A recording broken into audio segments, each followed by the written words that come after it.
camera, sound, marker, and action. Welcome to Tabletop Cinema, where we bring together the worlds of filmmaking, tabletop role-playing, and video games. I'm your host Mikey, a freelance filmmaker, tabletop RPG game master, and variety streamer on Twitch, and today we conclude our first playthrough and review in progress of Tavern Talk, a cozy visual novel about running a tavern in a D&D inspired fantasy, where we gather rumors, serve magical drinks, and meet adventurers on a life-changing quest. But before I go ahead and start the finale, I want to go through some disclosures. This is a game sent to me for the purpose of review, so I didn't have to pay for the game. However, no one is paying me to make this video or to include the game in this video, and no one is going to get a chance to preview any of my footage or my thoughts before you guys get a chance to watch this stream. Great to have you, Vanua and Blushing Peony and Lady L. How are you doing? My friends, Lady L, a really cozy streamer, just great energy just being over there as they go through their Mass Effect adventure and see how their shepherd plays out. Welcome in, Lady L. Thank you for being here. We are going to conclude our first playthrough of Tavern Talk. Had some technical issues yesterday, but hopefully it's smooth sailing now. So things are heating up. It's a few more days before the reckoning. One of our good friends, Fable, is missing. This is chapter 21. Disaster, Tea, and Revelations. So where were we? So we were talking to Clay, Alethea, and Scully. We were piecing things together.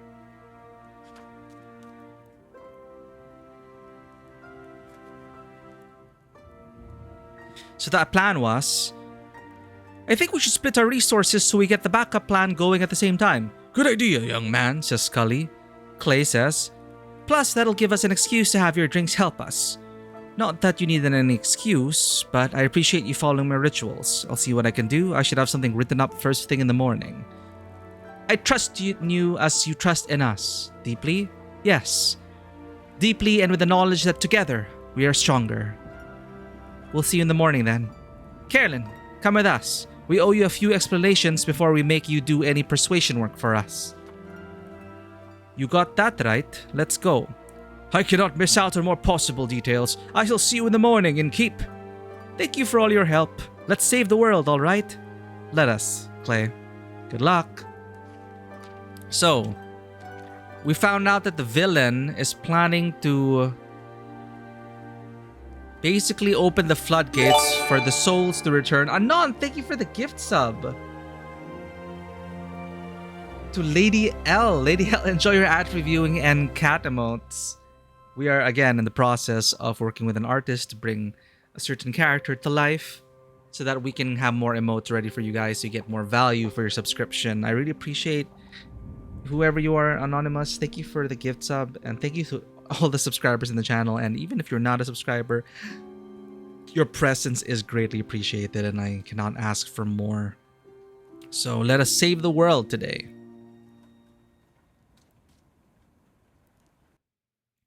So here are the quests that we need. The enemy aims for the destruction of the Ether Tree. He needs the Great Axe of Ur to collapse the Spirit Realm onto the rest of the tree. The wondrous plane of Ur can be accessed through the Twilight Chasm, a plane that can be entered through the portals of our world, Gaia. Legend has it, the Great Axe of Ur lies hidden somewhere deep inside the subterranean caves. It's an unimaginably powerful weapon.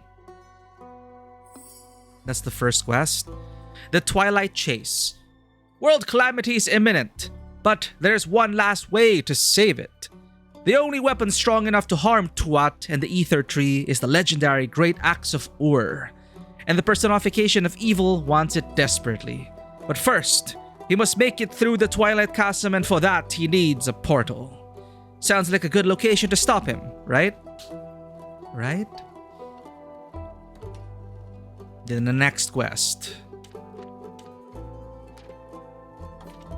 Only a weapon forged with dragonfire can resist another draconic weapon's power.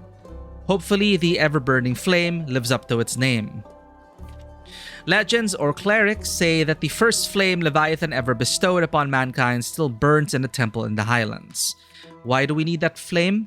Because Carolyn's grand greatsword once belonged to her grandmother, and it is allegedly a gift from the dragons themselves. Very impressive if true. So, in order to defeat the big bad, who may have the axe, the backup plan is to use Carolyn's greatsword to even the odds, and to make it stronger. It has a minor divine powers, but to make it stronger, we're gonna try and reforge it using the ever burning flame, because the only a weapon forged with dragonfire can resist another draconic weapon's power. And we just talked about the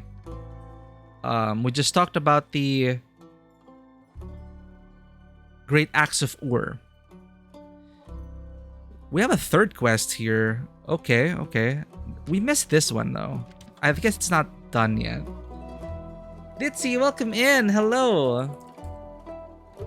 Yeah, these are, well, quest assembly. There really isn't that much freedom to do anything. It's just once you collect 3 pieces, you just chuck it into this thing and write it down. You can't do it anytime. It is paced on story progression. And I don't know if are missable bits or if it's just a natural progression of the story. I'm not sure about that yet, but as you see here, we only have 2 pieces, so we cannot make a quest for that. But yes, we are putting together quests as we enter I believe, the climax of the story. And a lot of mysteries are going to be revealed. But you know what else is already revealed now? Ditzy has revealed himself. They are an amazing streamer, VTuber, plays a lot of Minecraft. Got lots of cool emotes, so worth your subscription money, my friends. Ditzy is a great time. Thank you for being here, Ditzy. Always appreciate your energy and always appreciate you being here. Thank you so much for being such a familiar face in this sea of, I don't know, virtual reality. So that's the second quest. Heir of Dragonfire. Only a weapon forged in Dragonfire could ever dream to hold up against the legendary Great Axe of Ur, which may be wielded by the enemy. Luckily, a temple in the Highlands houses the ever-burning flame, an ancient gift from the dragons that'll come in handy right about now. And what better sword to reshape within this flame than another gift from the realm of keepers, the dragons. An heirloom passed down to Carolyn, with heroism scorched into its very essence.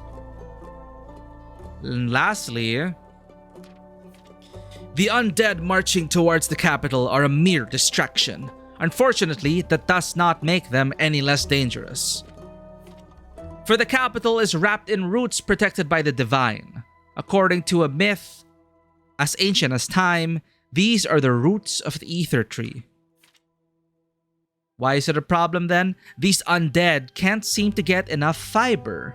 What better tree to chomp down on than the ether tree itself? What could possibly go wrong except for the collapse of existence as we know it? So, the Dead Parade. When I was a young boy. I just cannot. Everything, there's always something, a parade, a marching band, or whatever. I cannot help but, sing My Chemical Romance in my head. A horde of undead is approaching the capital. Their insatiable hunger for the local flora leads them to the exposed roots of the ether tree, and therefore to the capital of Themis, since it lies nestled in the safety of the roots. This is a mere distraction so the necromancer can fulfill his true plan.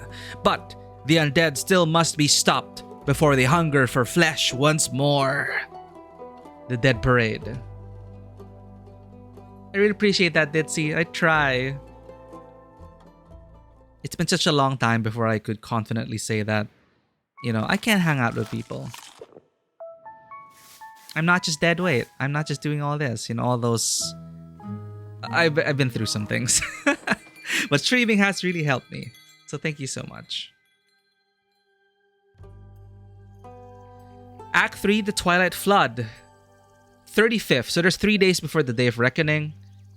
Twilight Zinnias, Chapter 12.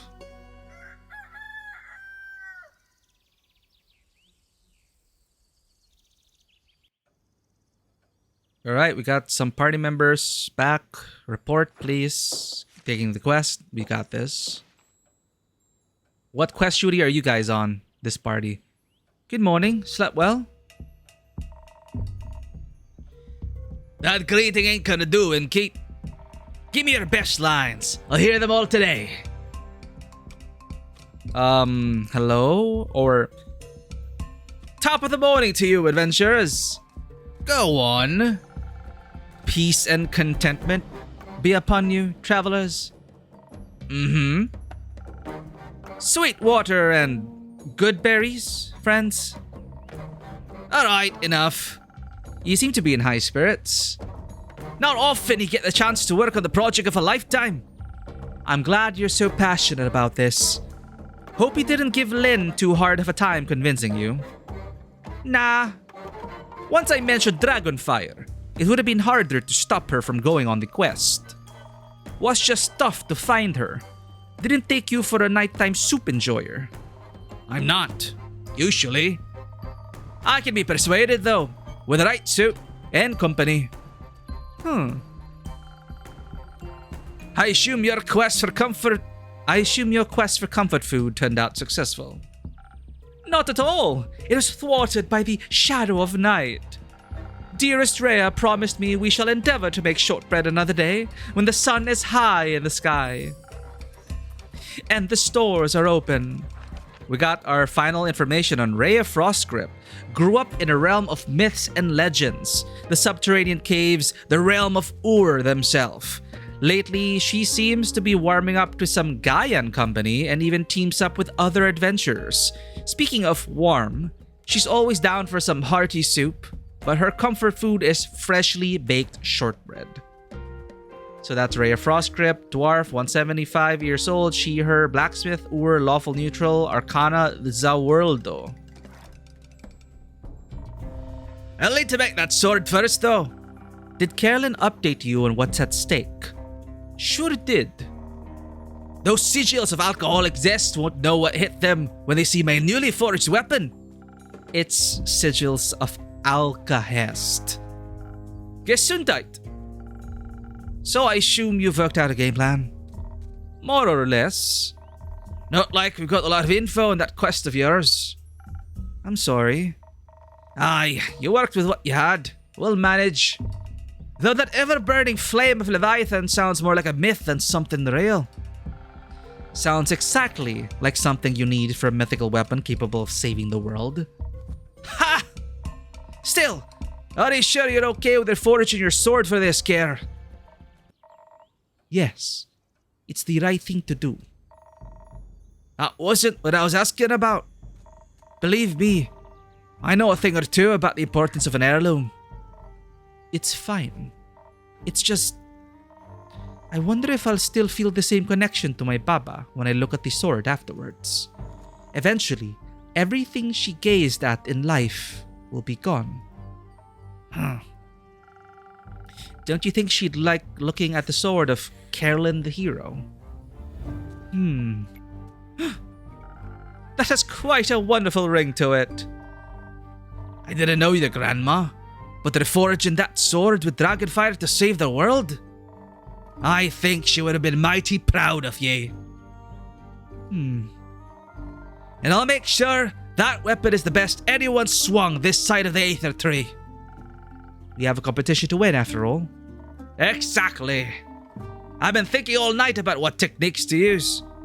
The design ain't exactly final, but I'll finish it during our trip to the Highlands if I'm fast enough. Rhea? Are you doing okay?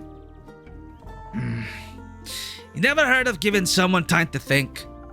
You seem to be putting a lot of pressure on yourself. This can't just be some simple run-of-the-mill weapon. And there's so much to decide before the start of the forging process. Hitting, quenching, tapering. And the 5 Varrican heat treatment techniques. And the 5... Wait. That could actually work. I'm surprised you still remember those. Certainly. You were very passionate about that method. I'm just stoked to get the weapon made by you, Rhea. If it's you, I know my Baba's sword is in good hands. Huh. You seem to have the forging part covered. Anything planned for the rest of the quest? Right. Since we don't really know much about who or what might be guarding the flame, what if they can Hex along? Hex is a wizard. Should be a chaos sorcerer. Sorry, sorcerer, chaos sorcerer, chaos magic sorcerer. Should we encounter any defenses of the air, magical sort? As for how to get to the Highlands, Clay and Tia couldn't come along, so let's hope Baya is up for helping us with her tree travel thing. This is Baya. A bog creature, Baya the Swamp Witch. They own a swamp spa. Seems like you've got your bases covered. You as the main fighter, Rhea as craftmaster, Hex and Baya as magical support, and Kyle as emotional support. The most important role, if I do say so myself. How will we forge a legendary weapon if our spirits are as low as the astral sea? Also, we can live like 3 grown men at once without an issue, so... Got it. Kyle's a vampire. Seems like you thought of everything then. Hopefully. Some help from your drinks would be mighty appreciated nonetheless. Anything particular in mind? Oh, and if you played Monster Prom, there was a little cameo and Baya helped out the Monster Prom characters. I think it was the wolf dude and basically the jock and the cheerleader archetypes of... I haven't played Monster Prom, but Baya had a good time with them. And yeah, Baya can talk to plants and even use some plant magic to fast travel the lands. They're a druid, a moon swamp, chaotic neutral, arcanas the lovers. The flora in her spa told her about undead knowing on roots in the Pale Woods. So that's how we found out, because of Baya's connection to the woods. That's how we found out about the undead gnawing upon plant roots for some reason. But they love spiders and opened a swamp spa a while ago. So we've been handing out coupons for everyone in the tavern. Some fire resistance seems like it'd come in pretty handy. That does sound reasonable. We could focus on agility if we're already going that direction. Don't think we want to take whatever traps we run into head on. And add some strength as well, for anything we can't avoid. That and the fire resistance should definitely help with foraging the weapon as well. Though, that ghost berry I brought you yesterday, I wouldn't mind some invisibility either. Oh no, this is a tall order. I don't know what to make. It might give us some imaginative ways to deal with whatever challenges we end up facing. I like imaginative ways. Concentrating on intelligence to take full advantage of that sounds like a good option too. Hex would like that. I bet. Knowing him, there's an equal chance of his ideas going right or horribly wrong. If things go south, we'll need a charm to talk our way out of anything. Sounds decent. Wait, we still have 3 options? Some intelligence could also help with figuring out those techniques you mentioned. My design, I guess. Alright, Inky. You look like you're burst to help us out with this decision. Is it going to be dexterity with some strength as backup and fire resistance, or should we approach this with intelligence, a small dose of charisma in case things that go really wrong, and some handy invisibility? If they're forging a weapon, I think, well, they're gonna go look for the place with the fire, right? Well, if you're asking me, you're voting for the fire resistance one? So agility and strength for forging and then fire resistance.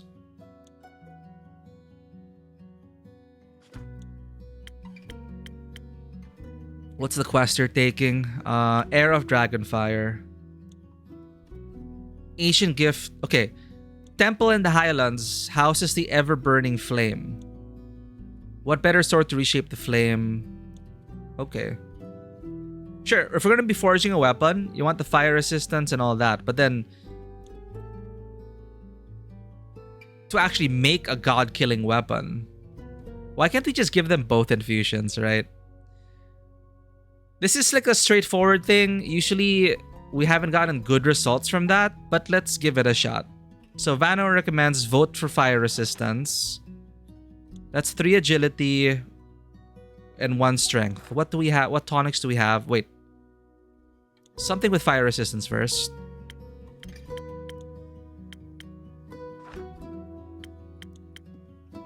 Phoenix chili. Okay. The rare Phoenix chili is found natively only near the charred valleys of the burning peaks. Though an invasive species, it is delicious. In you go, Phoenix chili.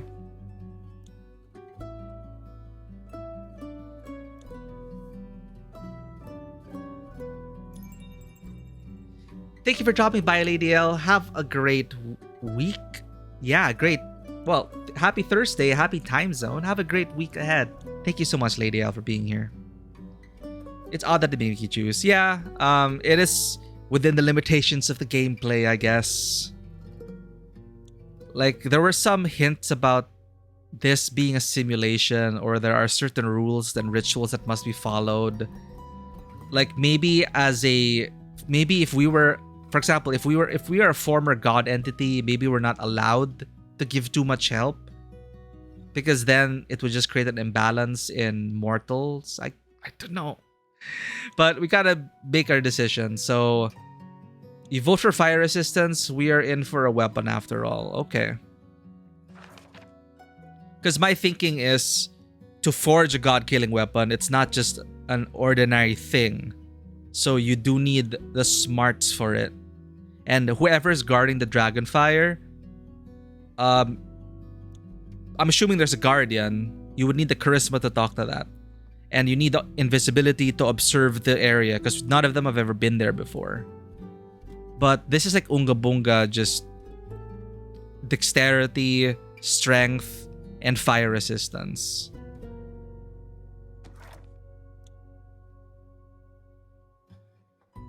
Dexterity 3, strength fire. Let's see how this goes then. Yeah, but we're assuming the guardian is going to be attacking us.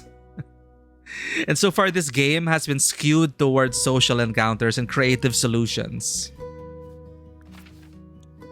But there is that one quest that I thought it was a creative solution, but it seemed to have a bad outcome. I don't know what the other outcome would have been if we just went like full strength. But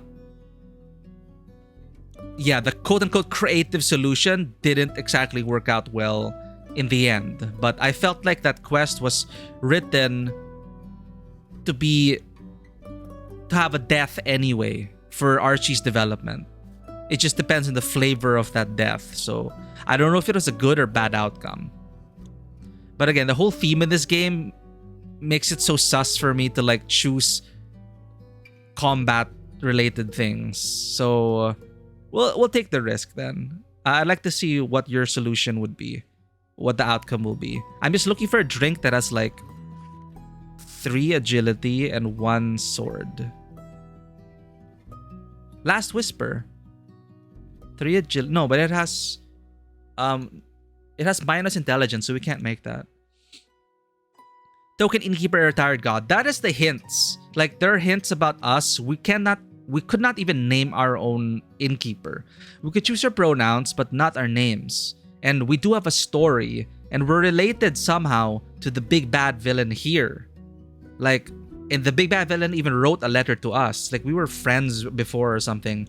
But I think we sort of died 30 years ago, and then we're connected to the primordial sea somehow, or whatever. Why is there 1 half-filled drop? Where? So there's like a greater mystery here, but the innkeep, the story is preventing us from knowing our own history. So there was a bit of a conflict with one of our patrons who insisted on going out on a quest that they weren't prepared for. And we kept trying to stop them. And the only thing we got was that we should have been more honest to them. But we don't know honest about what. Like, we know more about the situation that we're letting on. And we also cannot seem to leave the tavern. That's been constantly hinted at and implied that we are bound to this tavern in some way or form. And people have pointed out the jackdaw who has been ever present in the background, and a tentacle, which really reminds you of like the primordial sea and entities, but the jackdaw reminding you of death. We'll see. Sword is grayed out.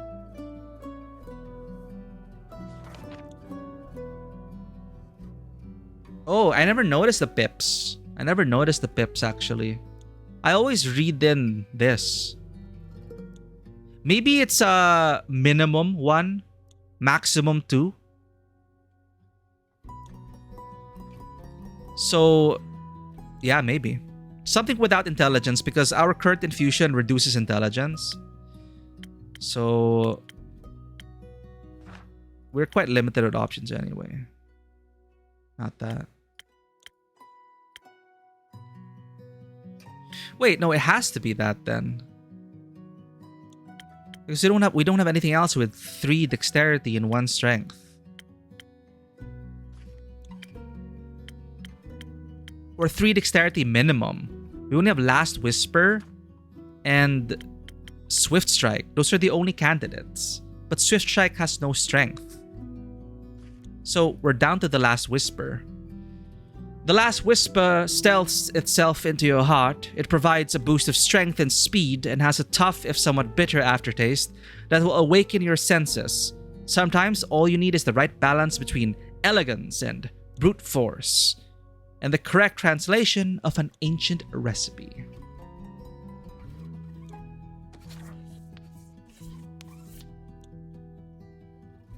I actually don't remember if the grayed out thing ever appeared. Let's see if this works with the Phoenix Infusion.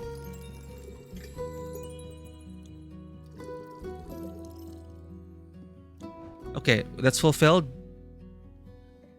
Okay. We can do this. Last Whisper, that is 3 dexterity, 1 strength with fire resistance. The path chosen by Vanua. Let's see how it works out in the end. We will find out after the request, whenever that happens. There are a lot of unknown factors here. And talking things out can only work if the other party can talk. Plus, that fire resistance seems crucial. That was a mighty fine drink. I feel like I could forge the weapon in one of Leviathan's volcanoes. And I sure feel a bit calmer, knowing I can rely on my strength if it comes down to it. And with that, we're off to the Highlands. Me and Kyle are gonna go grab Hex. You go get Baya?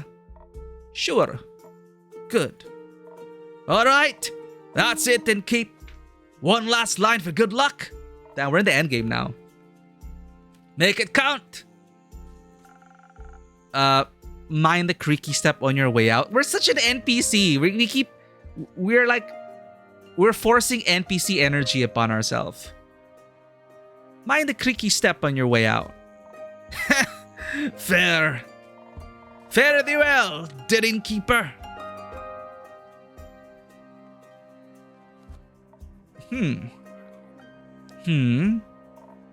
Kinda weird, isn't it? What is? There's going to be a battle for the fate of the world. But Elfie ain't even here to worry themselves stupid about it. Elfie, Fable's the one missing, still missing.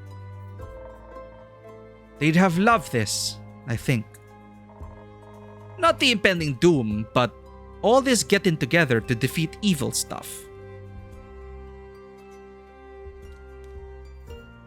You're now anxious that cocktail needed for perfect result isn't open.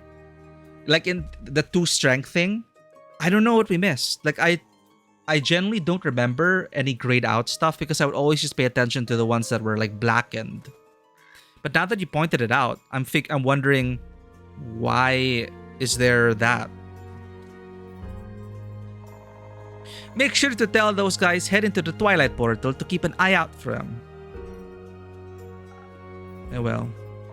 Good. Suppose it's time for me to head out as well. Stay safe, Len. Always, innkeeper. Okay, that's 1 party down. We have 2 more parties. We have our protagonist party. Innkeeper, we have returned. Oh wait, they're coming from a quest. I can see that, Tia. I was waiting for you. I was awaiting you. Though I'm surprised to see you here, Jade. Yeah, well, Miss Holier Than Thou dragged me along. Some pashito about finally doing my part. Jade's always been, not my problem, not my problem. Someone's gonna take care of it, not my problem. I distinctly remember you expressing open interest in our plight when we were talking to Iniko. I believe you asked multiple questions that indicated your desire to help. And I remember asking how much you'd pay, and you said nothing, so I said no thanks. And yet, you didn't resist coming along. Do you have a better job lined up, Jade? Not yet. Iniko and I are eyeing something, but I guess I've got some time to kill. Perhaps Iniko can cause chaos on their own then. Perhaps Iniko can help too then. They better. Not sure if I can deal with Princess here alone. No need to deal with me. I can handle myself. What? I'd love to have Iniko on the team. Me too. I assume you have written us a quest, Innkeeper? Oh, okay, they're gonna take a quest. I have. Take a look. Which one will they take?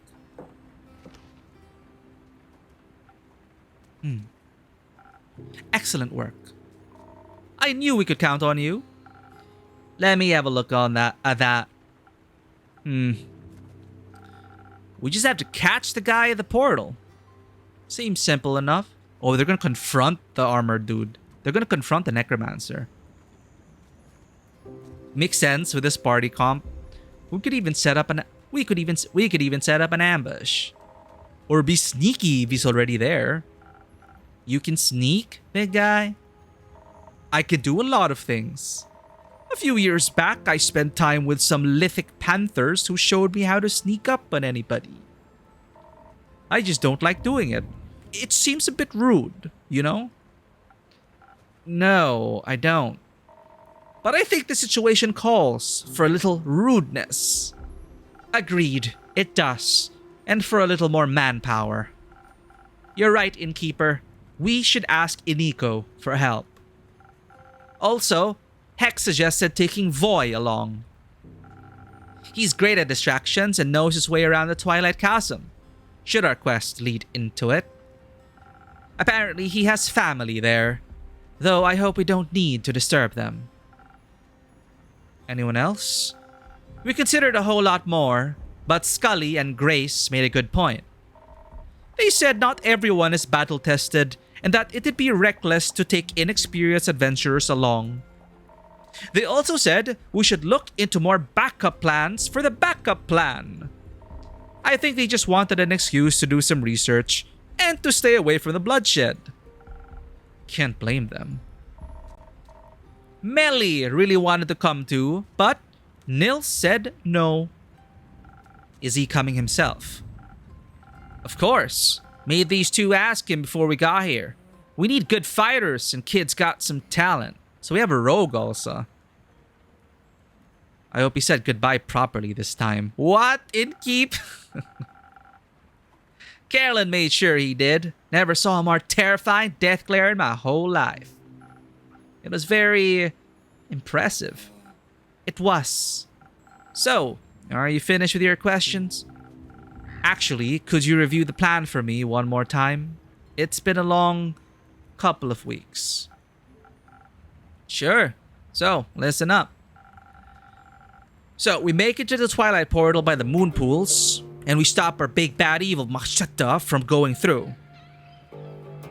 If we fail that, or if he's faster than us, we chase him through the Twilight Chasm and into Ur.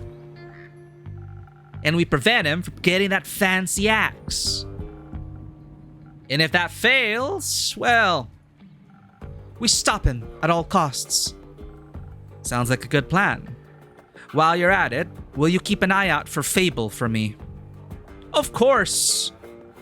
Now, Innkeeper, by the dragons and all that is holy in this world, can we count on your help again? No? Why can we? Yes! We can actually... The options for us so far have been pretty sus. Like, we can really say, don't go there, don't do this, don't deal with that. It'll take care of itself. No. Like, we can really not be... We can sound like we're not really into it. What do you need? Easy. We just need to be quicker than that maniac. We should be the first to reach the portal. And we should be the first to attack him, all while dodging his counterattacks. Outspeeding him seems like the smartest option here. You're wrong. It is foolish to think his strikes won't be powerful. We need to be well protected against him so we can take him down before he really hurts any of us. Don't be stupid. If we're fast enough, he won't even get a chance to hurt us. I'd like you to say that again when you're lying in a pool of your own blood. Okay, maybe we need both? It's just the balance that counts. We could focus on a whole lot of defense, but keep some dexterity in our back pocket. And maybe some of those fast infusion thingies could make up the difference. I could hasten you with some golden feathers or saber fangs. Great. Alternatively, you could give us a lot of dexterity instead, with just a little bit of defense on top. So it's basically prioritize dexterity or defense. In this case, against the necromancer, against the big bad, I feel like you want some vigor. You'll want defenses. You could say, just don't get hit. But that's only for Jade and Nils, the rogue and the bounty hunter. These two are most likely gonna get hit and will need to boost their vigor and defense. And to make sure we don't get hurt, you can give us some of that frost armor Scully keeps talking about. Sure thing. I've got enough frozen pine cones left for that. I don't think Jade and Tia can make a decision without bloodshed, so could you help us out? Of course, I know just what to do. No, I don't. Yeah, what is with this thing? Have you ever seen this before? I should check a VOD. I should check the VODs, but it's like, I don't remember ever seeing this before.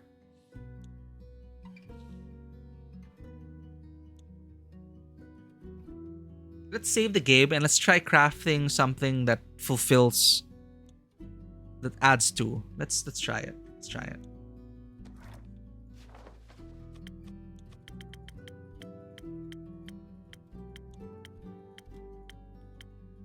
Because with that, if it doesn't follow the recipe, then yeah, that's what we're gonna try. Let's see if it's possible. So I'm thinking I want to prioritize defenses, because if this is the big bad, usually in these kinds of scenarios, they don't give, they're not friendly to stealth gamers. You know, usually it's the final boss and then stealth is out the window, and then it's usually the case, right? So I'm thinking secondary dexterity, with strength. But this one has frost armor, max dexterity, frost armor, secondary defense.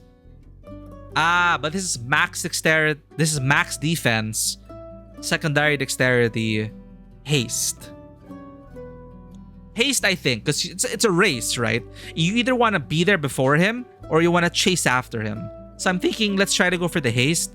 And then let's also try to see if we can do 2 dollops of dexterity. I saved anyway, so let's check it out. So we need something with 3 defense to begin with. But, sorry, start with the infusion. Something with haste.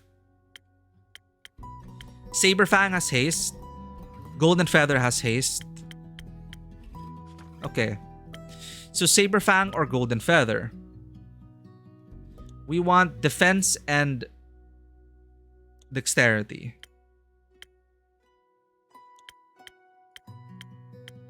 So either way works. Let's go with the Saberfang. A little haste makes any adventure in humanity fast, great for reaching long distances, locations, and escaping every fight unharmed. These Saberfang tips are from the special fangs of the colossal saber-toothed tigers from the Forbidden Valley. They lose them bi-yearly and regrow them at remarkable speeds.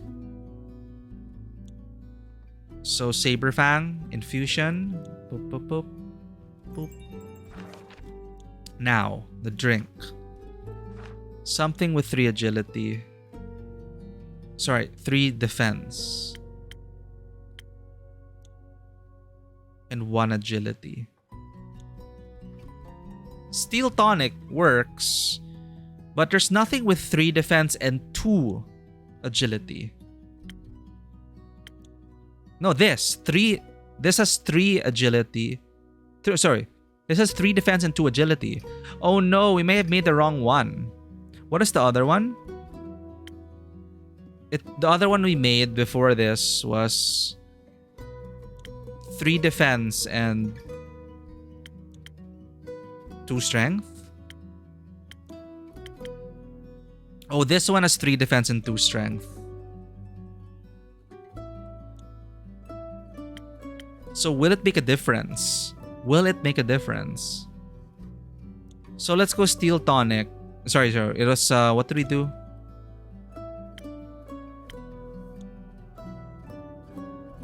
So this is minimum requirements. I actually don't know. Now the question is if it matters.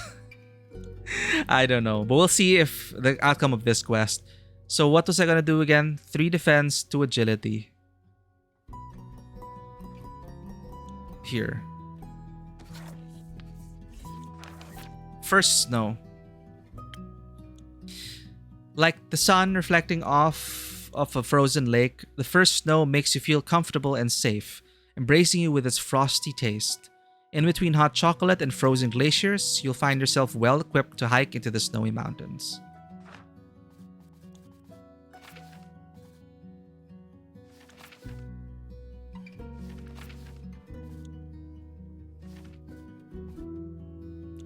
But if it appeared in other quests, I don't remember if it appeared in other quests. It's either...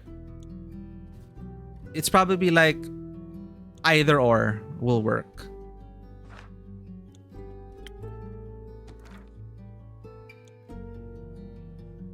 Wait. This won't work. Because look, it has strength. Unless you change the infusion. There. Okay. Let's see if this works.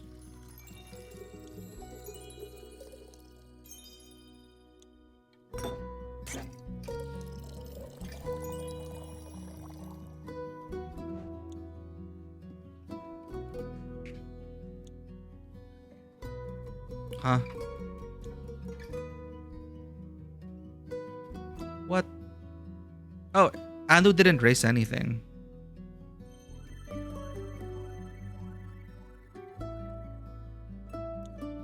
Oh, 1 less. Sorry. Thank you.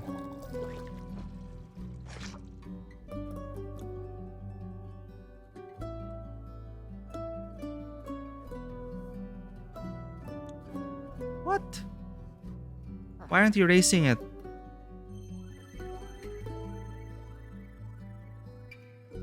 The ability is haste.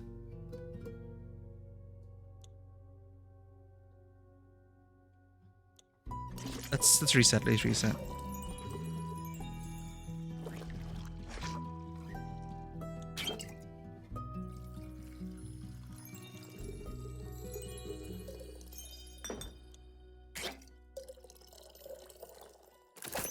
There we go. There we go. Thanks, Andu. So that is 3 defense, 2 agility, and haste.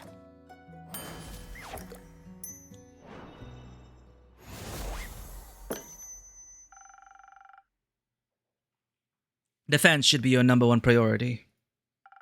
But I think haste makes for a good backup plan. You can never have enough of those. See, I was right. As usual, you chose the right focus, Innkeeper. Ugh. At least we'll be fast, so I don't have to listen to you gloat much longer. Let's get this over with. Alright, Clay, let's go.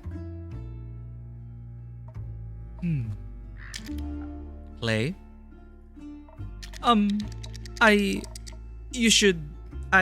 Huh? Are you okay? No, I don't think so. Aren't you scared? Of what? All of this. The fate of the world is a very heavy weight to bear, don't you think? What if someone gets hurt and I can't stop it? What if I can't protect you and the others in the other world and the ferrets? Clay, stop, please. For a moment, just stop. I know this is scary. Truth be told, I am scared too. My whole life has been building up to this moment. I've always been told I'm meant to save people, and if I can't, what's the point of me, you know? You are the point. I'm glad you exist, even if you don't save anyone.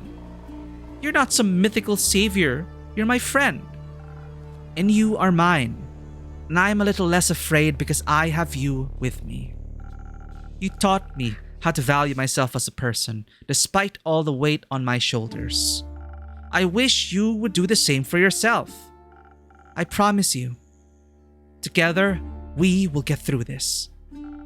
And we will save each other and our friends, and the world and all of the ferrets. And the innkeeper while we're at it. Thank you. I appreciate being included.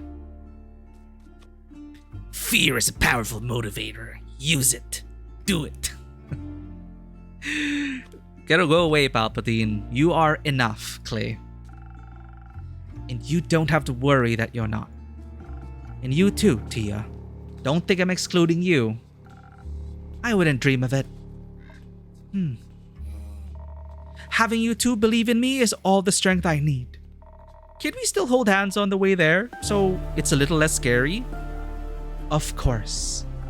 And remember, you can never lose me. Your bracelet will always tell you exactly where I am.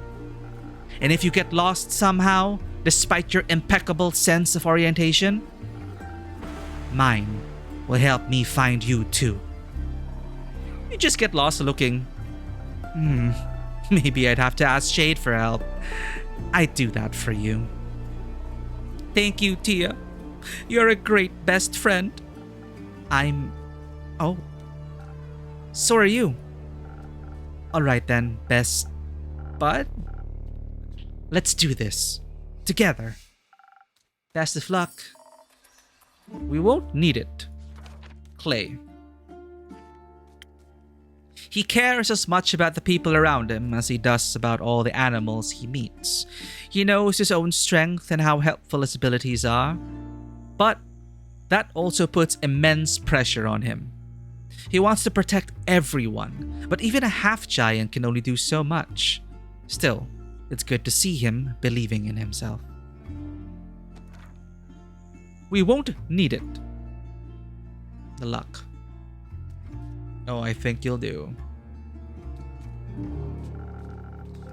You must have made them some really good drinks, Innkeeper. I've never seen Clay that determined. I tried my best. I have to say, Grace, I'm surprised you're not accompanying Hex to see the ever-burning flame. She didn't want to stop studying the magic spells. She thinks they might help us solve all this.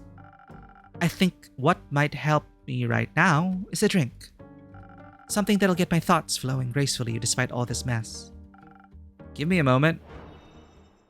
Yeah, it's like for this like basic drink, it's just that. Boom. 3 intelligence. Easy. Then you just make anything with 3 intelligence. I think we fucked up, chat.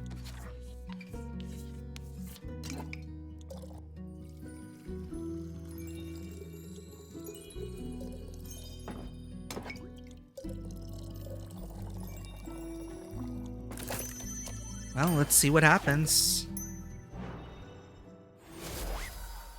So this is like the backup crew. A delicious thought detangler just for you. I don't think I've ever tasted detangler as delicious as this. You've tasted detangler? Melly, would you like a drink as well? No, thank you.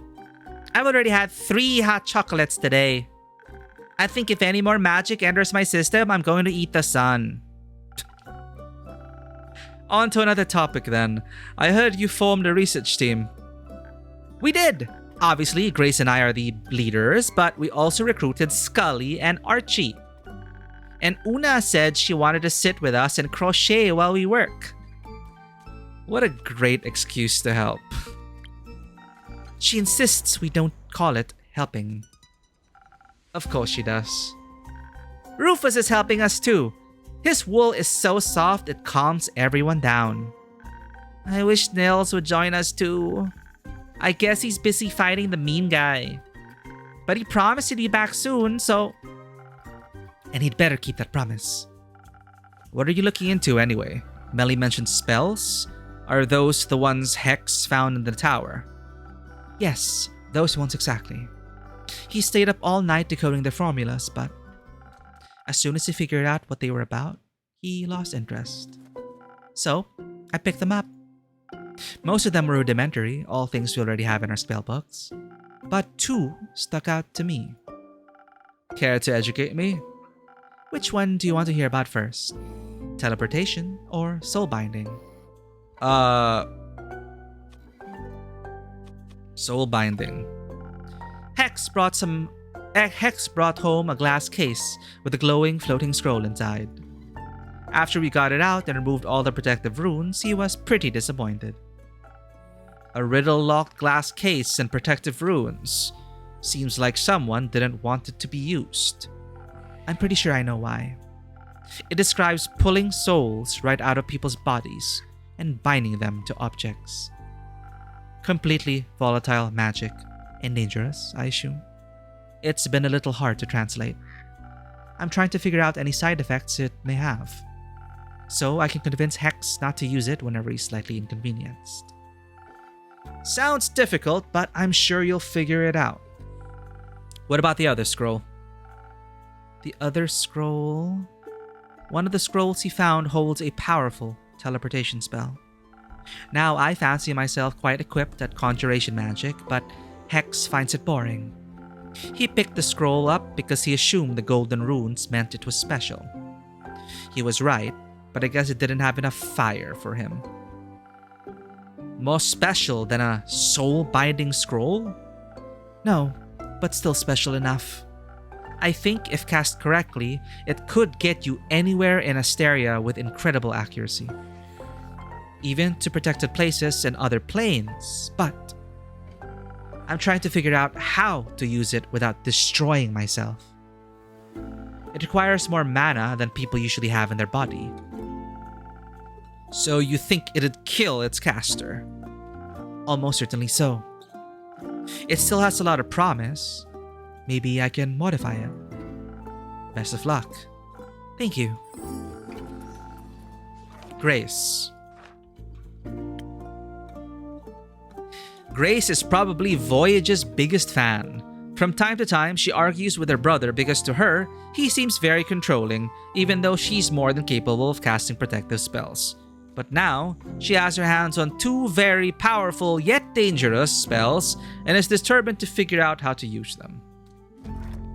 Hex also brought back a lot of the wizard's personal notes.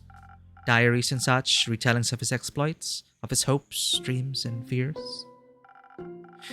When I have some more time, I think I'll be able to do a deep dive into who he was. Maybe I can even put a little exhibition together.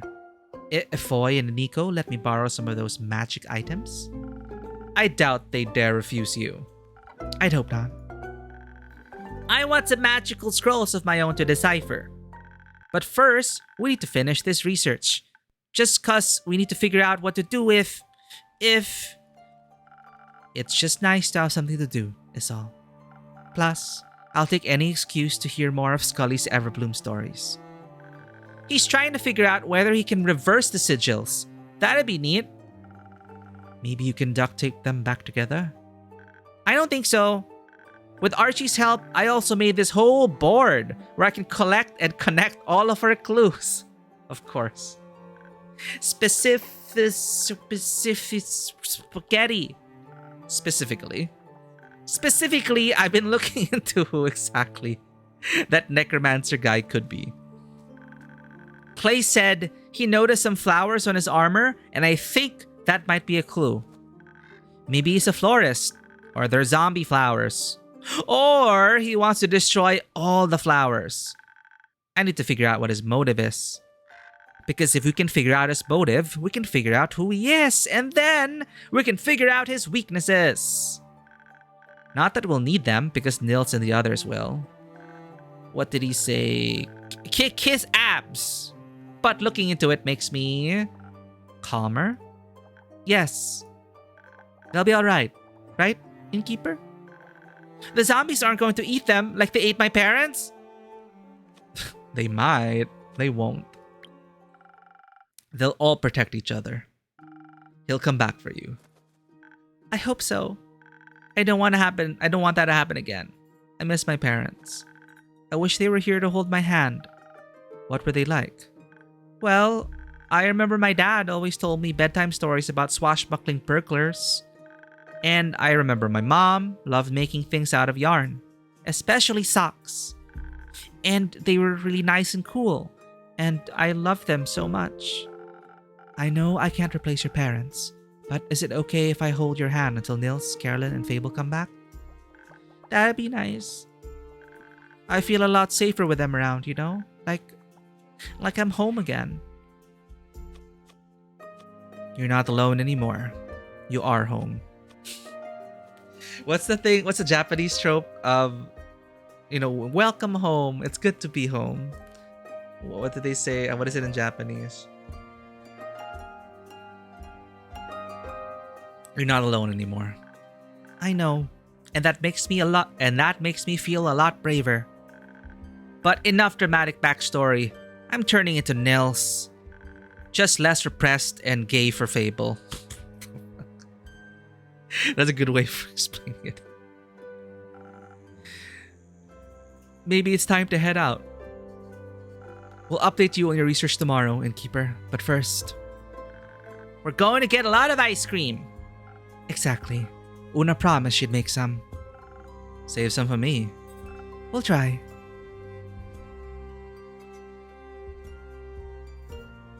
Oh, another cameo. Are they gonna wrap up their cameos? Like, do the cameos have wrap-ups? Hello there. It's been a while since you last showed up. Ruthie was just talking about Quincy. Quincy is a TikTok. They make drinks and gives you words of affirmation and tells you stories.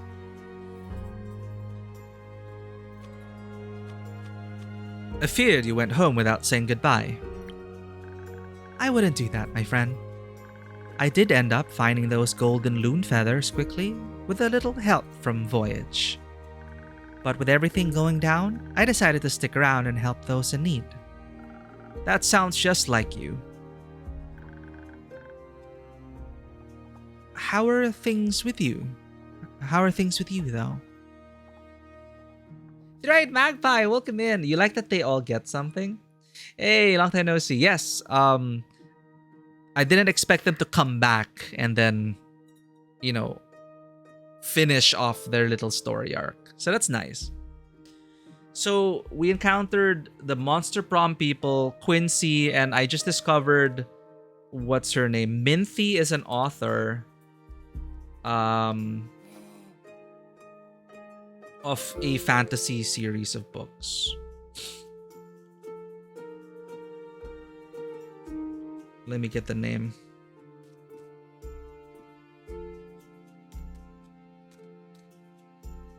But how you doing, Three-Eyed Magpie?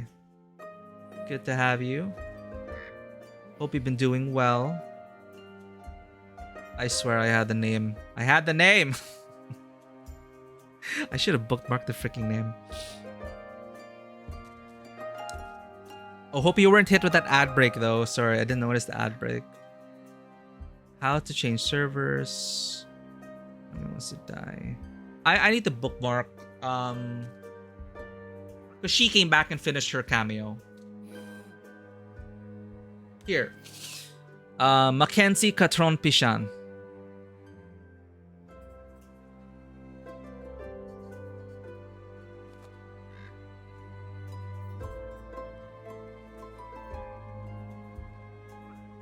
She was Minthy in this game. Oh, thank you for hanging out. It has been a long time coming. It's been a while since we... Oh, I didn't notice we got this thing here. I don't know how different things will be.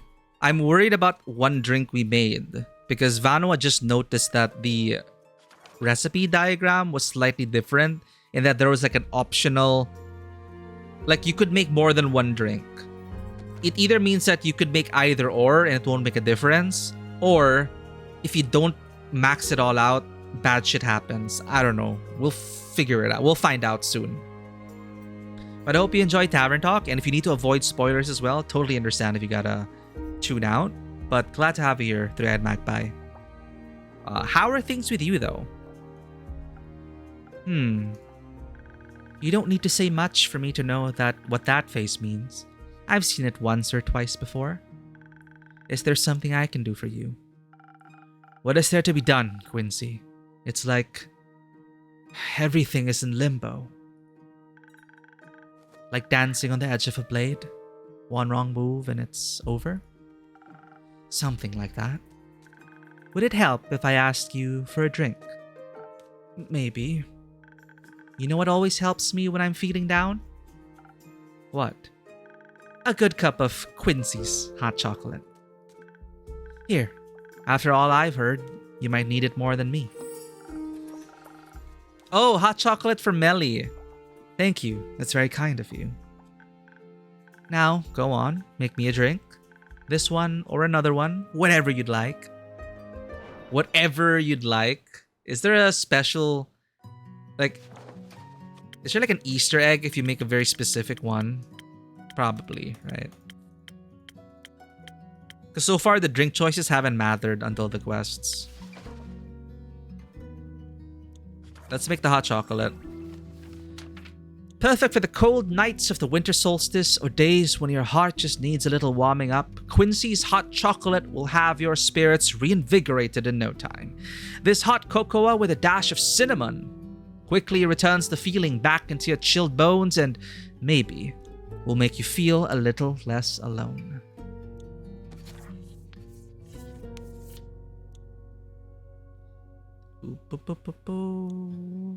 Do we need infusions for this? Most likely, right? 1, 2, 3, 4, 5. 2, 3, 4, 5. Definitely. So, infusion, hot chocolate,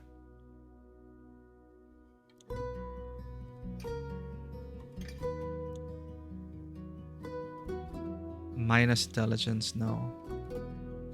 Minus strength. Okay, we don't need strength for the hot chocolate, so we can use this. What are these? The lotus. Morganite lotus flowers are rumored to be Ur's favorite flowers. This specific kind of lotus can only grow under perfect conditions, but once it does so, it blooms with celestial radiance.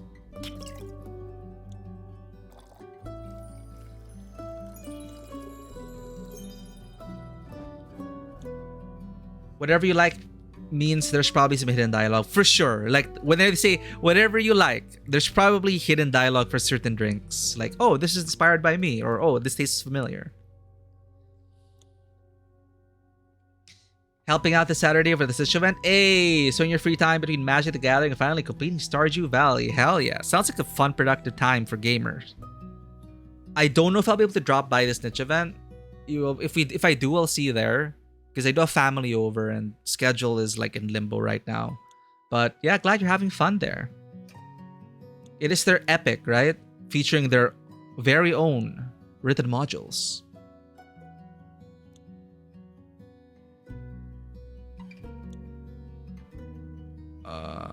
Sorry, I got a bit lost there. Swift strike? No, I want hot chocolate. From swift strike to hot chocolate with a dollop of charisma.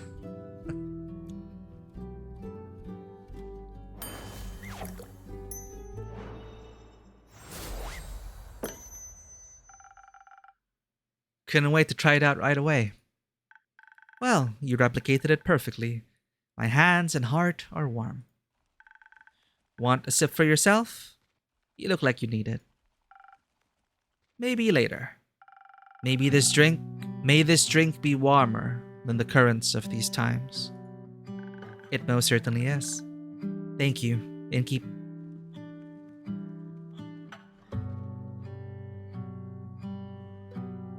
At least it isn't hot anymore. Gotta take the wins when you can, Vano. I hope you're staying safe out there. It sounds cozy though. You maybe need some hot chocolate. It's not hot anymore, but so maybe you could go for like hot chocolate while chilling out with in the rain on the phone. But I do hope you have a comfortable, cozy night, Vanwa. Thank you for tuning in despite the blackout and the difficulties. Yep, definitely exciting times ahead for them. I was there for their initial launch for the... I don't know if you were there. Like, I think I just missed you. But I was there when they initially launched their very first module, the one with Paul. So I'm excited to hear about this one that they actually developed for an epic. It most certainly is. Thank you, Inkeep. I could just go for some hot chocolate right now. I fucking love hot chocolate. I love the hot chocolate that is super thick and rich. Like the best hot chocolate I've had so far locally in Metro Manila was something from St. Louis or St. Louis. I don't know. Probably St. Louis. But it's like an ice cream place, some expensive food, yeah. But their hot chocolate, it's so good.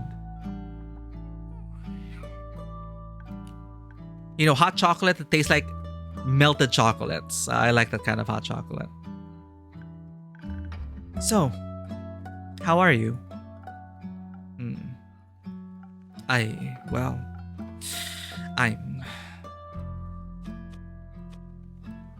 I'm okay, I think. I'm just numb. I'm losing my mind. I'm okay, I think. It's hard to tell, but I think things could be worse. They always could be. We're blessed and cursed with the gift of imagination, after all. Doesn't mean the way it is always feels good. No, but I'm not alone. That helps. It's been a while since I've heard you say that. It must be nice to feel that way again. And a little terrifying. I didn't think I'd care again. I didn't want to. But it just happened? Yes, just like that. Without my consent, I might add. The heart wants what it wants, and sometimes what it wants is friendship. But I can see how that's a scary feeling. So many things are on the line now, perhaps more than you bargained for. It was easier when I just looked away. Would you rather look away than help your patrons? Your friends? Yeah, that they mentioned that as well, like in the very beginning. Well, they did mention Jade called us Fae. I don't know if that is a joke or not, but something about taking names. But we're getting dragon. I feel like we're a dragon. We were a dragon. And they also brought up stuff about, well, why don't the dragons just intervene then and make things all right? So this is like the most we can do as what we feel like is the most we can do as a god interfering with mortal affairs. Make some drinks. But we are limited in that we cannot leave. We cannot give them too many drinks. We are limited by the structure of this game, for example, if you want to get meta about it. But we can't like solve everything for them. So maybe back then we chose not to, just closed our heart off. We got chocolate ice cream. It's still delicious. Cold chocolate or chocolate ice cream. Either way, cold or hot chocolate, delicious. Would you rather look away than help your patrons? Your friends? Wait, sorry. No, I would not. What's the question? Would you rather look away than help your patrons, your friends? No. Right, no, I do not want to look away.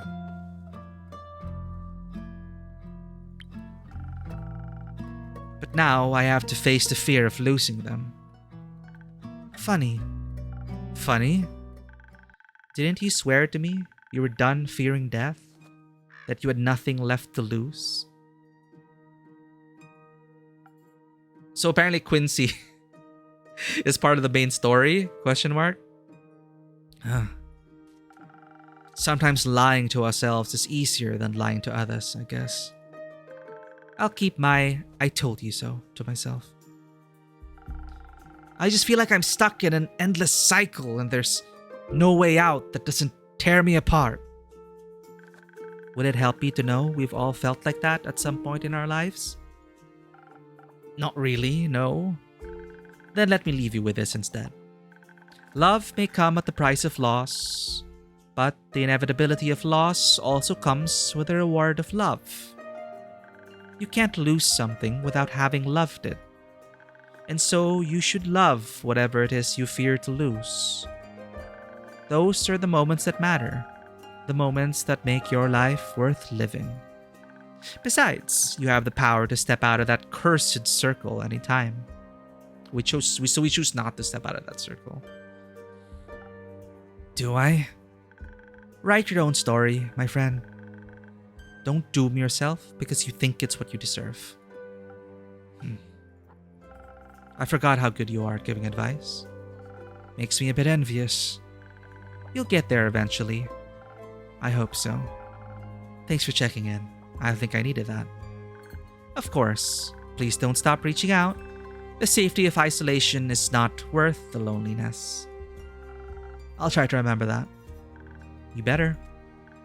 Now, I heard the night market is close by and I really don't want to waste this opportunity, so don't let me hold you back. Until next time, take care of yourself, be kind to yourself, and be safe out there.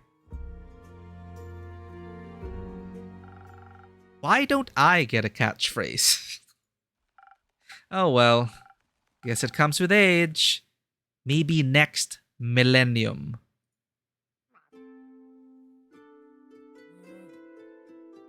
So maybe we're like, oh, is this another cameo from Doctor Strange? Wait, no, or is this our friend? No, it's our friend. It's our friend. Our former friend. The big bad. Is the big bad. Hello. Greetings, traveler. Hello, old friend. Catch up with your past. Okay, the past has caught up with us, chat. Why are they here? Yeah, why is the final boss here? Greetings, traveler. So next millennium. So I'm really thinking we just closed off our heart. We were just a random NPC bartender until we decided to let people into our hearts and lives. So for millennia, we were just, here's your drink, adventure. Hello, adventure. Hello, goodbye, adventure. For millennium, like generations and generations of adventures. And then now we choose to care. Over time, we started to care more and more and more. Greetings, traveler.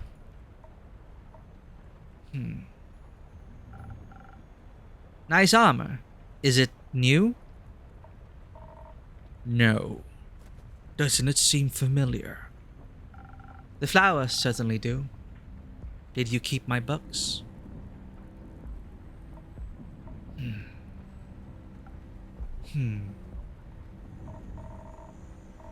You know, I imagined this place differently. It's nice. Thank you. But I thought you'd be long gone by now. After all, you like running, don't you? I like it here. Though, your visit is making me consider moving soon. It's not advised to stay in one place for too long anyway. Eventually, the past will catch up to you. I figured. What brings you here, really, Quasar? Kasar? Quasar? Quasar? Quasar. Like a... that celestial thing. What is a quasar again? Oh, Quasar Framework. Open source building apps. What is a quasar? A black hole. Quasars are a rare and extreme class of supermassive black hole. So very fitting for this character. You know, this and that.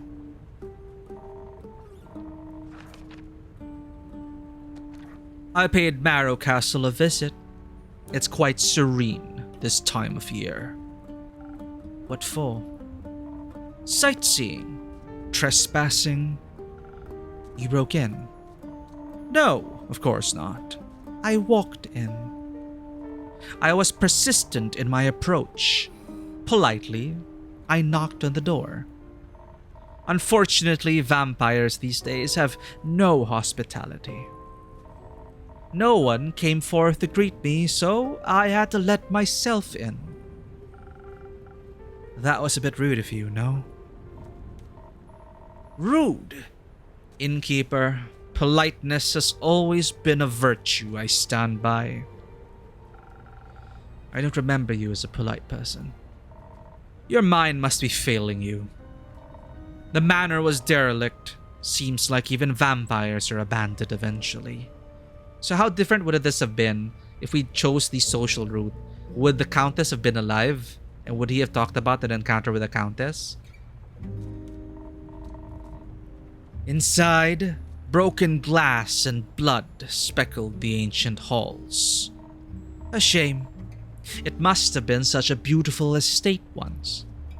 But I didn't dwell too long. I took the chance to get what I wanted without any inconvenient interference. And what would that be? Curious as ever, aren't you? That's why I made it my job. What? Being nosy? Something like that. I get to hear a lot of things every day. People like to talk. You manipulate your patrons into telling you their darkest secrets. Oh, you can choose. Exactly. You know me too well. I don't manipulate. I listen. I'm all ears. What would Lady Evelyn have that you, Quasar, Duskbringer, would want? Just a little blood. Ingredients for the execution of a grand design. Grand design? We were never ones to make big plans. Speak for yourself. Maybe times changed you. Oddly enough, you still look the same. I had to make sure you'd recognize me after all. How could I ever forget you? It seems like it was pretty easy for you to move on. It wasn't. Yet you're hiding. You ran away from everything that once mattered to build a life behind a counter in a shabby tavern. Is that why you're here? To throw your accusations around? Uh-oh.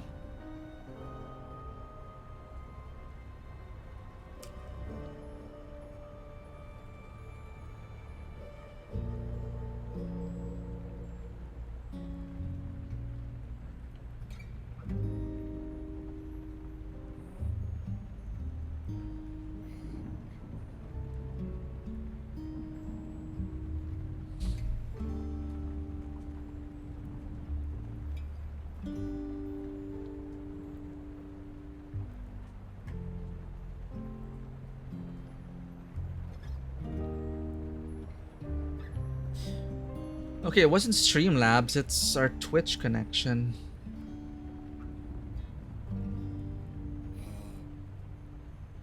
My internet seems to be working. Come on, not during this climax. This confrontation, I mean.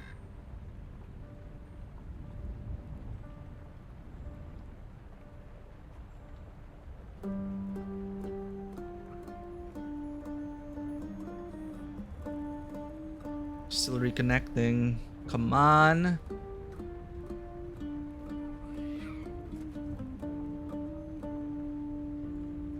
Messages are being sent.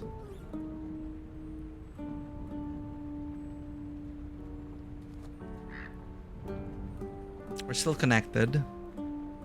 Okay, we're back.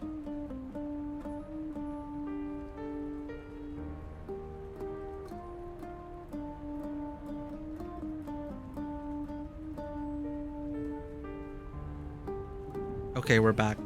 Sorry, the internet has been so weird lately. Alright. So I don't know where it got cut off, but we were confronting Kesar. Some important stuff. Thank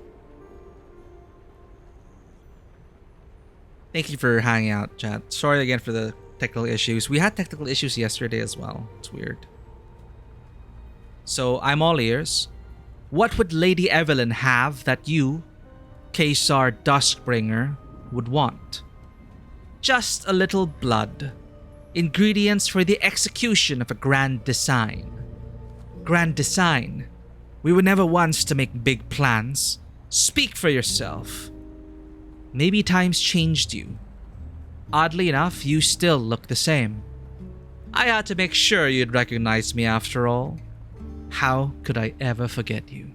It seems like it was pretty easy for you to move on. It wasn't. So, is he an ex? I don't know. Yet you're hiding. You ran away from everything that once mattered to build a life behind a counter in a shabby tavern. Is that why you're here? To throw your accusations around? No. I guess I just wanted one last chat now that everything's coming to an end.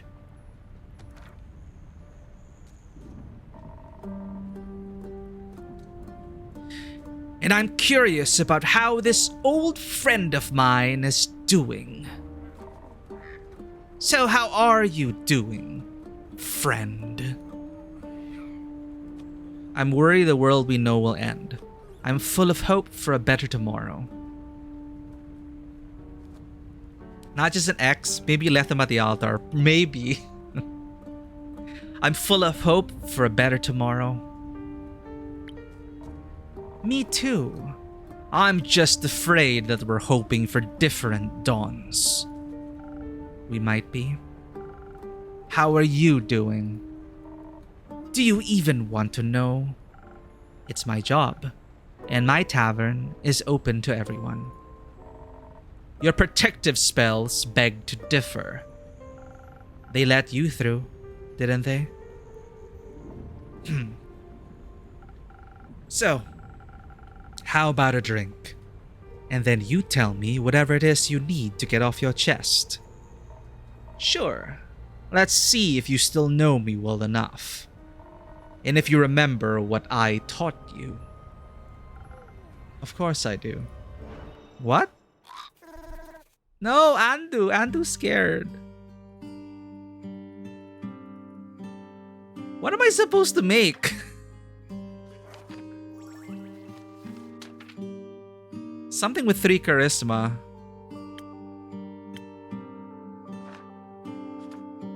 Kesar. Human, 58 years old. He, him. Paladin. Background is Majocracy. Chaotic evil? Arcana, the devil.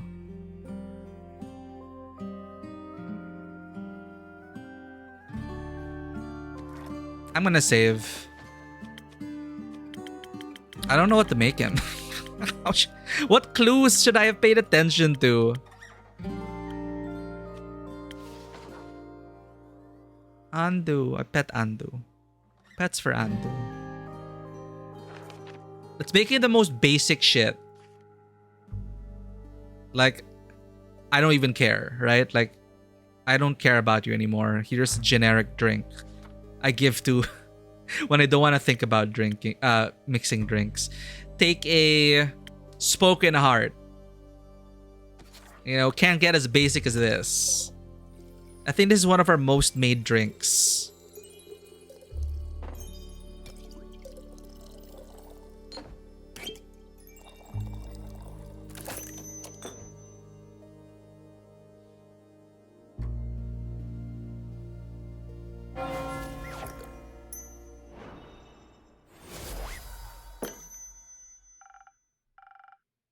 How about this? Sweet and chatty. Not bad. Almost tastes like back in the day. Did you think I'd forget? Yes. I assumed you're as good at abandoning memories as you are at abandoning people. I guess we made an okay drink. Ouch. It seems like people are right about one thing, though. That would be... your drinks can influence fate. They can't save people, but they can push them in a direction, alter their destiny. I wouldn't go that far. I simply do my best to support my patrons in their endeavors. Will you support my endeavor? As I said, I serve everyone in this tavern. How noble. How awfully morally gray. How opportunistic. It's like nothing's changed. I like it that way. Making decisions for people, leading them to their doom. All because you can't help but wonder what the little entropy would do. I help. You help, sure. You always like to help when it was most convenient for you, when it got people to love you. I hope all your helping has aided you in forgetting them. I didn't forget them. Oh, is that so? I couldn't sleep for months. My heart bled and bled until there was nothing left to bleed. I was alone. And by the end of it, when nothing was left, there was just one question. How could the one person I trusted with my life turn on me like that? How dare she leave me with nothing but the stars, staring at them alone? Wondering whether the blood would ever wash off. And how, by the dragons in their false light, is all you've done with your freedom, this dastardly achieved freedom. This! There's still blood on our hands. It took me way too long to realize that I didn't have to give up, that I'm not like you, that it doesn't have to be their blood that sticks to my hands. They're gone. Not for much longer. Soon the star rain and the flood that washed away our yesterday will open the gates to a new tomorrow. Oh, I like that line. Soon the star rain and the flood that washed away our yesterday will open the gates to a new tomorrow. A new horizon, unhaunted by still ghosts. Kesar. Innkeeper? Why would you do something like this? Don't we owe it to them? The you I knew would have agreed. The me you knew was foolish. Some situations are hopeless and some decisions aren't easy. Decisions are quite easy if you set your mind to it. Say I need to tear apart Cassiopeia's wings for the stars to rain upon Gaia. An ambitious task. I could decide not to and abandon my plans because I'm intimidated by the complexity. Or scared of the consequences, but no. Instead, I choose to stick with it and get what I want. I don't give up, I succeed. It truly is that simple. If you care, you'll get it done, no matter how much effort it may take. Everyone was dead. I wasn't. Didn't we promise to always stand by each other's side? To never be alone again? We did. Didn't they deserve the same? They did. Then why are you here and they aren't? I don't know. Me neither. What did we mean to you? Nothing. We meant nothing to you. The home we built, it meant so little. That's not true. Do you still ponder about the meaning of life watching the stars?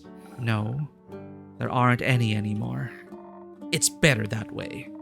It means there's no risk of getting caught up in trivial things, like getting caught up in the thought of a world without pain. Like that.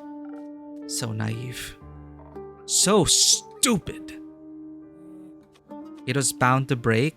It meant everything to me. Don't lie to me!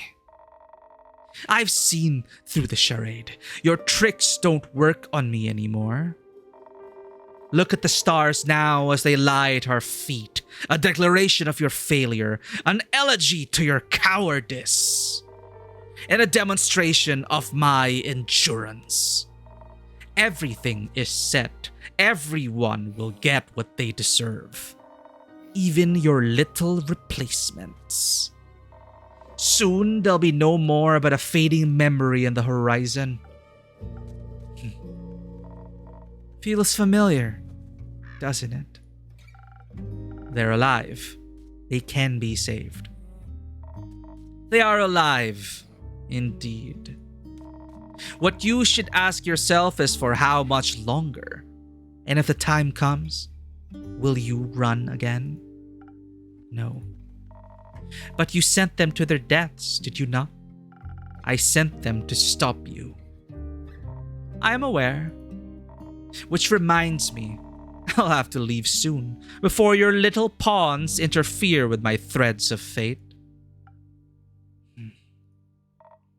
Gertrude, come on. It's time to go home. Is that a jackdaw?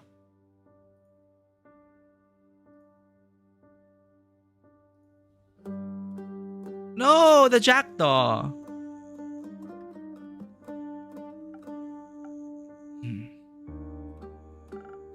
Interesting. Care to explain? I sent you a little companion so you wouldn't be so alone, but I need her back now. You know I value my privacy, and I value the perfect execution of my plans. So thank you for collecting so much information for me. You don't have to do this. I don't, but I will. Anyway, I got somewhere to be. Speaking of which, my invitation. The offer still stands. Join me and watch as I repair what you destroyed 30 years ago.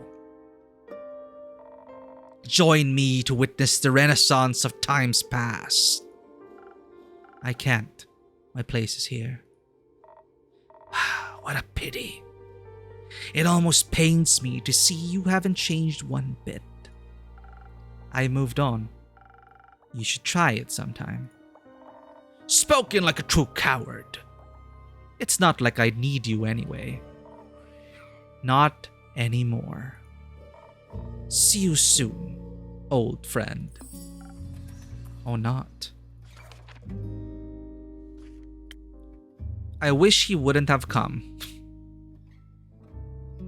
Oh no.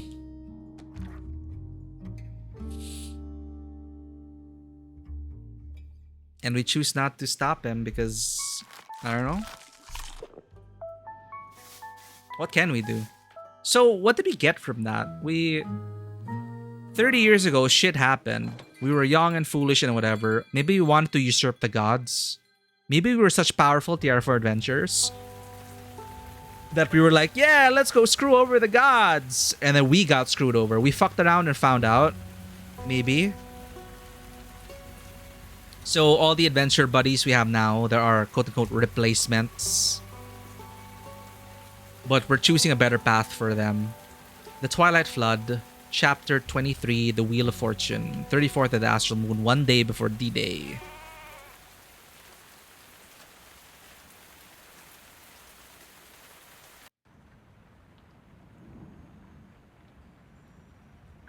Good morning, innkeeper. Good morning. How's your research going? Well, we did a lot of it. That sounds good. Yes. I can smell a breakthrough right around the corner.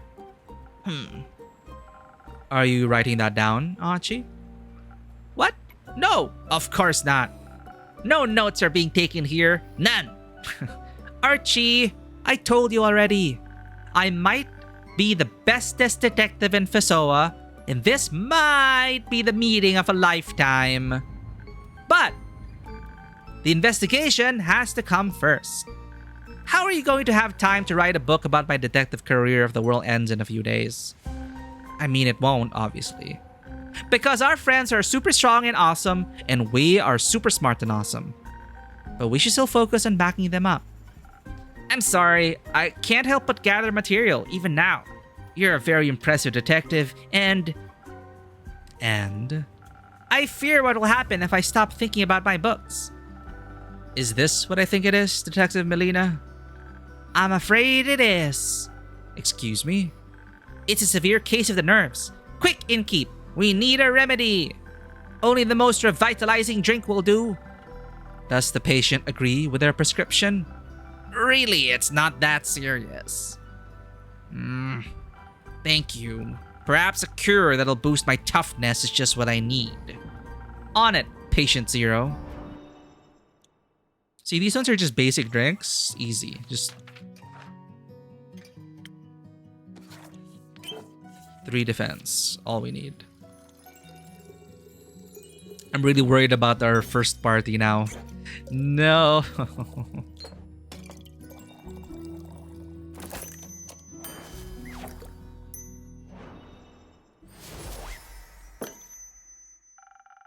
May this drink not be one of your tougher challenges. This is excellent. I could write a novella about the superb taste alone. I really appreciate the effort to cheer me up. I suppose I've been worrying more than I realized. How can I repay Rishpay? You shouldn't just bear your worry silently. I would accept an update on your research as compensation. Certainly, we are happy to oblige. I thought my knowledge of tales and myths could serve us well in identifying another weapon to slay evil. So I questioned as many scholars and turned as many pages as I could. That sounds exciting. It might have been if I had managed to find even a hint of anything useful. Extra Liberi is nothing but a legend. The lands of Lovignis might be real. Longinus? The lands of Lovignis might be real, but it proved impossible to trace its location. And don't even get me started on the history of the sword Balmung. Bonebreaker, welcome in. Guess the name of the cat, Bonebreaker. Who does this cat remind you of? I'll give you a hint. It's a game you're currently playing.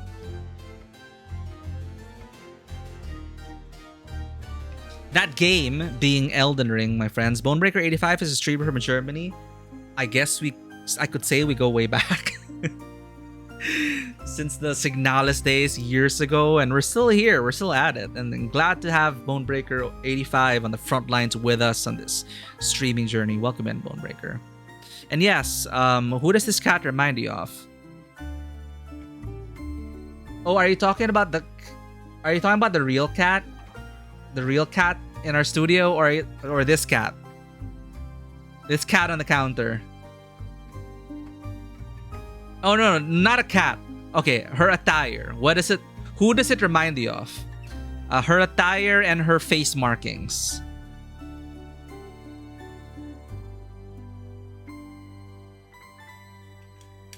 Actually, I don't know who my case are. My K-Star is out there somewhere being a total asshole, probably.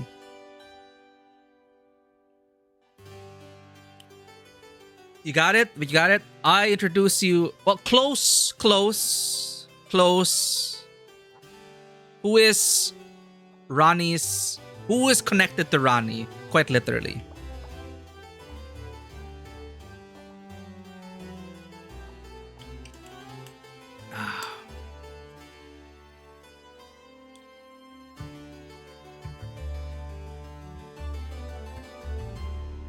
Exactly. Give it up for Melina. This is Melina, also known as Melly. She's 10 years old. She, her detective from Zenith, Chaotic Good, and The Star. And Melina is the self-proclaimed best detective in this fantasy land. But yes, it is Melina. Yeah, she has it on her left eye. And now that you're going through the Elden Ring DLC, I'm thinking about like Ronnie and Melina's place in the whole cosmos. Like there are so many details I'm excited for you to find out and like piece together. But yeah, there's a lot of speculation in terms of the lore now and some great reveals. Excited for you to get there. But yes, this is Melina. We are entering the final act and this is the research team. I love Melina. I will not stand for this Melina slander. Even though I drove her away and I got the chaos ending, which is my favorite ending. I will say that again. My favorite ending in Elden Ring is the chaos ending. I find it the most interesting ending, okay? Like people keep going about, oh, Rani, my wife, and the Rani ending is great and all, but the chaos ending, if you have not seen it, you should check it out. My research ended in total failure. Don't say that. We wouldn't know. We wouldn't know that there aren't any other weapons if you hadn't looked. It just means we have to move our research focus to something else now. Like my investigation. Oh? Like I mentioned the other day, I really wanted to look into who this weird bad guy really is. With a plan like his, he can't just be some random nobody. His plan does have a certain je ne sais quoi. Can I say quoi? It's just so mustache-twirlingly malicious. I bet he has a mustache. Dude, does Caesar have a mustache? He does. Wait, which ending with Fia? Like, are you talking about the next time you meet Fia in the underground areas? Like the Fia quest line? It's been a while. But never refuse Fia's hugs, chat. Always go for the hug, okay? It'll warm your heart. It's just a mustache swirlingly malicious. I bet he has a mustache. In any case, he must have left some traces that we can follow. And if we can figure out his real identity, we'll know his mortal weakness. Like a lover? Like an old wound? So I guess you could determine like a lover, like an old... I wonder why we... Nah, I understand why we wouldn't want to say that the big bad is our... Because we were probably guilty of something back then as well, right? Like an old wound. Exactly. Someone who wears that much armor must have something underneath. So we'll just have to wait until he takes it off. Once he takes a bath, we should... Actually, I don't think this is a good idea after all. Still, Carolyn always says the more you know about your opponent, the easier the victory. But this guy is like a ghost. No one had seen hide nor hair of him before all of this started. And here I thought armor like that would have made him more super recognizable. With the flowers and all. I did look up what some of them mean. The ones Clay was able to identify. There are petunias and marigolds which symbolize resentment, anger, grief, and mourning. Wow. I was wondering about that like cornucopia of shit on his armor. Age of the Duskborn. I don't think I got that ending, but I love the Chaos ending. But if I see the Duskborn ending, maybe I might... We'll see. I wish they allowed us to do the... Oh, wait, no. Just play the DLC. I almost said something. He probably just made you left for milk and never came back. I have no idea, like, who we were, what we were to that person, but we ran away. We stood them up. There are petunias and marigolds which symbolize resentment, anger, grief, and mourning. So that told me absolutely nothing, besides that he's such a bad guy with some big feelings about the world. Duh. Melly's so adorable though. I'll protect Melly. Her parents got eaten by zombies. It's pretty traumatic.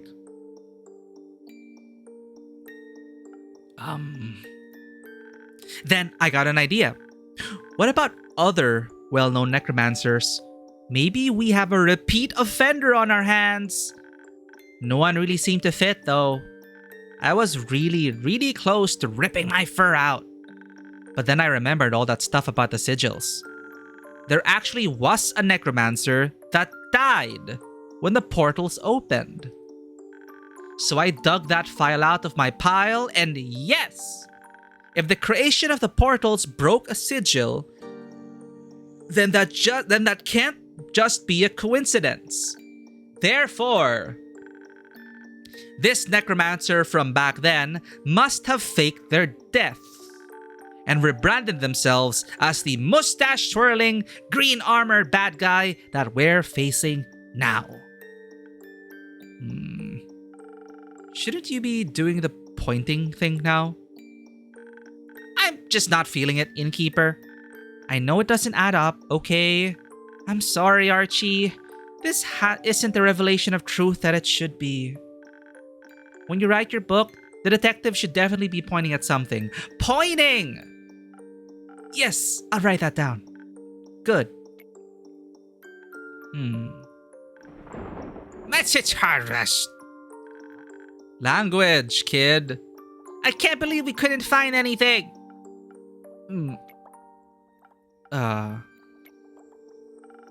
Who taught you that word, Melly? Wouldn't you like to know? Oh well, it's probably Carolyn. Because she's taking greatsword lessons from Big Sister Carolyn. She's Big Cat Carolyn. She's also Vukakin. What are you planning on doing now? We need a new perspective. Maybe there's something we haven't considered yet. That's why we brought some of our research materials with us. Wouldn't a library be a better place for this? Well, maybe, but there wouldn't be enough space to set up the conspiracy board. You brought the board here. Yep. Thanks for letting us set up here. Okay, thanks for letting us set up here. Okay, I'll be in the back. Bye! Take care, Bonebreaker. Thanks for dropping by. I don't know where the necromancy's... Okay, the necromancy... Were we the ones that faked our death? I don't know. I hope it's okay for us to take up some of your space. I want to see the conspiracy board. It's fine, Archie. You can go ahead. Much appreciated, Innkeeper. Okay. Again, I don't know why I gave Una this voice, but apologies in advance. Well, don't you look chipper? It's good to see you too, Una. You can spare me the pleasantries. Long day? Nah, I was just never really into all this research mumbo jumbo. I was surprised when I heard you volunteered for the research group. Ha! Your in from gathering game is getting weak, Innkeep. I just chose the activity that's the least hassle. Too much exercise isn't good for the retirement spirit. But I don't need to tell you that, do I? Before you get another word out of me, I'll need something to get my energy back. That old frantic research atmosphere really tired me out. Something to bring your strength back. Got it. Just Southern Brawler.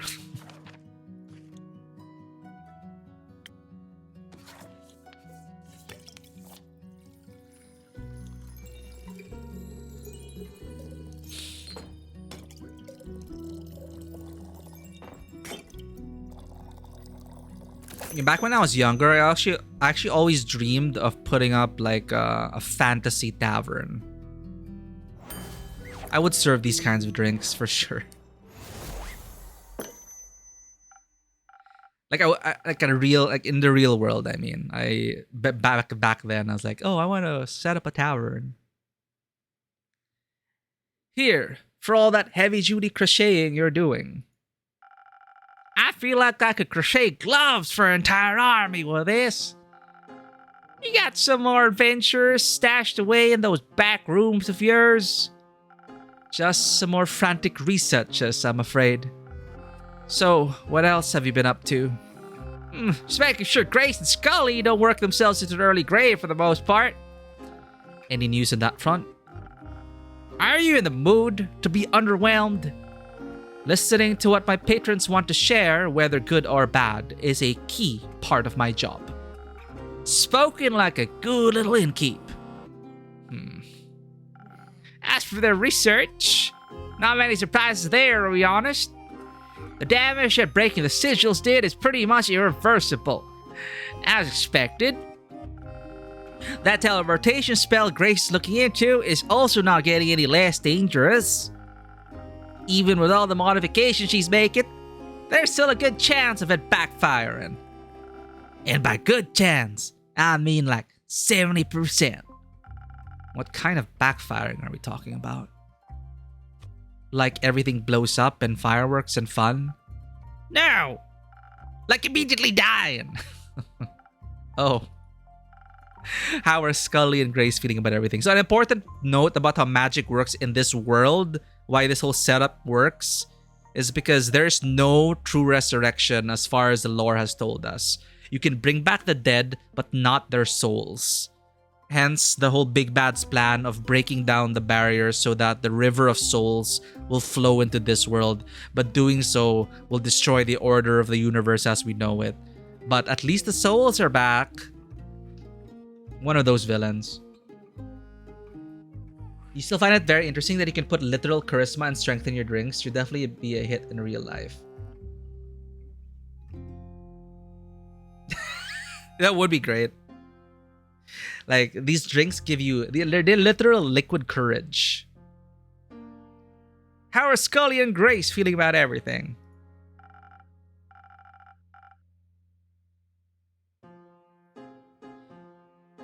They're taking it in stride. Or they're just too stubborn to give up. I'm not sure. That sounds like them. What about you? Me? All of this must be pretty disheartening. I mean, not really. These kinds of doomsday scenarios just lose their impact after a while in this business. I've lived my life. I've made my choices. Now, I'm just doing what I want either way. You know, as you get older, chat, that becomes more and more like your reality. If the end of days comes knocking and I'm on my porch crocheting and drinking, I'll have no regrets. But you're not on your porch. Huh. You're here, looking after the people trying to avert that doomsday scenario. Huh. I can't believe I have to hear that from you. Phew. Leaves a bad taste in my mouth. I could offer you another drink to wash it down. No thanks. Unfortunately, you've got a point. I guess I got swept up in all of this a little. Sure is weird. What is? Caring? Not like I need to elaborate. Preaching to the choir and all that. I don't know what you're talking about. Sure, whatever. Let me just ask you this. As you are, will you have no regrets when all of this is over? You couldn't just let me have the last word, huh? No way, you know her. I'll leave you to contemplate that, I guess. Alright, we got the full profile.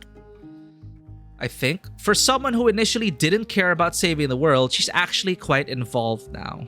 Even though she denies that she cares or that these doomsday scenarios scare her, seeing her actual emotions begin to shine through really makes me happy.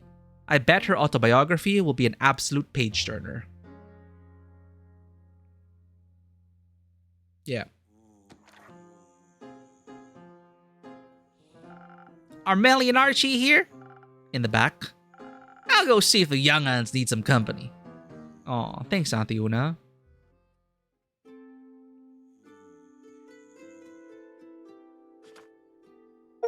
Oh shit. Okay, we got lights out.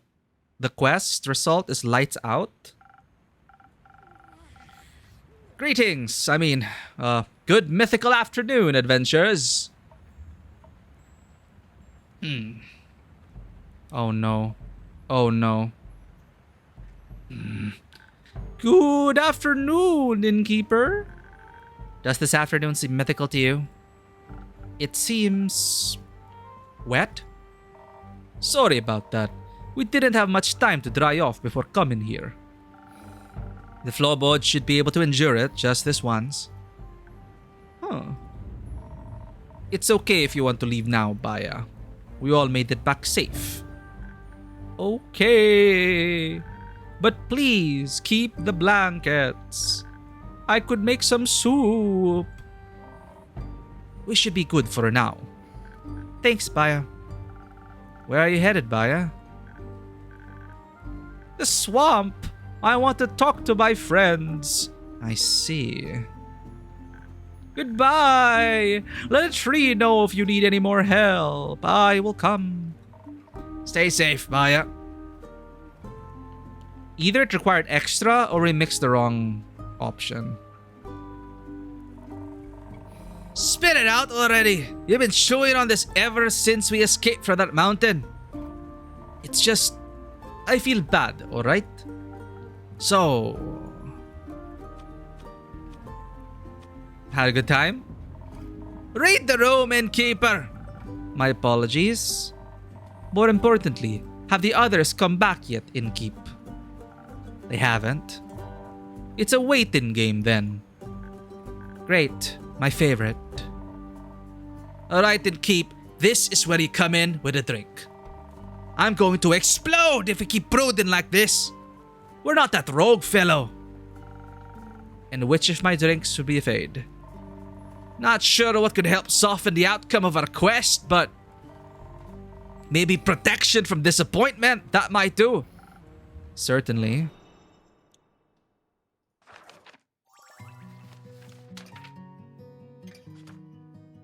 What happened? I do hope it is a very different outcome, regardless of whether it was we needed the extra or we needed the other potion.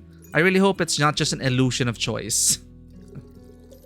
Like to make us feel like the finale is at stake, right? So they want, of course, they want us to have some failures, right? They don't want all our plans to succeed. So it keeps the tension up. It keeps the excitement going, right?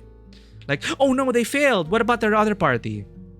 Because if everything like worked out perfectly, I'm not sure if that's what they were going for. Frosted Lagoon. Wait, did we mix the right drink? What's his strength? Yeah, the only time we experimented was the uncle situation, and that was different. But I don't know if the uncle situation had the extra pips as well, the grayed out ones, or not. That's what I have to look at the VOD for. I hope your disappointment will be just a distant memory after this drink. Thanks. This takes the edge off. Didn't realize my shoulders were so tense this entire time. Welcome back, Bonebreaker. Can I offer you a drink as well? I'm fine. For now. Count me in, innkeeper. I don't really want to think about it. But perhaps understanding where we failed wouldn't be a bad idea. I don't know about the vampire one. We didn't experiment. We killed the vampire because we chose the attack route instead of the social route. But I didn't try the social route. We did the combat route. I'll see what I can do. So all Hex needs is intelligence. Thankfully, the devs have already added or will add the skip text feature. The skip all. I hope it's skip scene text because that helps us replay these visual novels. I think it's in the works.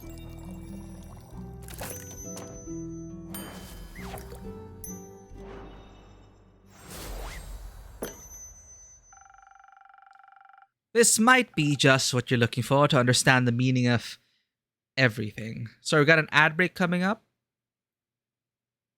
It wasn't there. I don't know if it's here now, but I saw the update notes. It's one of the things they'll be adding. Skip scene text. 42 is the answer to everything, right? The answer to the universe or something. Okay, see you in the ad break. Sorry, thank you. Thank you again to the subscribers who are not affected by these ad breaks. This disables pre-roll for people for 1 hour. Thank you, we'll see you in a bit. What? Weird. I don't know where that came from. But this is good. My synapses are firing at the speed of light. Here's my conclusion. We might be really, really fucked. Was it that bad? You don't even know the half of it. Wait, this can't just be it, right? Grace and the others should have figured something else out by now. You probably already have some quests in store for us for plans C, D, and X. I'm sorry, Hex. Archie and Melly couldn't find any new leads. See, and for the research team, they also, quote-unquote, failed. And Grace and Scully are still at it, but from what I've heard, they haven't found much either. So they're keeping us on the edge of our seat. Come on, Innkeeper, stop joking around. I don't think this is very funny. Neither do I. Then what are we even doing here? What? If the Innkeeper doesn't have any quests for us, why are we wasting time here? If you haven't noticed, the world might be ending soon. We failed to create the world-saving weapon, and now we're here to what? Have a nice chat? Oi. You're mighty close to overstepping there, wizard. Oh, and also, Fable is still unaccounted for. So I feel like Fable is gonna come in as a Deus Ex Machina and save the world. I really predicted Fable will be the one to save the world. Oi, you're mighty close to overstepping there, wizard. Well, maybe someone needs to say it instead of just lazing around. Hex. Sit your arse down. I'm pretty sure Fable's gonna be the one to swoop in. I think all the plans will fail, and then Fable will be there at the right time. Then the question is whether Fable is gonna die in the process, or it's all a happy ending. Because they're teasing us. The carrot on the stick is the barbecue party hosted by...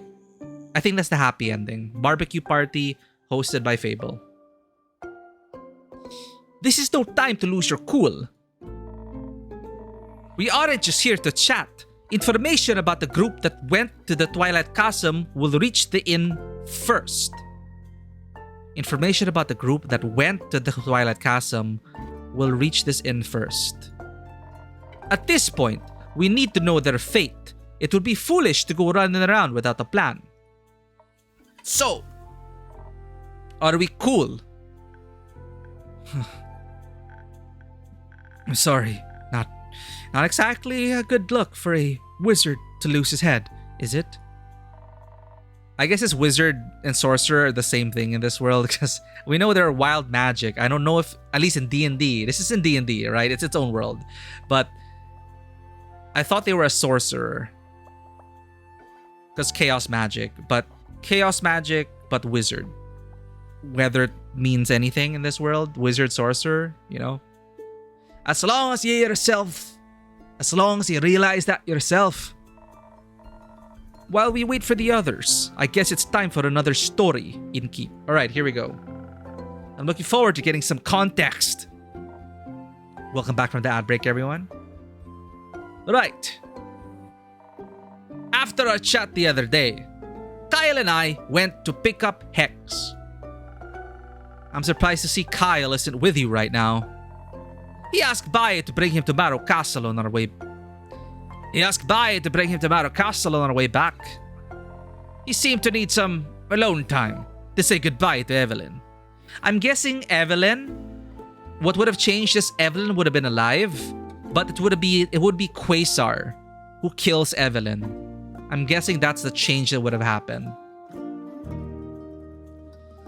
He seemed to need some alone time to say goodbye to Evelyn. Aren't you worried he'll get lost on his way back? Kinda. Though Hex drew him a pretty good map. Let's hope he doesn't forget how to read maps. Soon after, Ker and Baya picked us up. They just stepped out of a tree right next to us. Baya was pretty excited to take us to the Highlands. Apparently, she's pen pals with the Yeti, and she'd never gotten the opportunity to visit. And then, whoosh! Whoosh! Yeah. 1 minute we're surrounded by nice and lush woods, and then the next, vast mountains. Snow. A lot of snow. You guys suck at descriptions. Our journey to the Highlands was so fast, it's barely noteworthy. It was impressive. I mean, sure, evocation is obviously the superior school of magic. But I suppose such a feat of conjuration was pretty cool, even though nothing blew up. Oh, are you an evocation wizard? Was I wrong? What did they... Maybe they just love chaos, but they're an evocation wizard.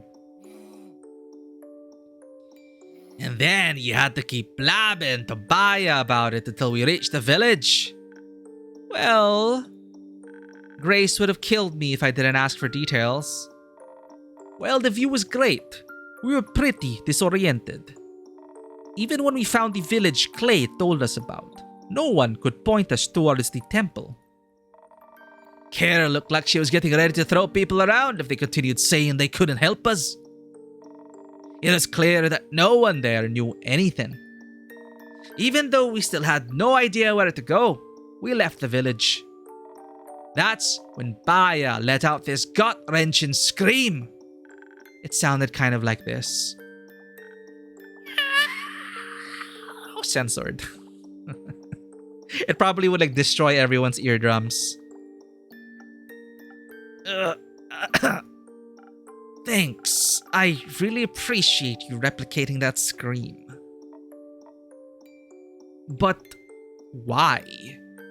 Hey, you guys insisted I stay to tell the tale. Melly! Did someone die? Oh no. Oh, hi Lenny. Good to see you, Melly. No one died. Hex just got a little too excited. Whoopsies. I see. Well, make sure not to scream like that anymore, or no one will know when you really need a detective on the scene. After all, you don't want to be the next boy who cried detective. I'll keep that in mind. I'll go back to the board then. Okay. So, Baya let out a scream. We had no idea why she did, but before she could explain, we heard some loud footsteps approaching. It was hard to see with the heavy snowfall, but a huge silhouette was making its way towards us. Care almost tore into it as soon as it was close. But before we knew it, Baya rushed forward. I almost attacked Baya's pen pal. You actually met the abominable Yeti. Really nice fellow. Also pretty good with directions. They pointed us towards the temple. And there it was. Lo and behold, the Temple of Ur, where the flame of a Leviathan is kept. Sounds blasphemous. The trek up there was brutal. It was so much walking, I thought my feet were going to fall off. It wasn't so bad, really. The winding path looked nice with all that sparkling snow. That's easy for you to say. You just vaulted right over all that rubble. You're too impatient. Kyle cleared the rubble away eventually, didn't he? Guess we did get to the gate eventually. It is closed, of course, a gigantic wet slab of stone in weathered condition. If there's one thing I know about this sort of thing, it's that gates like this one are super inconvenient. Sure, they're pretty good for defense. But what are you gonna do if you wanna pick up a package and it slams shut behind you?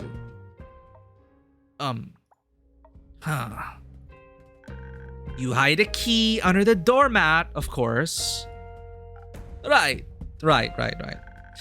And since I'm such an amazing wizard, I found the doormat really quickly. What he meant to say is that he stumbled upon a mechanism by chance and then destroyed it. It worked out fine in the end, didn't it? I totally knew that destroying it would open the gate.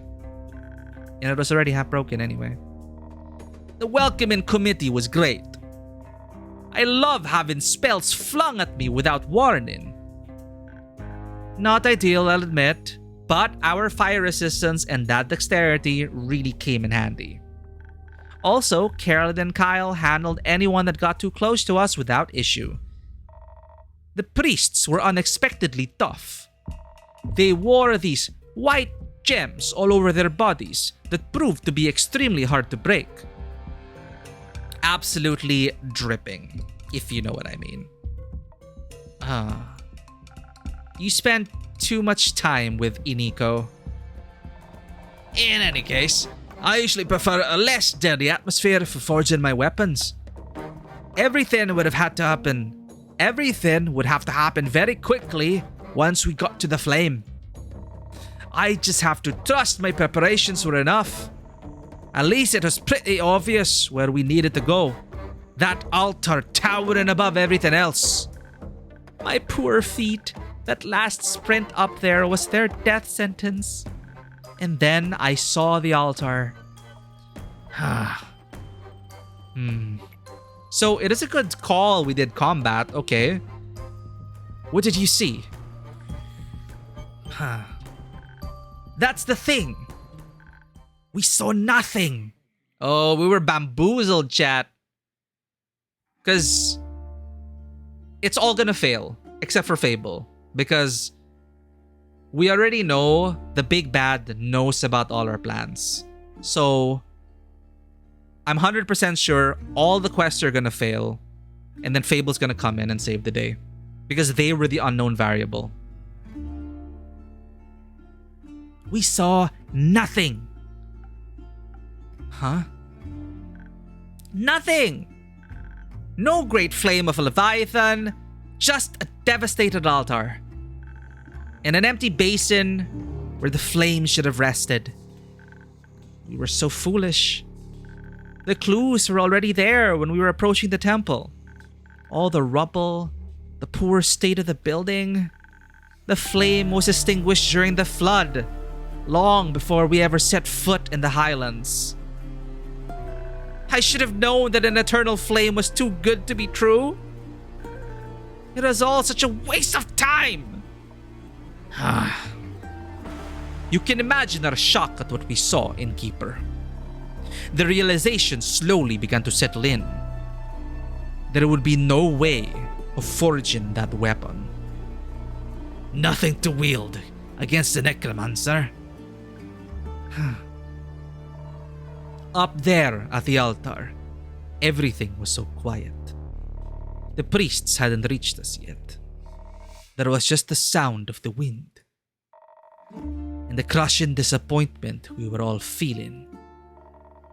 And then the whole temple started shaking suddenly.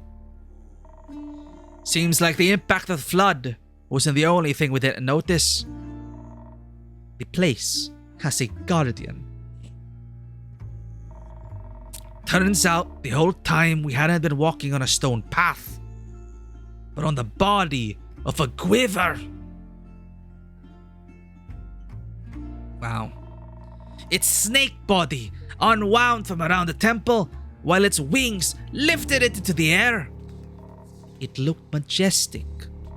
The sun reflected off its pure white scales that shimmered iridescent in the light. When its gigantic head was level with the altar, we could see an enormous gem embedded between its eyes. It shone in every color imaginable. What I wouldn't have given to work with an opal of such fine quality. It's good to hear you guys had a mythical moment there. But I, for one, was worried about the overgrown snake with wings. The thing reared back and then bit off the altar tower. It would have been really cool if it hadn't also carried us up into the air. It was pretty clear what its goal was. Never been so thankful for taking a wizard along. Though that feathery descent spell could have come in a bit earlier than like 5 feet before hitting the ground. Featherfall. Oh, I'm sorry. Chanting while falling at terminal velocity is kind of hard. I'm glad you weren't transformed into the pancakes. We landed somewhere the quiver must have been resting before. There was no snow, so we urged Baya to work her magic and create a tree tall enough for us to step through. That would take some time though. I also noticed a bunch of loose gems around the place we landed. Very similar to those worn by the priests and definitely related to the quiver. Though the fact that they were just laying around in piles was curious. That was quiver poop, wasn't it? Most likely. I wasn't complaining. I'd never seen such durable opals. While Rhea was busy gathering those gems, the rest of us were keeping an eye out in case the quiver struck again. Quiver? We didn't have to wait long. I don't know what we would have done without Baya. Her vines covered us like a dome and deflected the blow, just barely. I knew they wouldn't endure another attack, so I readied my blade. No matter how reluctant I was to attack a guardian. Due to the previous attack, we could see a bit of the outside through gaps in the dome. We only saw the white of the snowy landscape, but then, suddenly, the bright yellow of one of the quiver's eyes. Hesitation would have meant death. Ha! I cannot believe they inserted a Sekiro reference. Chat. They inserted a Sekiro reference of all places. I did not expect that. For Sekiro players in chat. We got a serpent, right? We are on the serpent. It's coiling up. And we should see a bit of the outside through the gaps in the dome. We only saw the white of the snowy landscape, but then suddenly, the bright yellow of one of the quiver's eyes peeks out. Hesitation means defeat. Hesitation would have meant death. I remember Ponder's clip fondly. Stab it in the eye! Hesitation would have meant death. Just as it was about to pull back for another bite, Carolyn struck it right in the eye.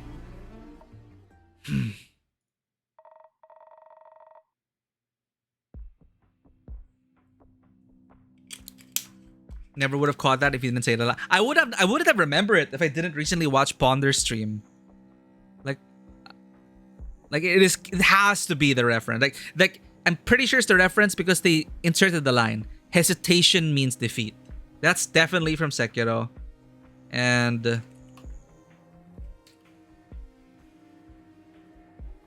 it's a quick time event, kind of. Can I find a picture of it?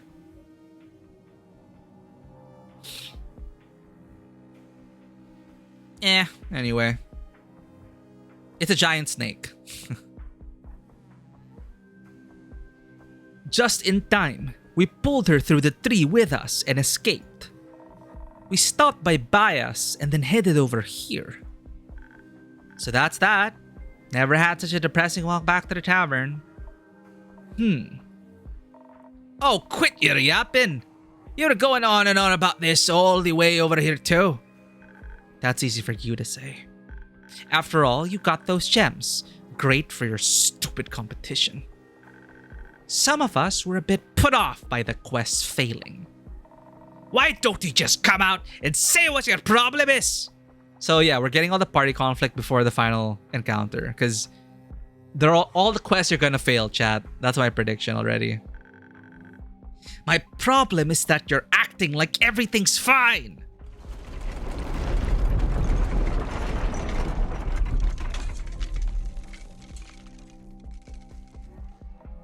What? It's suddenly daytime? What? Huh. Whoa. Did it stop? Seems like it. Is everyone okay? More or less. Yeah. What about Melly and the others? I need to... I'll go. Alright. Thanks, Rhea. But I really like, I'm saying it again. I'm not done with the game yet, but I would love to see spin-offs of these characters. Like, I'm pretty sure I'm predicting that this is really the developer's first game to build the world and its characters. Then you're gonna have adventures with these NPCs down the road in other genres of games. But they really seem like I'm really invested in them and that they're also well connected, and the chemistry of them bouncing between each other, it's pretty good. I'll take my leave. We told our story. There's no other reason for me to stick around. I know this is a hard time for all of us, but I need to check on Grace. Goodbye, Hex.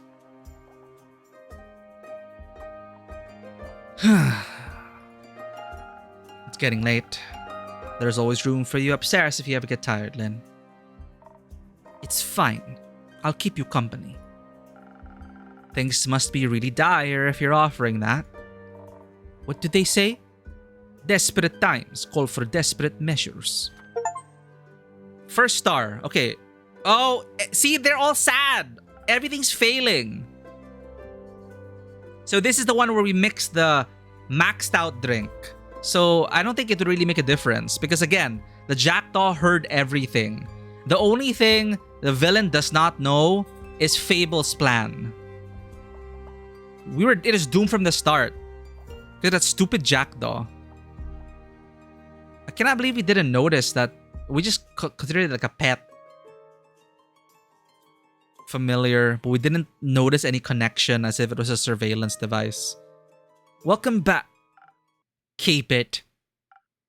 Okay.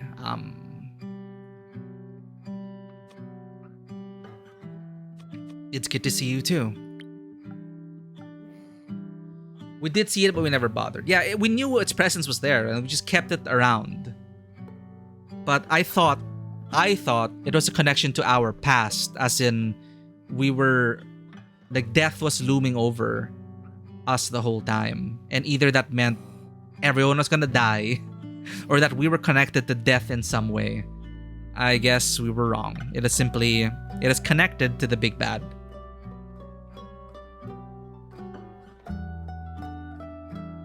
Yeah, right? You guys noticed it at the start of the stream already. They're saying, hey, Jackdaw! Hey, symbol of death! So, and at like our second or third session, I was like, you know what? What if we actually have a terrible ending? And the Jackdaw means everyone here that enters our tavern is gonna die.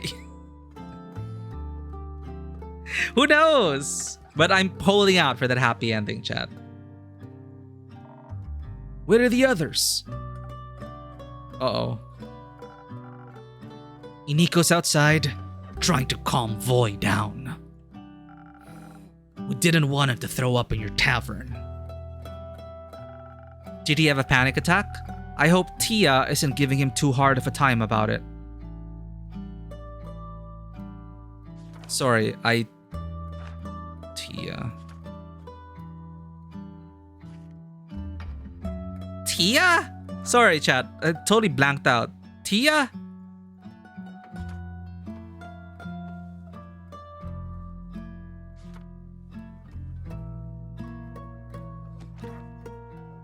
Did he have a panic attack? I hope Tia isn't giving him too hard of a time about it.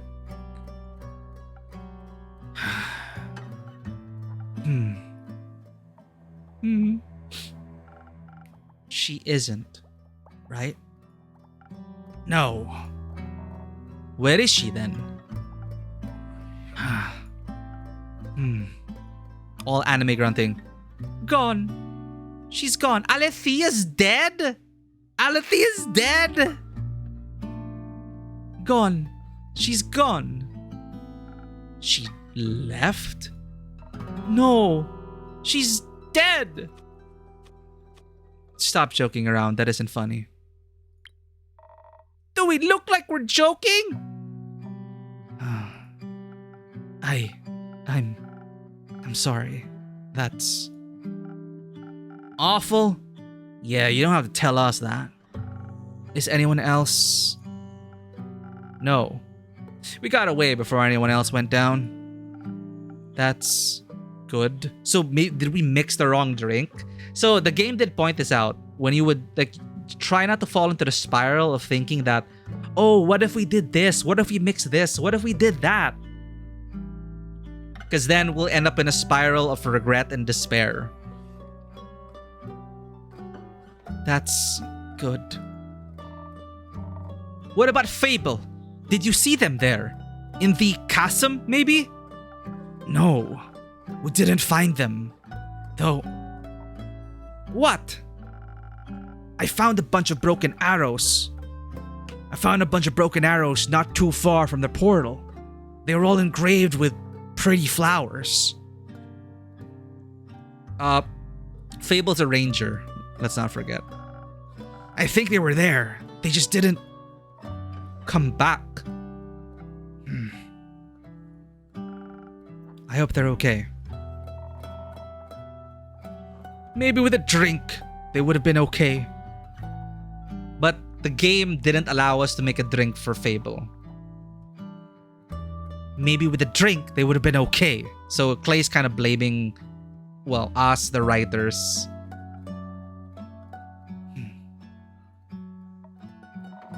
What do you mean? You didn't make him a drink in Keep? That's when we were acting very sus. That's when the story was making us like sound like we didn't want to be a part of things. Or that we were telling Fable, this is not how we do things. Like, you need to put up a quest, and etc, etc, etc. We were just telling Fable, don't go. You're not strong enough for the quest. You need to level up more. What do you mean? You didn't make him a drink in Keep? We had a bit of a fight.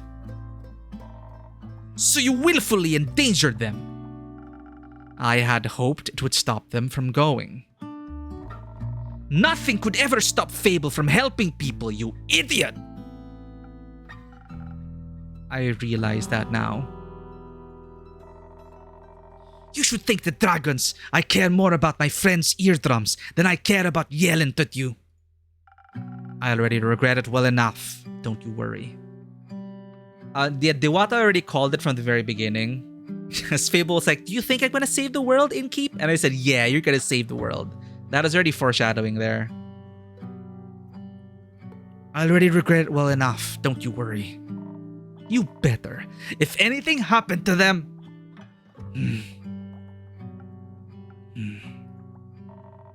If they end up like Alethea, I know.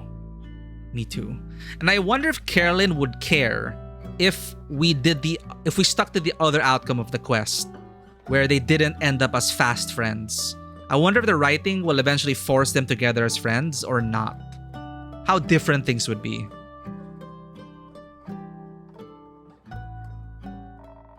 We shouldn't have left without her. Her body wasn't exactly cooperative. We couldn't have taken it with us if we tried. Don't call her that. What? An it. Oh, so Alethea was just possessed or risen as undead. Clay. He's right. Have some respect. I'm just saying. Well, stop saying it. All right, you three, calm down. No need to spill more blood. Please tell us what happened. What does it matter? We abandoned her. That's what happened. We didn't do that. We sure abandoned the world. Our angel would be disappointed in us. It's not like we had much of a choice. You would say that, wouldn't you? So this is the part in the story where everyone's fighting with each other. What's that supposed to mean? You always run. Of course you wouldn't choose anything else. I ran because I have something to get back to, Clay. So did she. Okay, how about a drink for calming all those nerves? No. Time and place. I'll take one. Need to tell you what happened after all, even though I rather wouldn't. Got anything to make that easier? I don't have a joke this time. I hope you'll forgive me. Don't worry, there's no need for trading today. I don't have anything to wash away the regret, but maybe I can get you something to make the words flow easier. Spoken word. Heart. Spoken heart. You'd like to believe that the story would be slightly different? Small things piling up. Yeah, the small things. Again, it's hard for me to trust in games like this. I have not played many visual novels, okay, but amongst the ones I played, it's only in Scarlet Hollow where I felt like all the little things added up. Like whether it was an illusion of choice or not, Vano assures me it wasn't an illusion when you pull back the curtain to see all the variations, permutations. But regardless, whether the illusion of choice, whether it's real or an illusion, it was very strong in Scarlet Hollow. Like I felt it made me feel like all the little things added up, and that I ended up where I was because of a result of all my actions. But the others, it's usually like, broad sweeping changes, maybe one or two endings, not much variation. Because it's hard. It's so hard to make a very nuanced, like, branching dialogue tree. Like, when I was younger, I tried to write branching dialogue trees. It's so hard. Like, I was trying to make Neverwinter Nights mods, okay? I was young, okay? I was very young. But I tried to make, like, Neverwinter Nights modules, and I was writing, like, NPC dialogue. Just a tree, okay? It was so difficult for me to keep everything in check, to make it sound like it is natural. Not like, you have dialogues which go back to the main tree, right? And that's where the illusion is dispelled, where you go, do you have any other questions? And then 5 choices. You choose one. You have any other questions? And you're back to the 5 choices. And it feels fake, right? But Scarlet Hollow overall felt like it is always moving forward, never like going back to a tree. And I felt like it is always branching. And to make that kind of it is insane. Like I cannot imagine the work it goes into making such amazing dialogue trees. Sorry, I was making Spoken Heart. Andu raced it, right?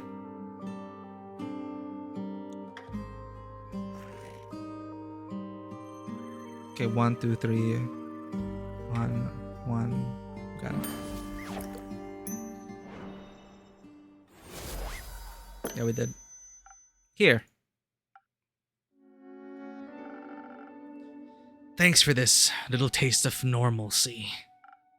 So I don't really know how to ask. Did you stop him? No. Oh. Fantastical.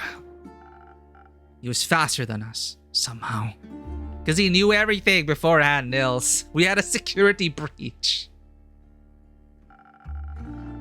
Melly and Baya drew us a map of the portal so we could get there quickly, but when we arrived, we found a note stapled to a tree. It read, "If you value your lives, go home."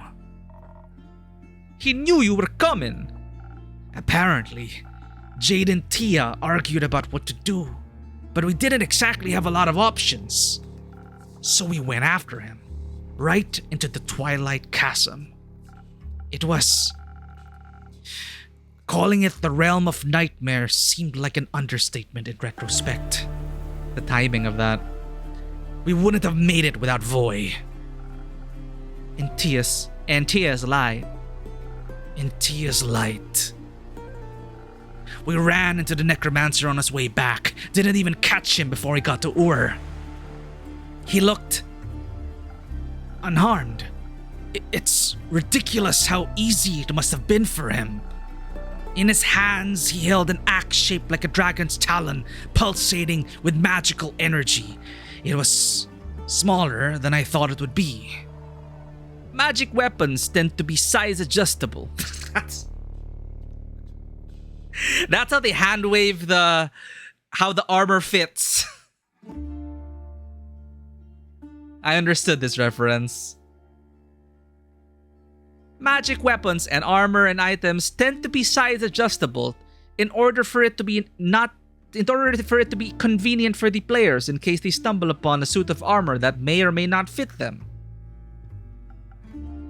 Oh, right. Maybe we would have stood a chance if we hadn't walked right into a cluster of nightmare creatures. Is it because we mixed them a drink of offense? Shit, I don't know. Usually big visual novels have a couple of huge branches with key choices. Rest is flavor or isn't there. Yeah, like, I know you worked on visual novels before, Vanua. Like, I've never attempted to write a visual novel before, but it's intriguing.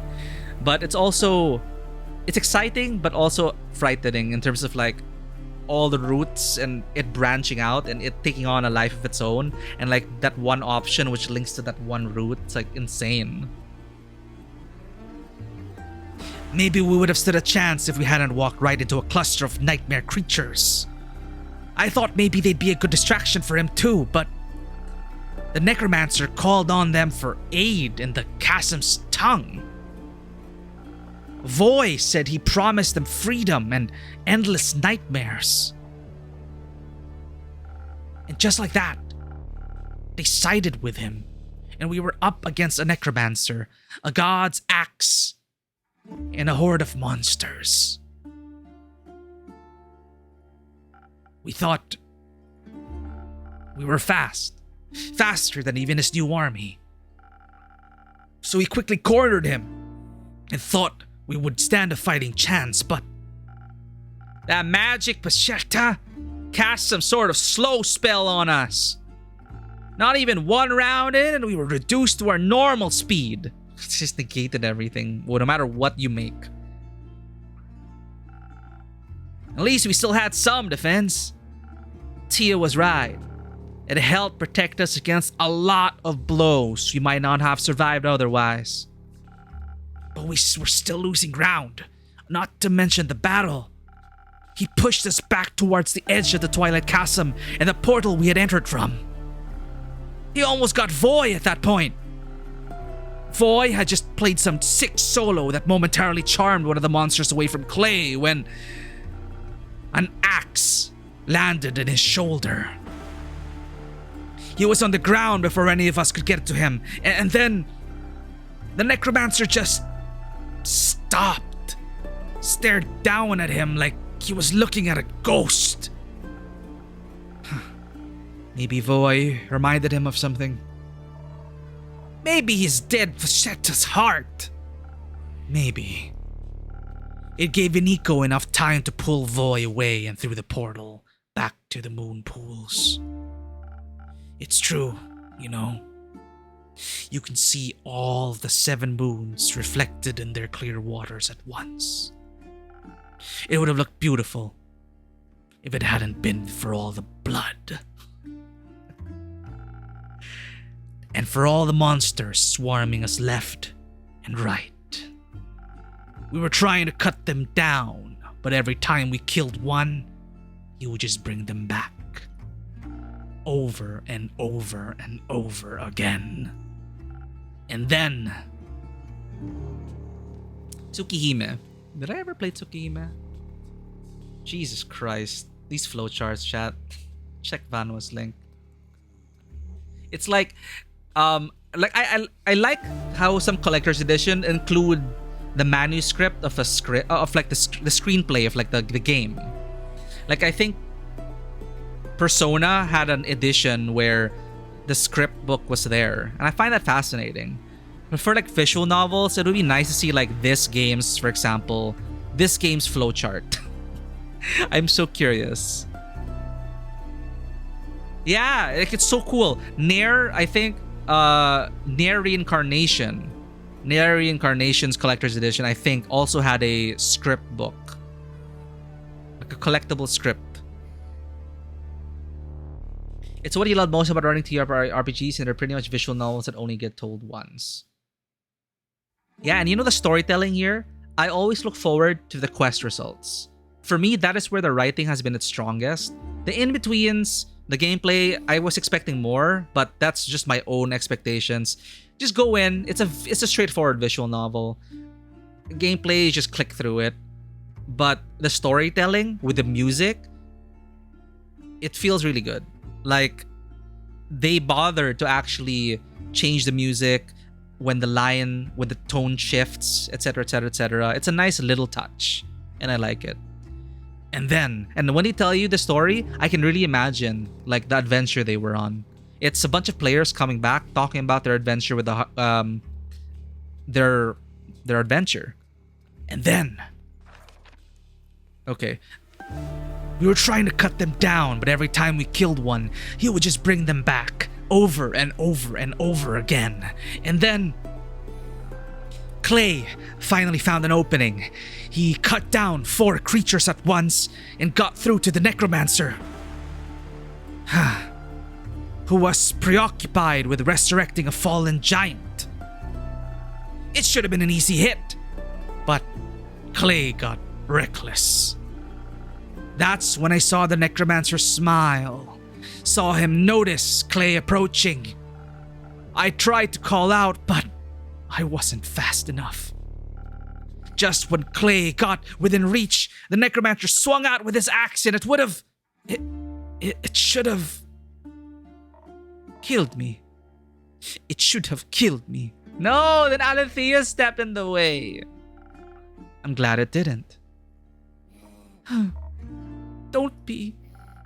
The axe hit Tia right in the chest as she shielded Clay with her body. She moved so fast. I think when she saw Clay in danger, she finally managed to break out of the slow spell. I saw she wanted to protect him, so I pushed Clay out of the necromancer's way. And as Tia lay there, her body in the pool of the astral moon's light, he brought the axe down again. He double tapped the cleric! He didn't double tap the bard because the bard reminded him of someone. But he double tapped the cleric. He brought the axe down again. You shouldn't have pushed me! She died to save you. I had to honor that. We might have been able to save her from dying if you hadn't. I wish that was true, too. We should have shielded her body so we could revive her. If you play D&D, if your GM does double tapping and stuff, and if you leave the body open, yeah, I can totally imagine that. So Clay definitely has a point. But also, everyone could have died.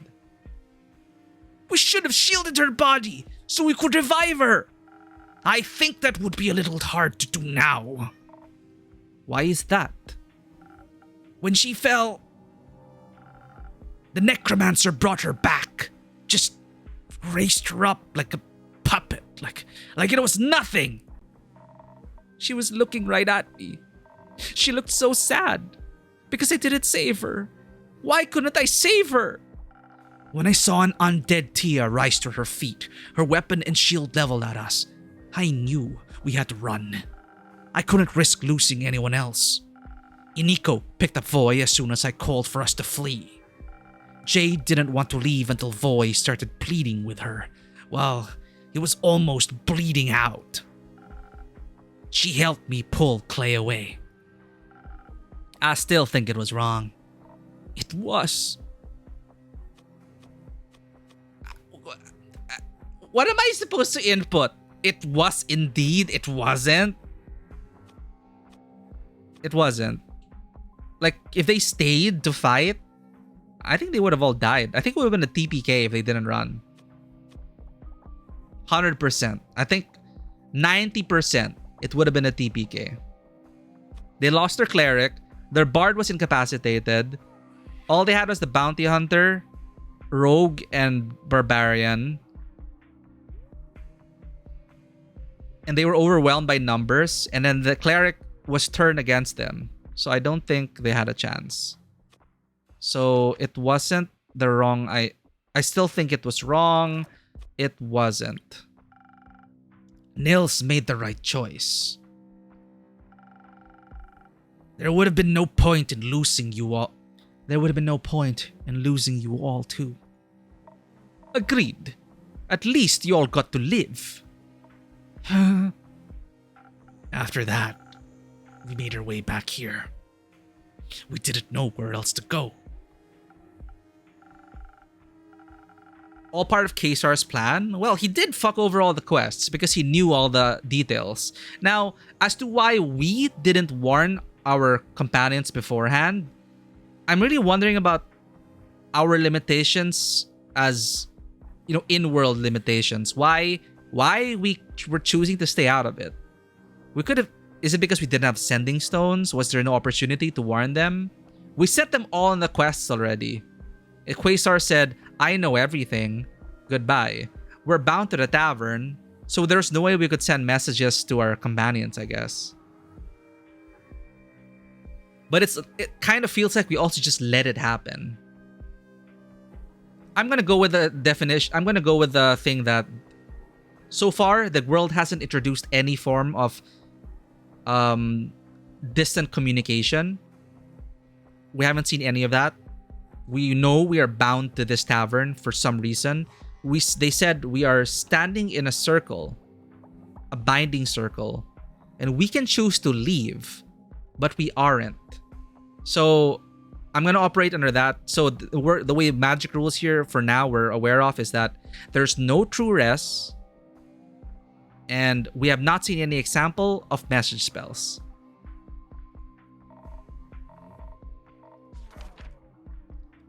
I'm glad you made it all back, but I'm sorry you had to go through all that. Why did we have to? Why didn't Cassiopeia save us? Save her! The dragons on... And again, another mention of the gods not involving themselves directly. The dragons are neutral. The dragons are Facetta! Sure are. Because we're a dragon, I feel. The real Facetta is the madman who killed her. We have to go back. I don't think that's a good idea, bud. We have to! We have to retrieve her body. He can't have her. Now he can use her to navigate that stupid portal, and she would hate that. Actually, yeah, it is part of the plan. He needed the cleric's light to guide him. She would hate being turned into another monster he can use. If we can't get her back, we at least have to bring her here to give her a proper burial. We can't do that, Clay. We don't even know where they are right now. If we had stayed, we might. But we didn't. Thanks to you. But it is what it is, right? You say we can't go back, so we can't change anything. We screwed up. We played right into his hands. All this power and strength and magic, and we didn't change anything. Hold on. I'm sure you did your best. What's the point of doing that if it doesn't save anyone? I can't even feel her anymore. The bracelet, it's just empty. There's just an absence where Tia should be. I feel like if we had just done something different, if I had been more stubborn, I don't know if you could have changed anything. That's a constant theme as well. Like, it's like, will you spiral in terms of, I could have done this, I could have done that. It makes you think about, what did we fuck up in this visual novel? Us not being able to leave is some kind of binding vow that allows us to do what we're doing now, influencing fate. True. They did say our drinks are influencing fate.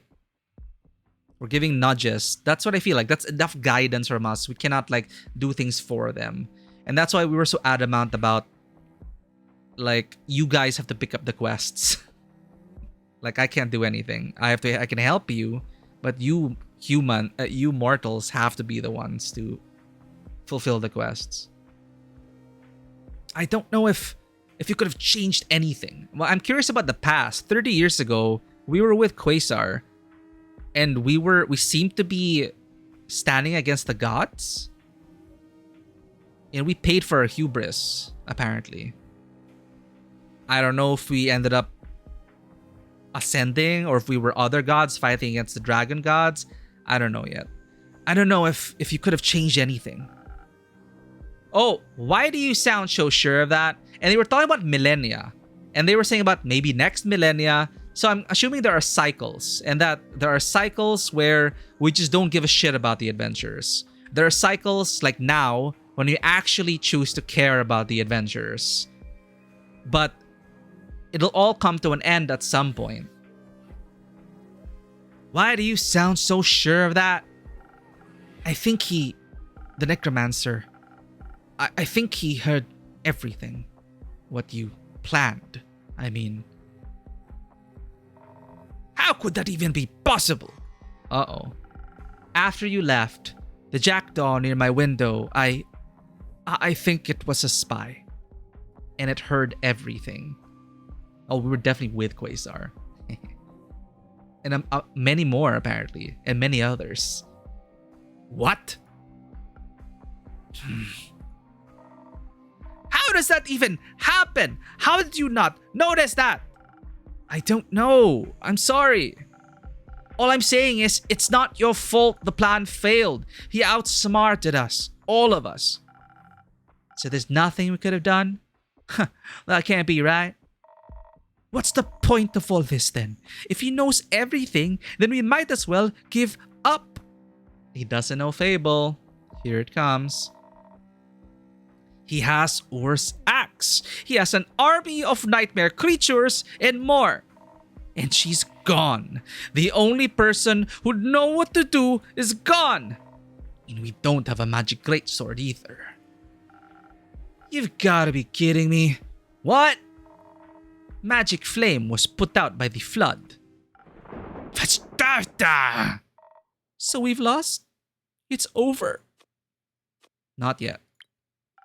He hasn't won yet either. Even if it feels like he has. We're still here, so we can still fight. We can still stand in his way. Hope will only abandon us if we let it. You're right.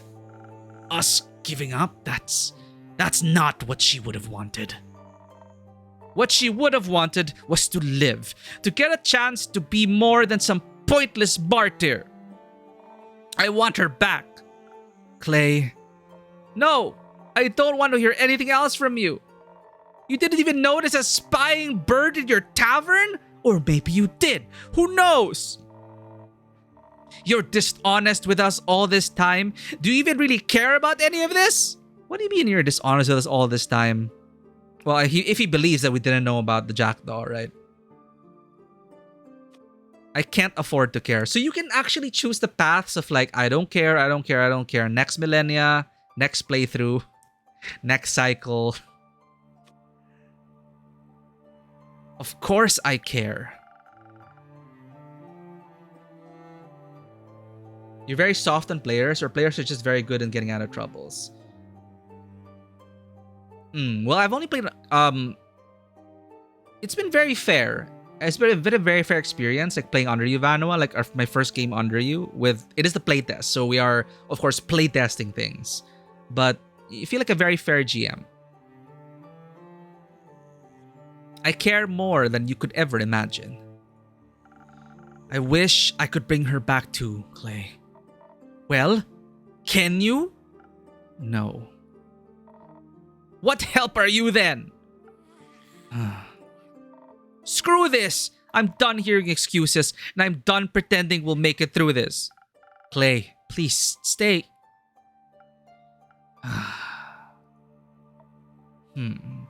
Hey, Dewata, welcome in. Shit is happening. Oh, you have a work meeting in a bit? Well, thank you for peeking in. Everything is fine. As the city burns, as the world burns around us, everything is fine. We didn't just fail all the final quests.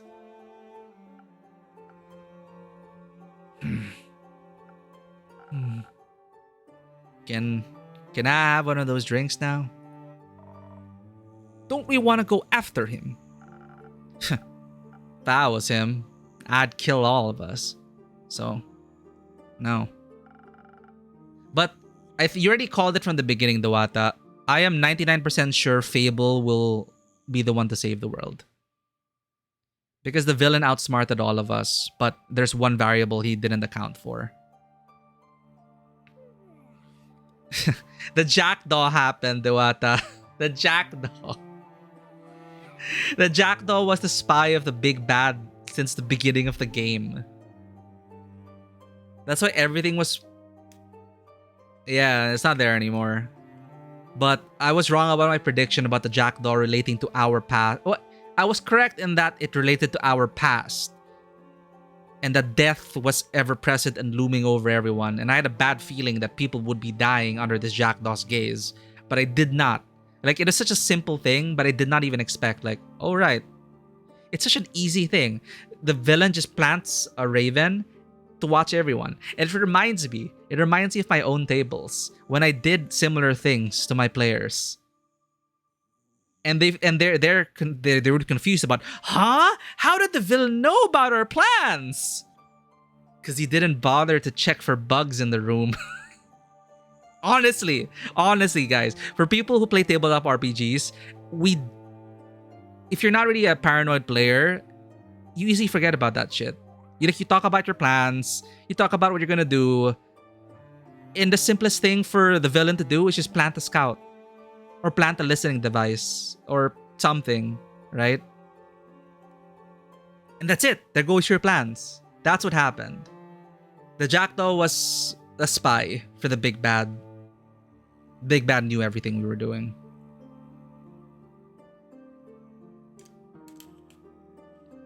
No, Magpie, you did well. I'm so proud of you players. These guys were so epic.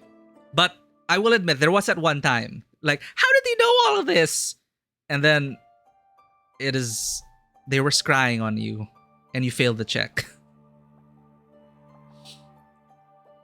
What kind of drink do you want?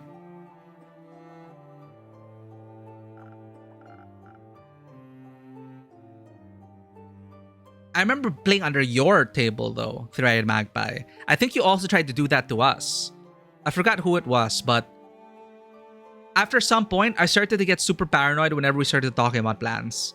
I would always be like, GM, I'm gonna look for anyone listening in, or some suspicious devices around, or, you know, anything that's like out of the ordinary in the room that we're in. Like, it's a habit for me now to secure our, you know, our big plan space, big plan talking space.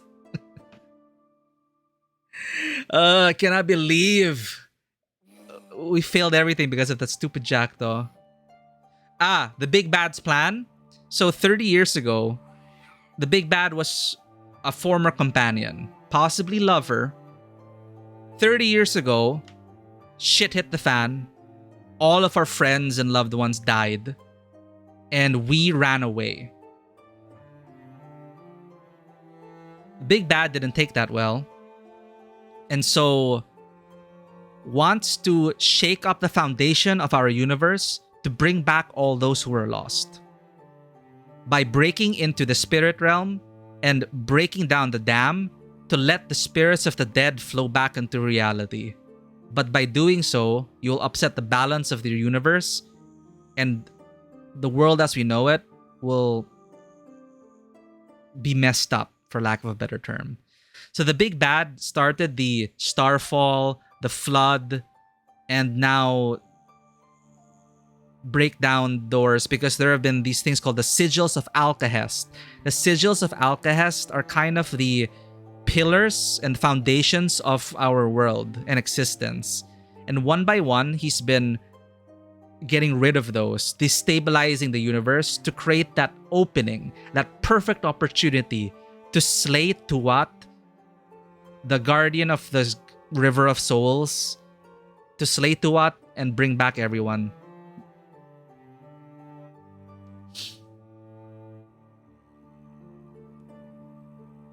Yeah, left at the altar situation. Probably it was like a red wedding or something. Who knows? But yeah, I hope that's a summary. That's a summary. Openings between worlds, letting the spirits of the dead flow back into reality. Shakes an ass in. Yeah, actually. Oh man, So we're like, he's like Emmet Selk, and we are Venat. Oh no.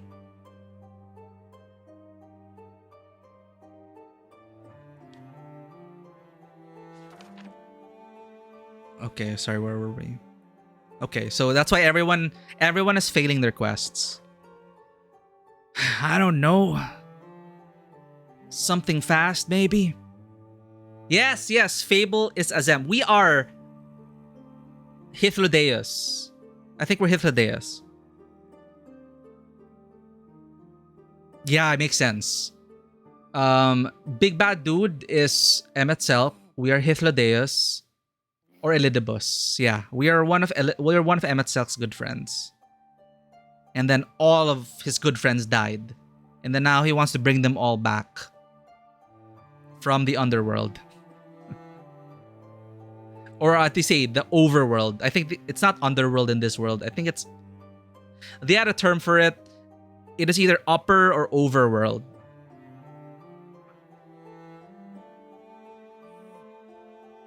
I don't know. Something fast, maybe? Didn't help with the fight. But might help my stomach. It's worth a shot, I guess.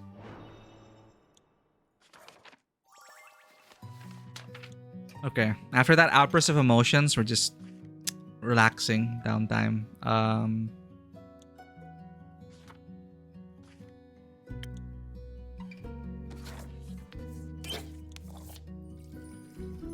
Ooh, Hades' trial as a Pictomancer. How did that go? Also, how's the Pictomancer for you?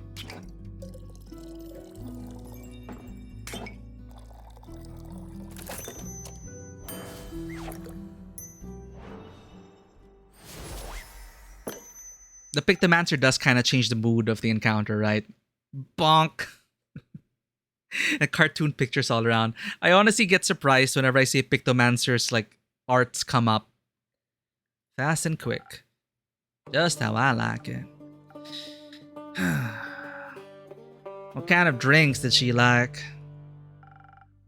Defense all the way. We're talking about Tia, who just died. Adds up. Wait, what? That's it? Oh, next day. Oh, okay. I thought we were in the final act. Okay, The Wake. The Wake! As in, the wake could mean many things. The wake of the people who died, the wake of all the events, everything. Chapter 23, The Wheel of Fortune. 34th. In the Arcana, what does the Wheel of Fortune signify? It's really funny. It takes you out of immersion. I get that, but it's very fun, and that's what's important. Maybe we'll get used to it. Pictomancers will eventually be like, it's taking me some getting used to as well in terms of immersion, but I'm confident that eventually it'll just be like, it'll fit right in.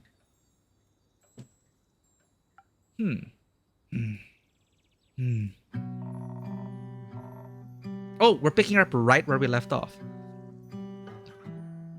Someone should go after Clay at some point. We'll need his help. We don't have time to let ourselves fall apart right now. Easy for you to say. You weren't there. Carolyn's right. We'll have time to feel defeated once we're dead.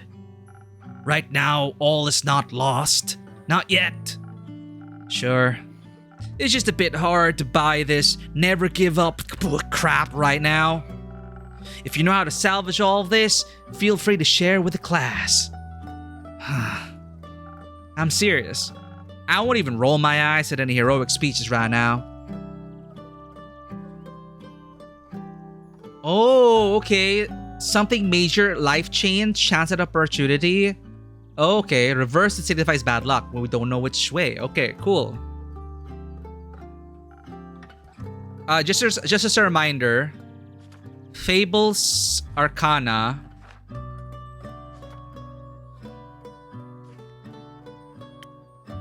is the Hanged Man.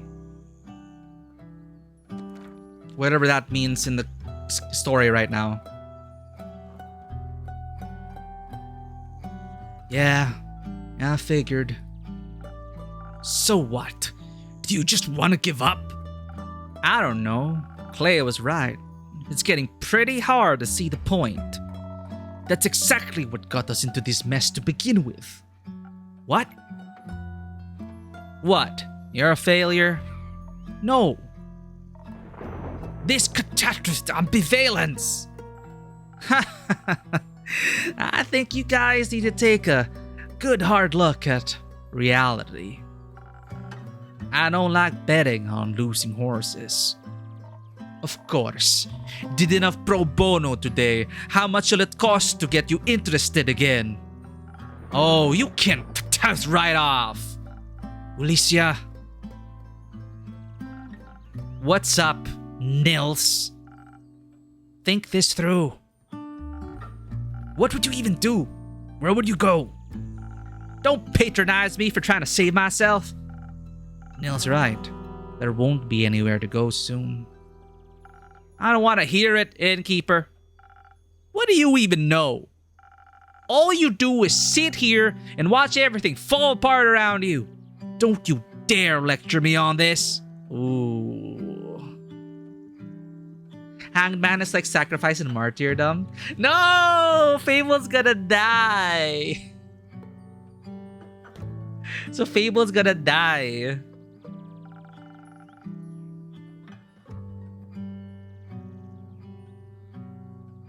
I don't think that's very fair of you to say.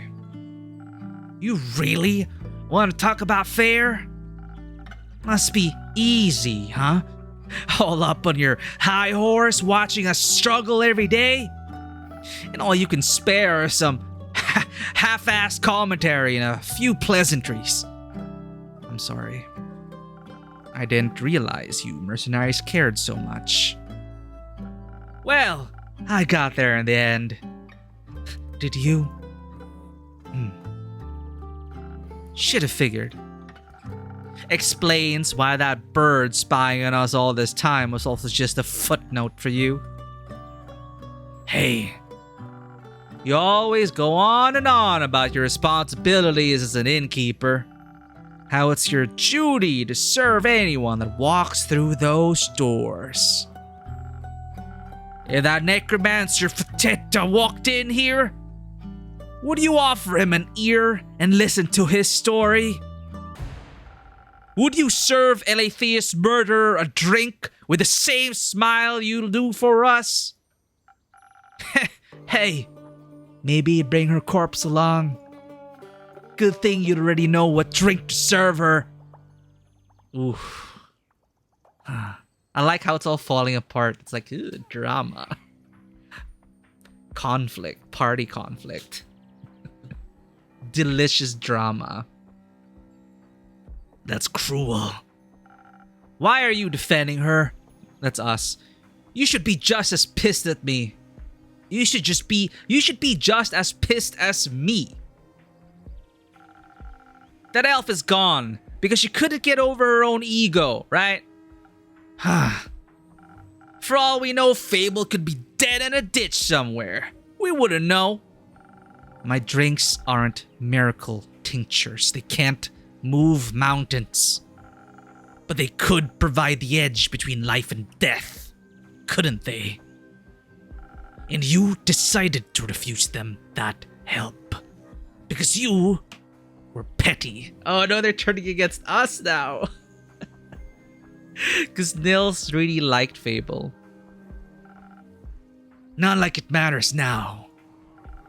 Don't talk like Fable's already dead. Maybe you should have thought harder before letting Fable walk away like that. What happened to believing in them? If there's even a chance they might come back, I'll keep these tavern doors open. Good to know you seem to have somewhat of a heart. Whatever. I don't know what else you want me to say. Just try to say something that doesn't make it sound like you've already given up. Like you didn't give up the moment things turned rough in the chasm. That was different. People were dying. A lot of people will die soon. Because we ran. So unless you have some big idea for how to fix this world, good luck, Dewata. Hope your meeting isn't as tumultuous as this meeting right now. Oh, I know. You could just set up another hit, Nils. Oh no, she's going there. What? There's all this drama. It's so delicious. You could just set up another hit, Nils. That way someone else can take care of your problems again. It just won't be me this time. Innkeeper? Carolyn? It's been real. Or not. But risking Clay's temper seems more meaningful than sitting here, so goodbye.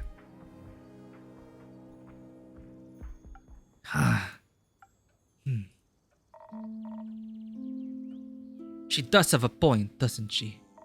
I don't know what to do anymore. On our way back from the Highlands, I was thinking, I could just go see my family. But would I even reach them before the sun sets for the last time? I could have tried. Instead, I'm here. I'm not sure why. There must be something left to do. Maybe if we have the element of surprise with your sword, we might... No. This sword can't save this world, and neither can I. Element of surprise. Fable. But since Fable's the hanged man, we might lose them. What? Oh, okay, happy ending. We're done. GG. Fable became a dragon. Am I seeing things? Fable? Literal Deus Ex Machina. Fable? Hello, everyone. Greetings, adventurer. Welcome back. I'm back. Somebody pinch me? Ow. I said pinch, not punch, Carolyn. That wasn't a punch. I'll show you. Wait, it's really me. Even though I do look a little different. Is it weird? No, it suits you. Looking badass, Elfie. Thanks. I like it too. I like the horns. So in a way, the hangman did die. So I'm guessing this is another incarnation. Or they were reincarnated. They look very horny. Nope, that sounds wrong. Let me try again. Take your time. They are very pretty. Beautiful. Effervescent. Do you need one of your own drinks, innkeeper? Well, what I really want to say is... I'm so glad you're okay, Fable. Oh. And I'm happy you're back. I'm really happy to see you as well, innkeeper. And there's so much for all of us to talk about. Wait, before that, First and foremost, I want to say that I'm truly sorry. I should have never refused to make you drink. No matter what insecurities I was dealing with, I should have never let them get in the way of keeping you safe. I made it back, didn't I? And I thank the dragons for that. But I still ended up acting like a giant hypocrite. None of my encouragement was ever given in falsehood, yet learning to trust the abilities I knew you had. It was hard to trust in you, well, the worry for your well-being was eating me whole. The worry of losing a friend. Huh. Don't you mean regular? No, you're my friend. If you'll still have me.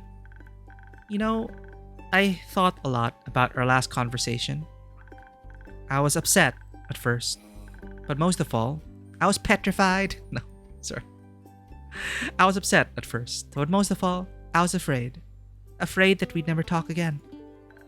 I didn't even know if I ever wanted to come back to this tavern. Maybe the me from a few weeks ago would have just stayed away, but you're important to me too, Inkeep. And I wanted to be brave for the both of us. So, I came back to hear you out. And I'm happy I did. Glad you're both finally able to resolve this. That conversation must have really eaten into your word count for the day, Innkeeper. Worth it. But yes, you'll have to carry me from here on out, Nels. I'll try my best. Oh, right. Guys, we don't have time to chat. There's this necromancer that stole Ur's axe. I don't know who he is or what he wants to do with it, but we have to stop him.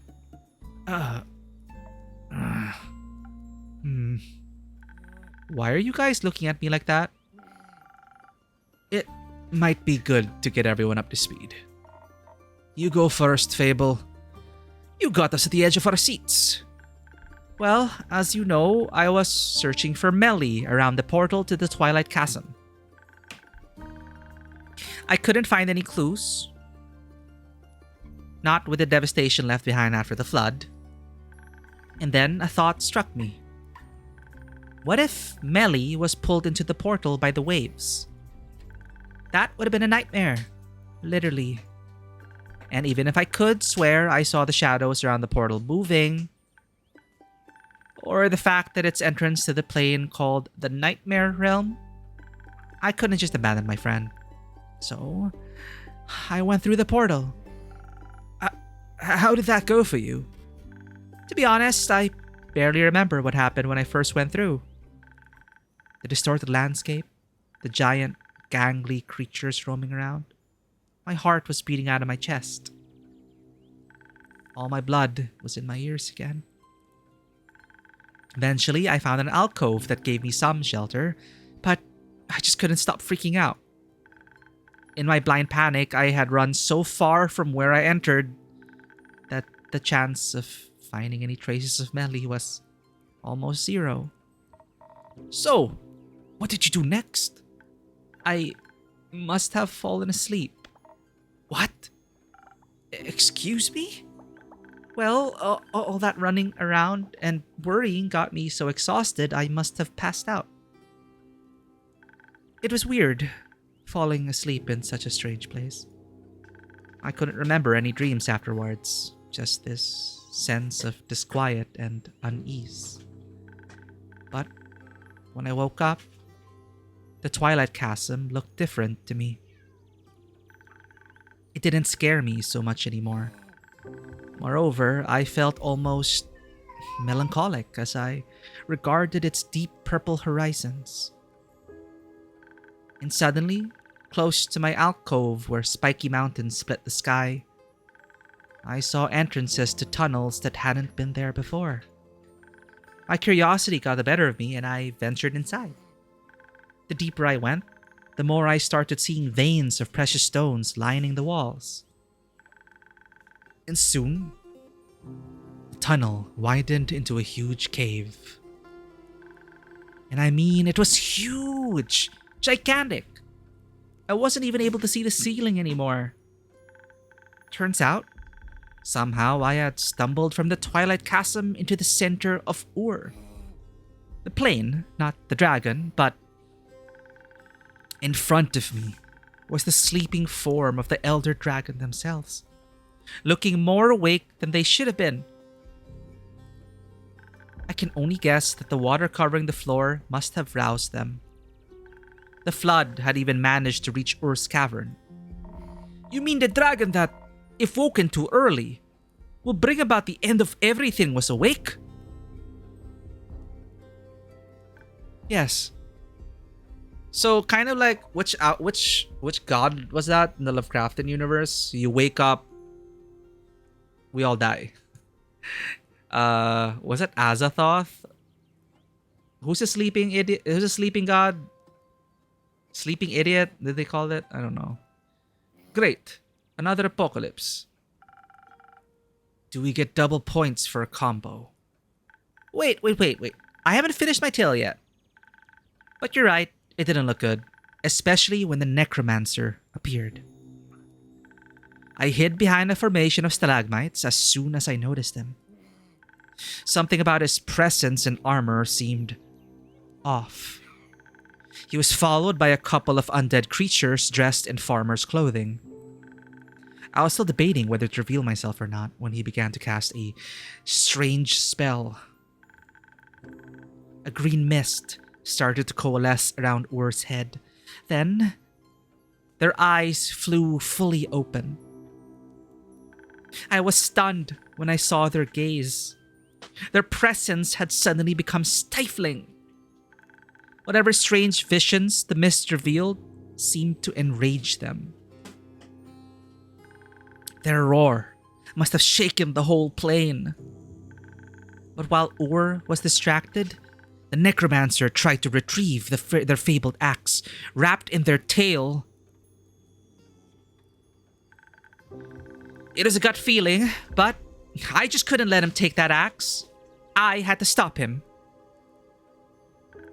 But as he took hold of the large weapon, he turned to look right at me. My legs felt like goo. I was shaking so bad it was hard to draw breath. I knew at that moment, should I try to fight him, I would die. It is by pure luck that, in that moment, Ur shook off the mist and lunged for the intruder. The undead creatures used their bodies to shield him, shattering upon impact with Ur's claws, while the necromancer cast the same mist spell again.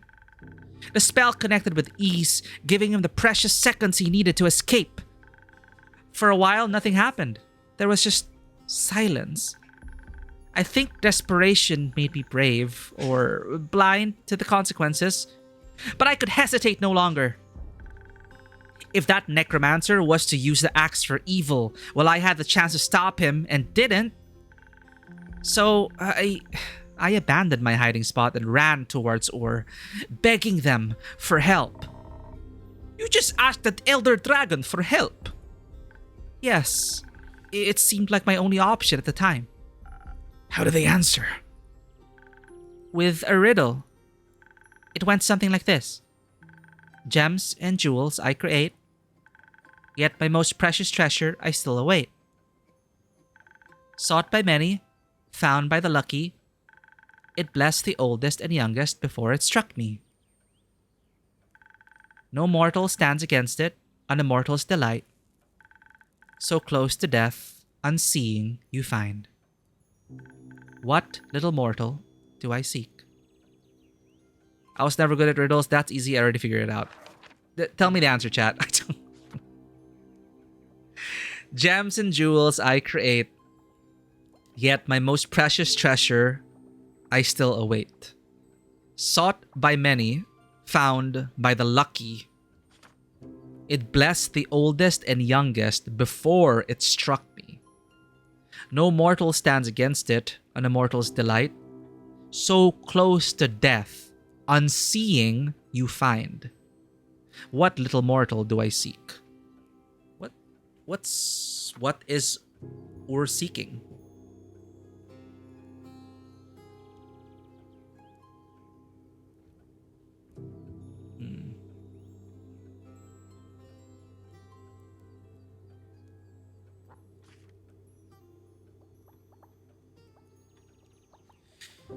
Bless the oldest and youngest before it struck me.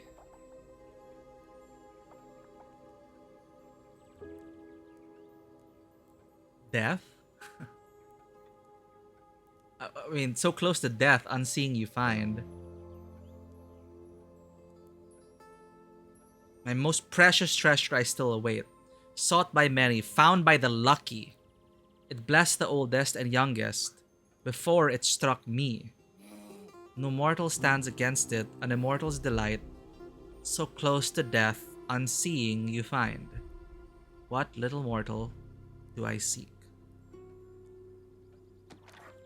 Keep your answers in mind, because I'm gonna progress it. I was never good at riddles.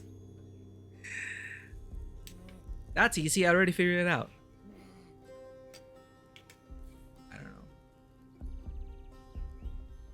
I was never good at riddles. Redemption, you think? Redemption. Okay, one more time. Gems and jewels I create, yet my most precious treasure I still await. Sought by many, found by the lucky. It blessed the oldest and youngest before it struck me. No mortal stands against it, an immortal's delight. So close to death, unseeing you find. What, little mortal, do I seek? So your answer is redemption? Let's see what it is. I was never good at riddles. I prefer more hands-on approach. Just admit you don't have the patience. We have that in common. To be honest, I could barely think past all the emotions warring within me. And so I just said the first thing on my mind. Okay, here it is, chat. What could it be? Okay. The lucky bit throws you off. What do you think, Bonebreaker? Like anything. I'm gonna try to give an answer as well. I just don't know. At least it's on one page now. Gems and jewels I create, yet my most precious treasure I still await. Sought by many, found by the lucky. It blessed the oldest and youngest before it struck me. No mortal stands against it, an immortal's delight. So close to death, unseeing you find. What little mortal do I seek? I'm thinking hope. So probably friendship. For me, hope. I think I'm hope. I don't know. Hope. That's my answer. That's my final answer. Imagine the fate of the entire universe was determined by a riddle. And so I just said the first thing on my mind. I told them how much I didn't want to answer a riddle just then. Saving people shouldn't depend on getting a riddle right.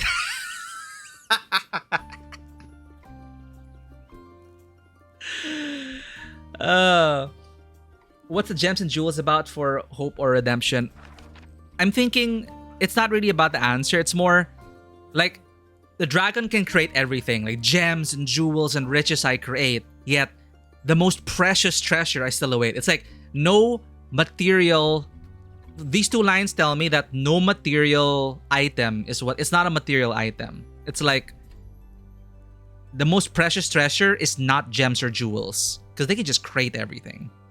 So it's sought by many, found by the lucky. So if my answer is hope, it is sought by many, but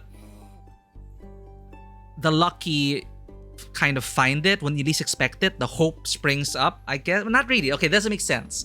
Hope doesn't make sense for that. Anyway, my answer is still hope. Hope blessed the oldest and youngest before it struck me. No mortal stands against it. An immortal's delight.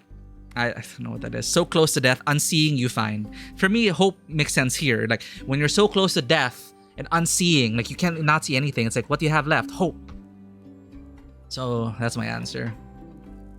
But Fable, saving people shouldn't depend on getting a riddle right. Let's see how the dragon responds. And if Ur wanted something in the first place, maybe they shouldn't speak in riddles. And communicate clearly instead. Oh, wow. You said that to their face. I got caught up in the moment. It seemed to surprise them, judging by the rumbling chuckle they let out. Eventually, Ur told me that all they wanted to do was fall back asleep. Wait, sleep?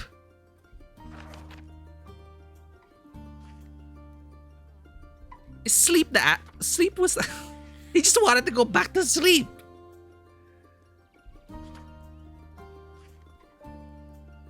No mortal stands against it because sleep will come for you. An immortal's delight. You can sleep forever. So close to death, unseeing you find. Yeah, on seeing, you find the sleep. And they say it's like the step closer to death, right? Sought by many, found by the lucky. A good night's sleep?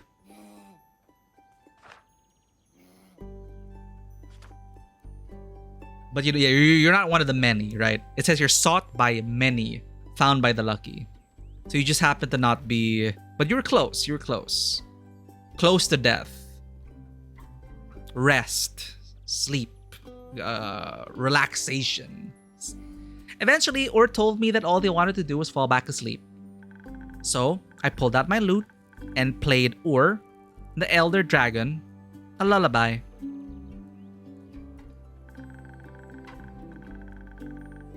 Exactly, I said you are not the many. You are not the many. Therefore, you didn't seek it. So, your hipster cred is still intact, Three-Eyed Magpie, not to worry. You were not affected. You did not come up with the answer because you are not the many seeking rest or sleep. Just as I could see their faces, just as you could see their eyes starting to droop, they lifted one gigantic talon to my forehead. This is like so. For some reason, I'm reminded of this whole story of Fable. For me, seemed like something you could put in a Souls-like game, like an epic God meeting moment in Elden Ring.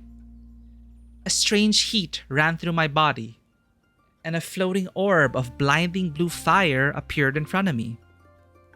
It was so warm and kind. It tickled my nose, and when I couldn't hold in my laughter any longer, I accidentally ate it? Before I could panic about wasting Or's gift, their gaze let me know that everything was fine. That their flame would stay with me from then on, and that this strength was their boon to me, to this world.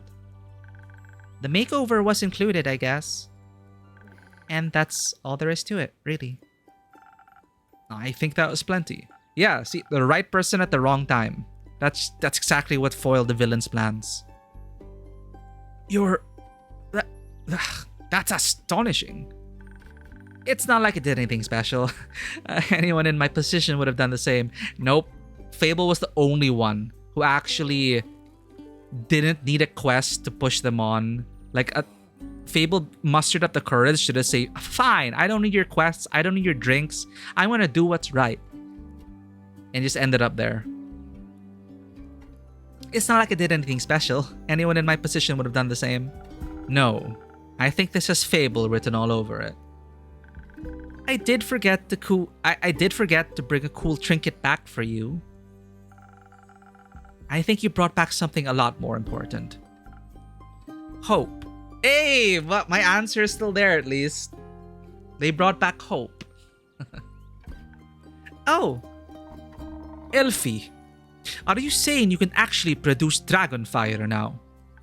I think so. I practiced recreating the orb on the way here, but I still have a long way to go. Ha! I feel like I'm missing some context here. Later, I need to get Rhea right now. That was fast. Can't blame her. Well, that was fast. I heard you might have some dragon fire from my sword. Good to see you back in one piece, Fable. Good to be back in one piece. So, what's the situation? Is there a new plan? Yes. Maybe. Well, we'll need to figure out the details. But it's fair to say, we've been given another shot. Right. If there's any smithing to be done, you know I'm with ye. How long do you think you'll need to reforge the sword? It might be tight, but this isn't the first time I've worked with a strict deadline. It'll be ready before sunrise. Got no time to waste. Right. I'd still really like to know what we can't waste time on. Let's discuss it with the others. Melly is a lot better at explaining this kind of stuff. She's safe? Yes, she's safe. Innkeep, I trust you'll have some quests locked and loaded for us top of the morning. Of course. I guess we'll see you tomorrow, Innkeeper. Last quest. Rest well, everyone.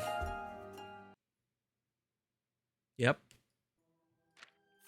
To reach Tuat, one has to go through a number of overly complicated rituals.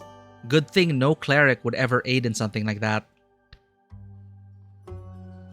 Unless you're an undead cleric, forced to work for the big bad. A stranger has come to town. He likes plum crepes and spooky armor. This is from way back. Fable has returned from their encounter with Ur with a mysterious ability, the power to create dragon fire. Hope is rekindled at last. Fight of hopes and dreams. All might seem lost, but the fight is not over yet. Quasar can still be stopped at the aperture. He's in the possession of a draconic weapon, but so are we. Thanks to Fable and their newly obtained dragon fire, we were able to forge a weapon to withstand his evil powers.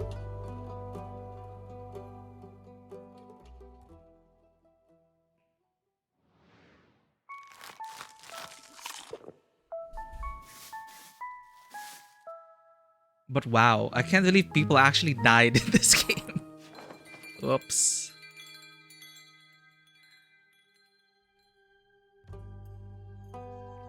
Oh, one of my favorite location in Baldur's Gate 3, House of Hope 24. Cue the musical number.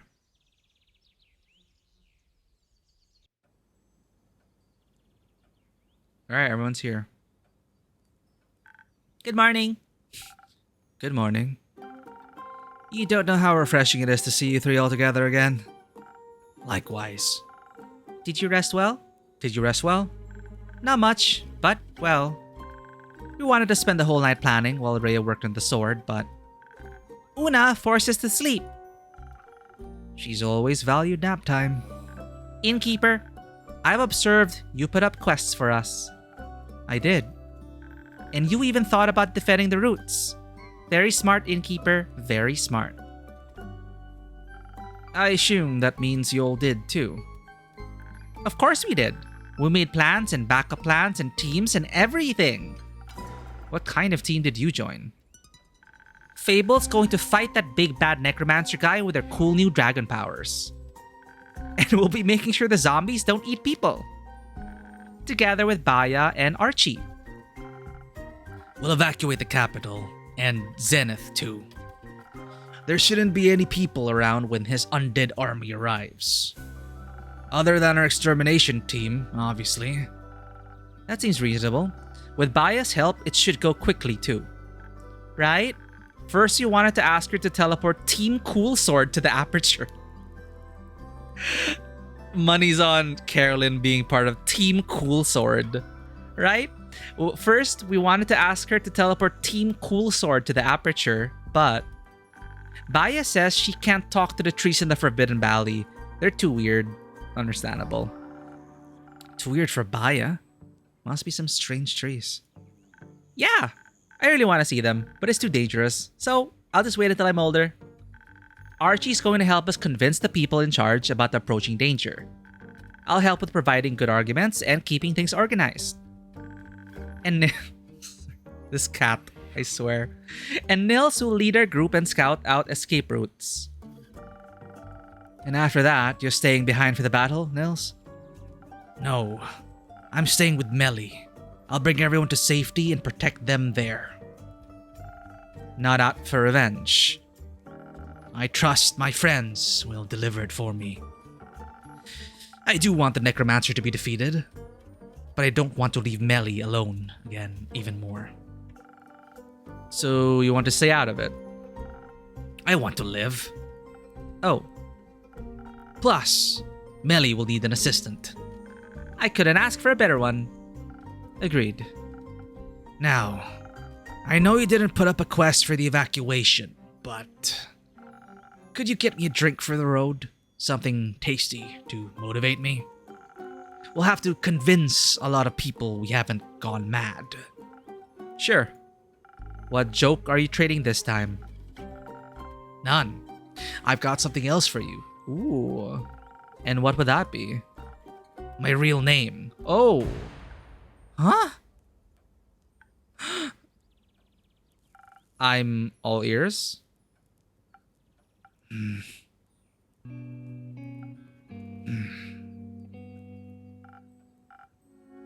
It's Neil. Neil Broom. But Jade was saying something about us being able to do something with people's names. Death flag? Oh no, it's a death flag now. It's Neil. Neil Broom. Alright. I've been wondering for quite some time if their true name was as cool as all of the other aliases, but it suits him well. Solving the dispute with his parents and warming up to the people around them really did wonders. It's good to see they found their own voice again. It's a stupid name, I know, but I think I'm done pretending to be someone else. So Neil it is. I love it. Neil! It's cute. Can I give you a nickname? Neely, Neil Chen, Nelly. Like Melly, but with an N. Neil is fine, I think. Neil, it suits you really well. Thank you, Fable. I'm not sure, it doesn't feel edgy enough. It could be so terrible. Such a fine name definitely earns you a drink. I was hoping you'd say that. Thank you for helping me be myself. I wouldn't have it any other way. I'll make sure Neil is just as charming as Zephyr or Malachite or John, then. I appreciate it. One more for the road. What's this? So Forbidden Valley, it's here. Fight of Hopes and Dreams. Aperture. Let's just get a bit of lore here. So the context of the quest, Fight of Hopes and Dreams at the Aperture. The Aperture is a dragon temple dedicated to the Lady of the Gilded Lake and was built only a few decades ago. Within the jungle's verdant heart, Cassiopeia's temple stands like a gracious sentinel in an otherwise harsh and hostile environment. Guarded at its center is the only portal to the astral plane, the reason why Cassiopeia's worshippers have chosen this as their stronghold. Not much is known about this temple since no one else lives in the Forbidden Valley. The Order of Starlight aren't exactly a talkative bunch either. A pity. So again, you could actually use this world, like get inspiration from it. They did bother to write out locations. All of this is like a plot seeds for you guys, for you GMs out there. This is the location of all the quests we've had.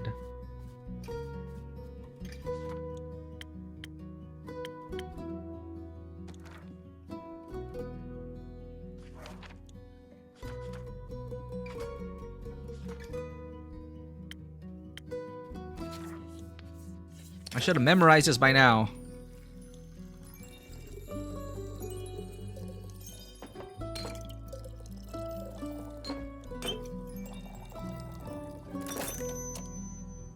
Charisma, right? Yeah.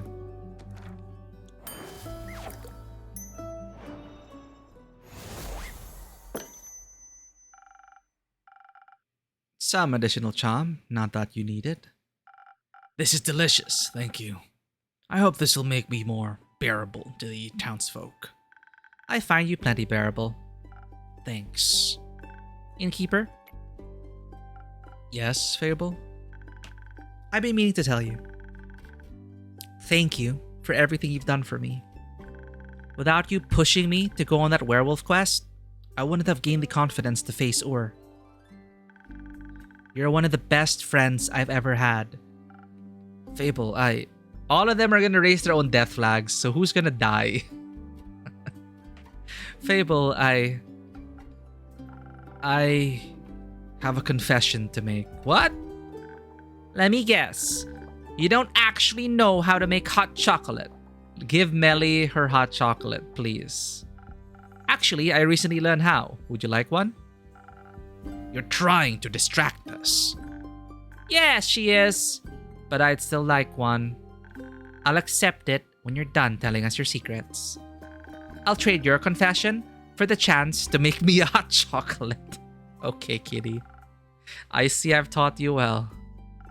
Alright. This is scarier than I thought it'd be. Oh my god, what kind of confession is this? Who are we? What's wrong with us? What's her damage? I know, but you can do it. Is this the tell-all? That crazy necromancer. The truth is, I know him pretty well. He's my former best friend. Oh. That makes sense. It does? Well, I always knew she was hiding something. And when I saw the flowers of the necromancer's armor, it reminded me of the letter you refused to open. Yeah, that letter was... evil? What is the letter again?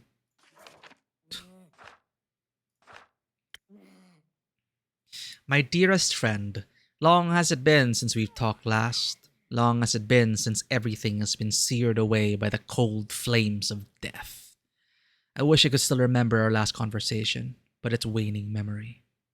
I can only imagine how you enjoyed running away, wishing to forget whatever was between us. Maybe you did, for a brief moment, for these 30 years. If you did, I'm writing this letter to kindly remind you of the good old times. To celebrate our reunion, I invite you to the spectacle of this century. The last day of the astral moon, welcoming the first light of the dying moon, where the realm of Tuat is just a grasp away.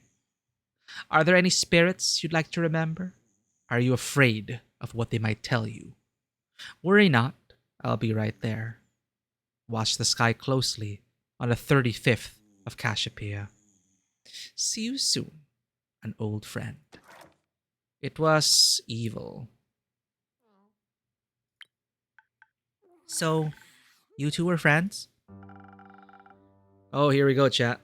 We were in an adventuring party together. It was us and 4 others. Aquila, Aegis, Alkane, and Kia. Aegis? Oh, it's been ages since I've said their names out loud. We spent quite a few years together. What happened? They died. Our friends, they... Remember the other necromancer you were researching, Melly?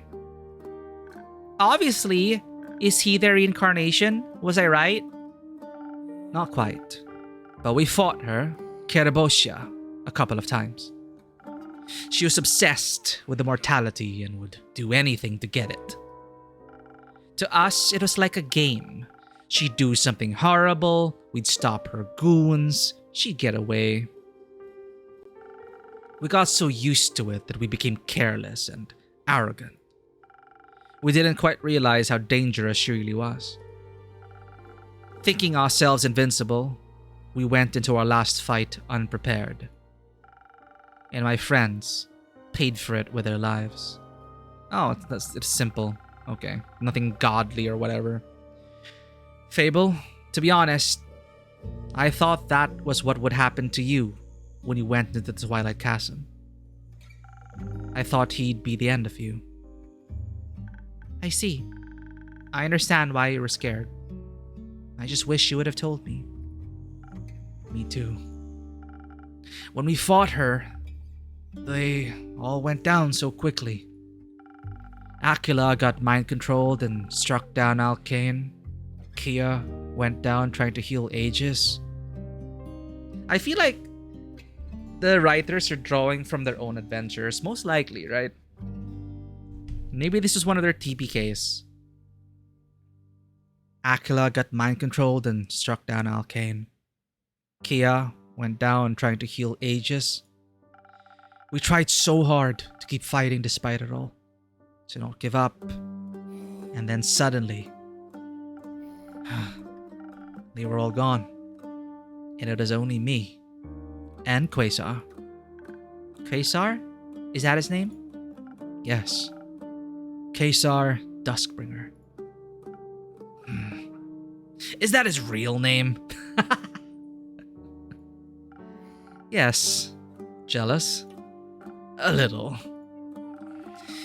He grew up in the Order of Starlight.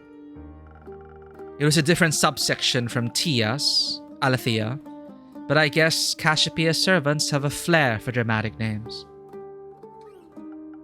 We got along immediately, or we hated each other at first. I feel like enemies to lovers or whatever sounds more spicy.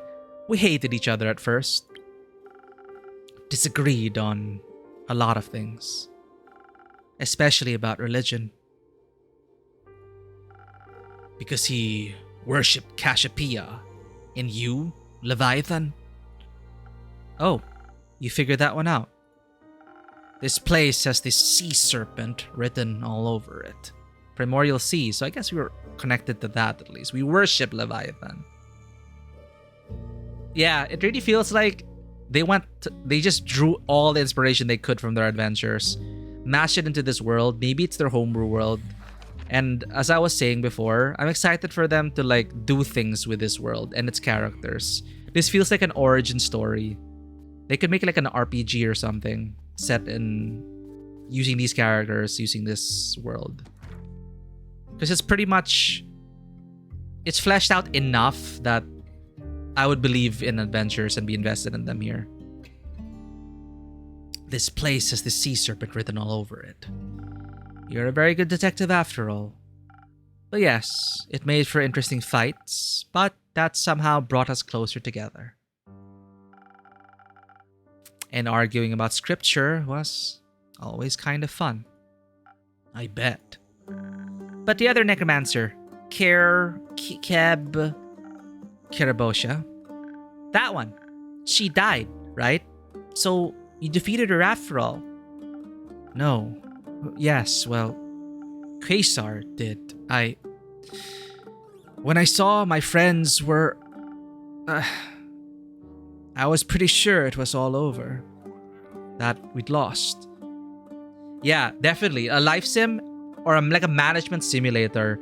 And then it's the same thing. You would send off adventurers on their quests and help them prepare. But you're not just an innkeep anymore. I'm thinking a great thing would be to like pull out and be like guild master. And then you'll have reoccurring characters, new characters, and you have more freedom to like look around the town and the regions.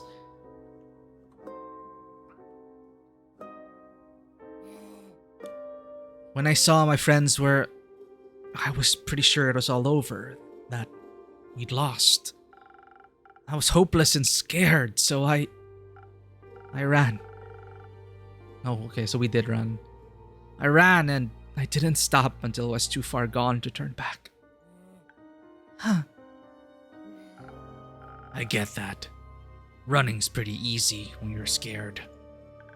And that must have been really scary. To lose your friends like that. It was.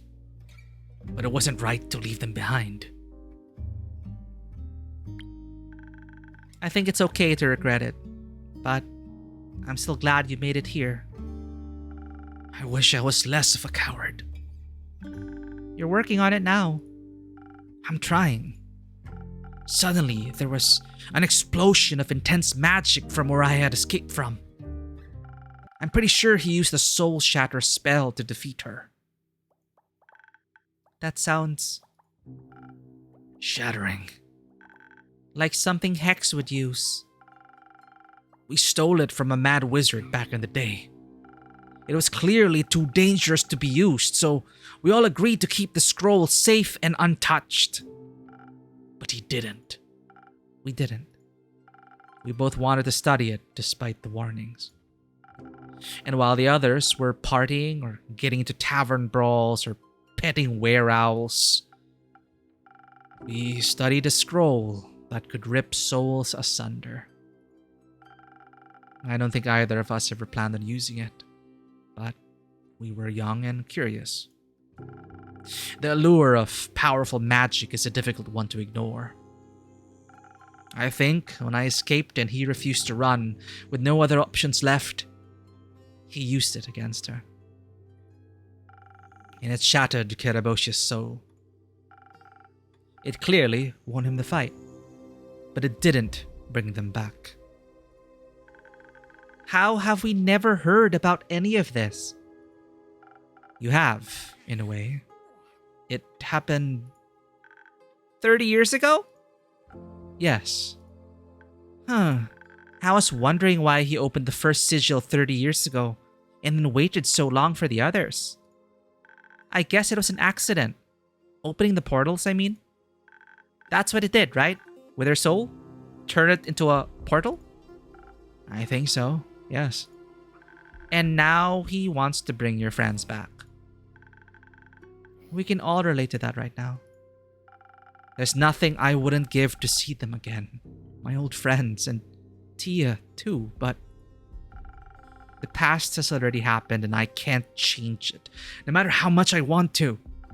I want to honor the love they taught me, the ways they changed me, and the life I still get to live.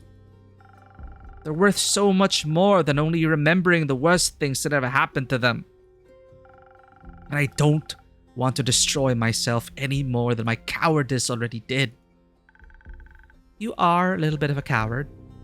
You could have told us this at the beginning. I didn't want it to be him, I guess. Nor did I want to choose sides. He's still my friend, even after all he's done. Even after he put on Kerebos's armor and abandoned his oath, I guess no one wants to accept that their friend has become someone unrecognizable to them. I'm sorry that happened to you. To the both of you. It feels good to finally say it out loud. Is that weird? Not at all. Do you think we can share this with the others? His name and the story, I mean. If you want to. I fear Lynn will crush me, though. I'll put in a good word for you. Do you hate me now? Of course not. You're our friend. Our occasionally stupid, shady, and sad friend, but our friend nonetheless. And Kesar is your friend. I also wouldn't know what to do if I had to fight against my friends. I'd like to think I wouldn't want to hurt them either. But you really do have to start taking your own advice. So I've heard. Thank you, Fable. Part of me still hopes he ends up surviving. You really are my favorite regular. Good. Because you're my favorite innkeeper. So don't get anywhere, okay? Not this time, I promise. Do I get a hot chocolate now, or are we going to be sad for another hour? I'll get you your hot chocolate. Thank you for being patient. We finally get to make Quincy's hot chocolate for the cat. Everything was building up to this.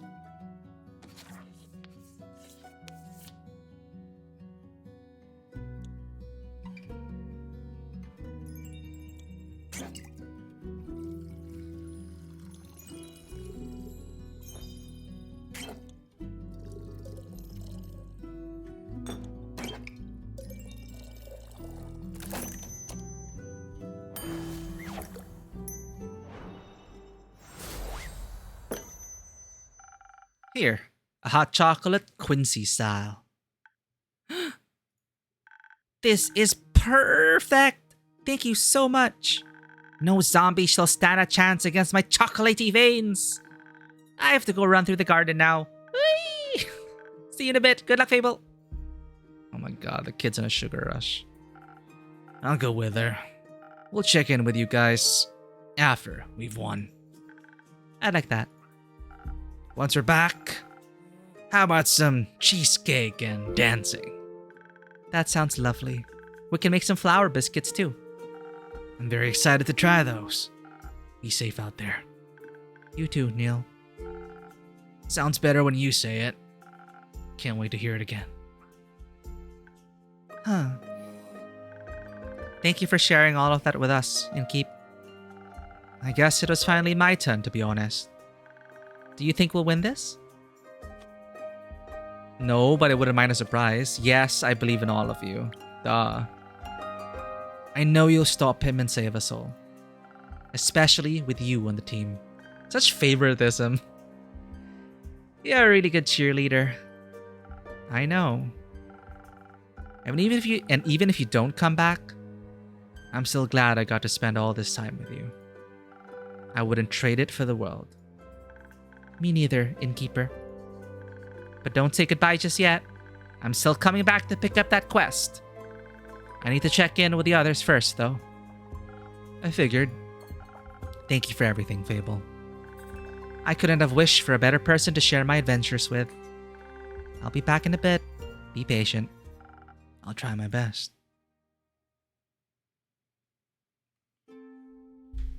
Time to send them off. Do we get to step out of the circle now? Our self-imposed incarceration?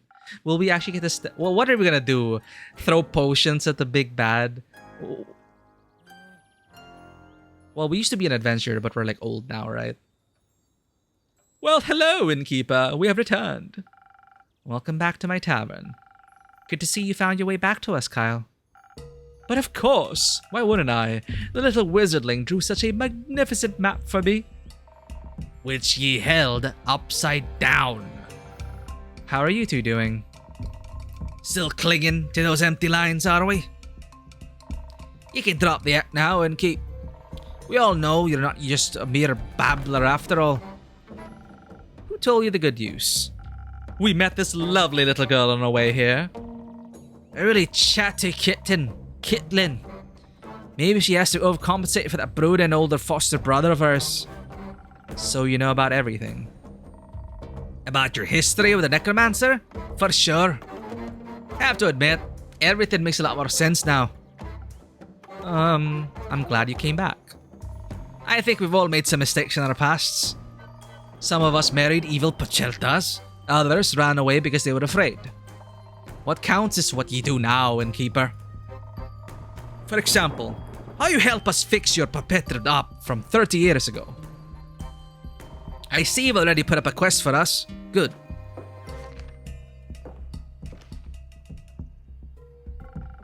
You're not going to fight alongside Lynn. Oh, fight? Whom are we fighting? The undead army. You know, the one that's marching towards the capital. But who am I to blame them? Sounds like a wonderful stroll through nature. They're not strolling. They're eating away at the roots protecting the capital. Oh, that's not very nice. You got that right. And that's why we're gonna stop them. Very well, dear Rhea. Ye and your kit will be welcome additions to the team. There'll also be a few more adventurers accompanying us. Scully, Una, Jade, and Iniko are going to join in on the fun. Iniko? Let's hope their chaotic ideas turn out well. They better. Saving this world and the capital from destruction sounds like a dangerous endeavor. Oh, don't worry. It might be just like a regular adventure. Fantastic! I can't wait to be of help to my dear Rhea. I couldn't bear losing yet another person so close to me in my lifetime. I know that feeling all too well. Will you both stop worrying before anything bad has even happened yet? That reminds me, did the sword turn out well? Excuse me for bragging, but it turned out spectacular. I was able to craft a flawless weapon. So deadly, yet beautiful.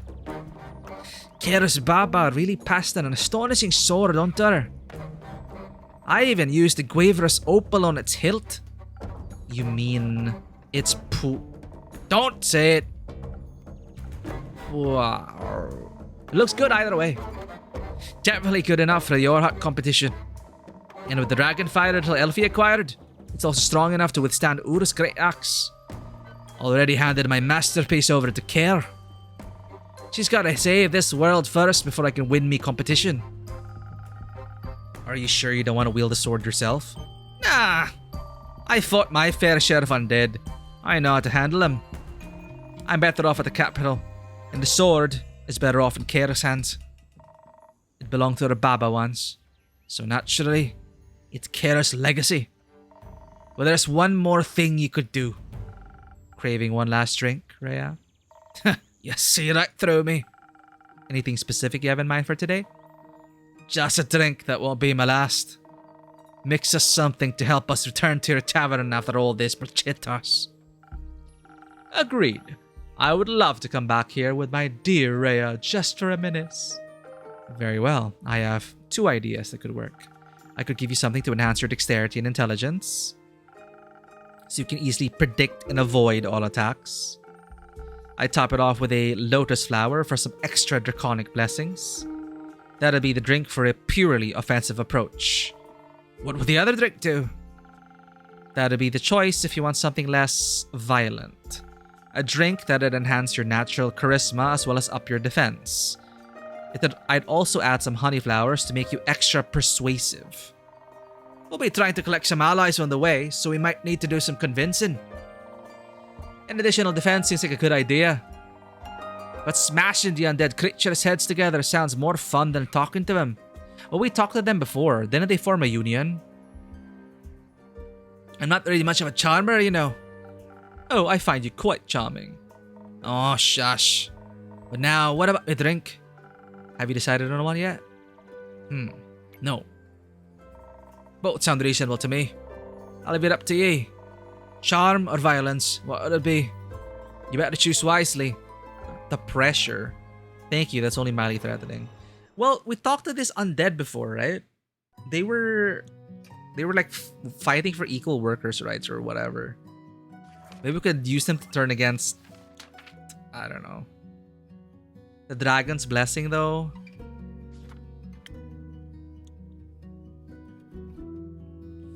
Much better chance fighting the undead or any other unholy creatures, or any creatures really. So here we are again with the grayed out infusion. Let's try to mix out the max. Intelligence, infusion with inspiration.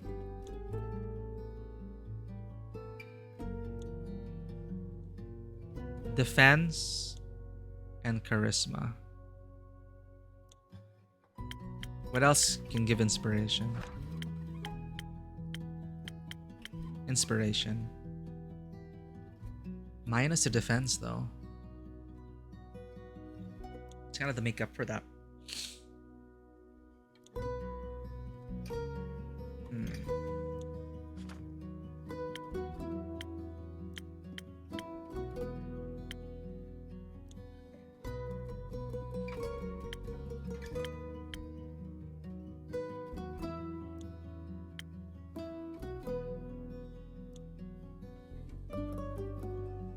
If you give the honey flower,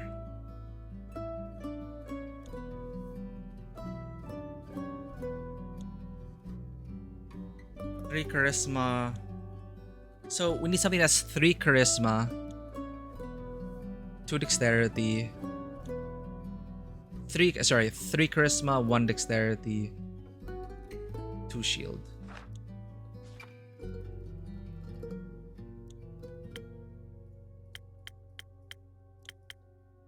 Three charisma, 1 dexterity, 2 shield. Exactly this, 1,000 wins.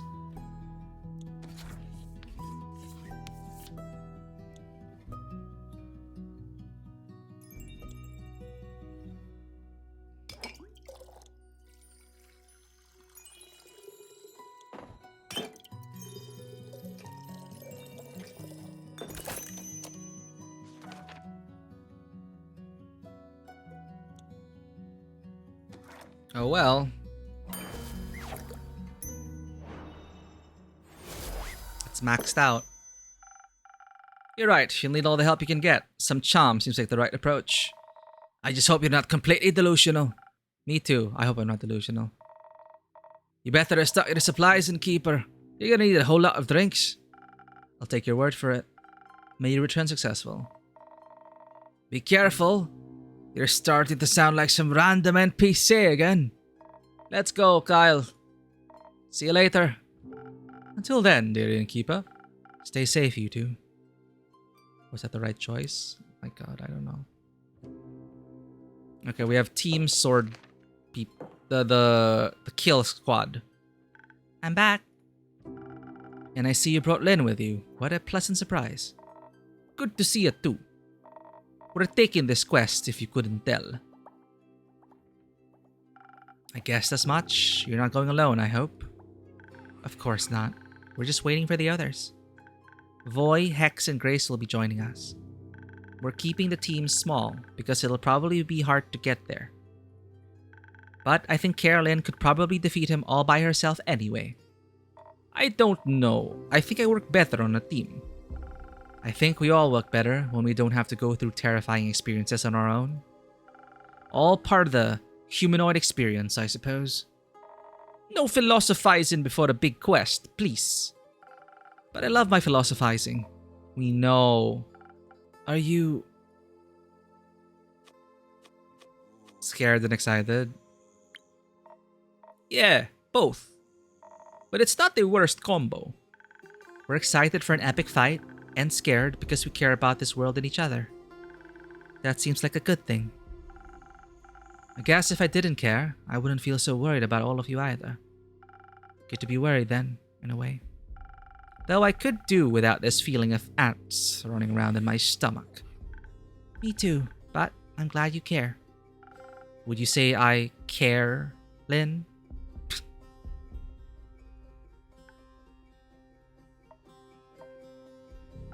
Okay, sorry. That new sword of yours, Lynn, does it have an appropriately epic name? I asked Rhea that too. She told me to name it. And... Lynn panicked. Said it's just a great sword. So now its name is Just a Great Sword. Oh my god. Very creative. Luckily, the most commonly translated name for Ur's Great Axe is just a Great Axe. So Carolyn's fits right in with the naming convention. I knew that, of course. Of course. So you've got just a great sword, unexplored dragon powers, a quest. All that's missing is... a drink? A drink. It would be foolish of me to let you walk out of here without any help again. A little. I mean, you are a little bit of a fool either way. Don't think I'll just forget about whatever you and that Quasar guy got going on. We'll for sure be talking about that once we stopped him. That's fair. Are you mad at me? No. I guess we all have people we're scared to talk about. But you were right. The past always comes back to haunt us, whether werewolf or necromancer. I can handle the past as long as you guys promise to haunt me for a long while too. We'll give it our best. So Fable, what drink should she get you? Well, I think I should play to my strengths, but I'm not sure which one I should focus on. On the one hand, dexterity will make me swifter with the bow, and it always helps to be fast and evasive. On the other hand, Voy has been teaching me how to combine magic and music to support people.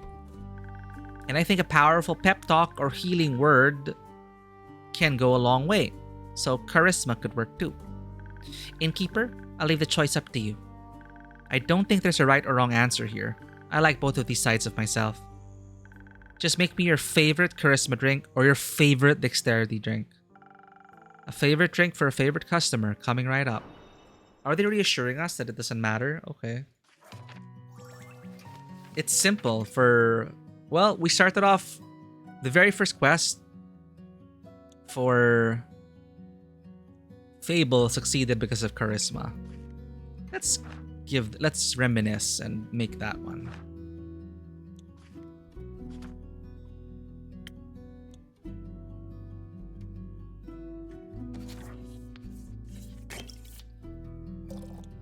Exactly, we're just pumping them full of charisma. Charisma solves all your problems, Fable. Take that.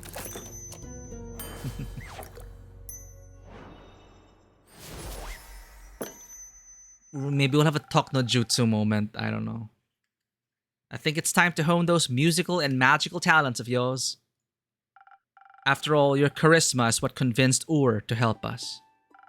Maybe you can inspire Tuat too. Oh, right. Maybe. Will you put in a good word with Leviathan for me too? I already have. Thank you. Once I get back, I'll get to working on that jingle immediately. I can't wait. So, does your ex-paladin have any weaknesses? His arrogance, his devotion, he's ticklish.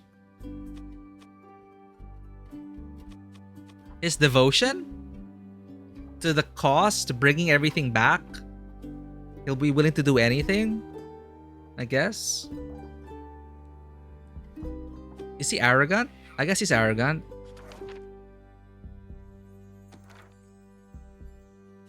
His devotion. He'd do anything to get what he wants. He'd do anything for them. Where is he ticklish? Oh. That makes him reckless and easy to manipulate. He'd sacrifice himself before he'd give them up. I hope you'll go in more clear-headed. We'll try. Either way, best of luck. Thank you. Hope you don't mind me kicking your friend's ass. Tell him I sent you. Ha! I'll deliver your cut-in words myself. I understood that reference. Do you mind if we wait here for the others? Not at all. Grab yourselves a table and some... I still don't have any snacks, actually. Oh, we acknowledged that. We had no snacks. I'm hungry. Don't worry. I brought biscuits. Well then, have some biscuits. I'll set up a table. Why don't you sell cookies? Good question.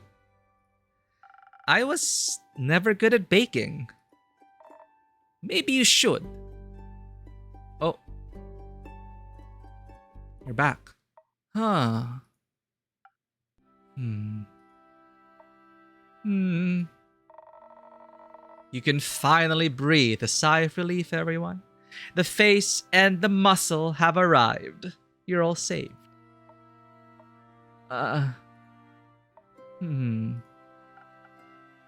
Whew.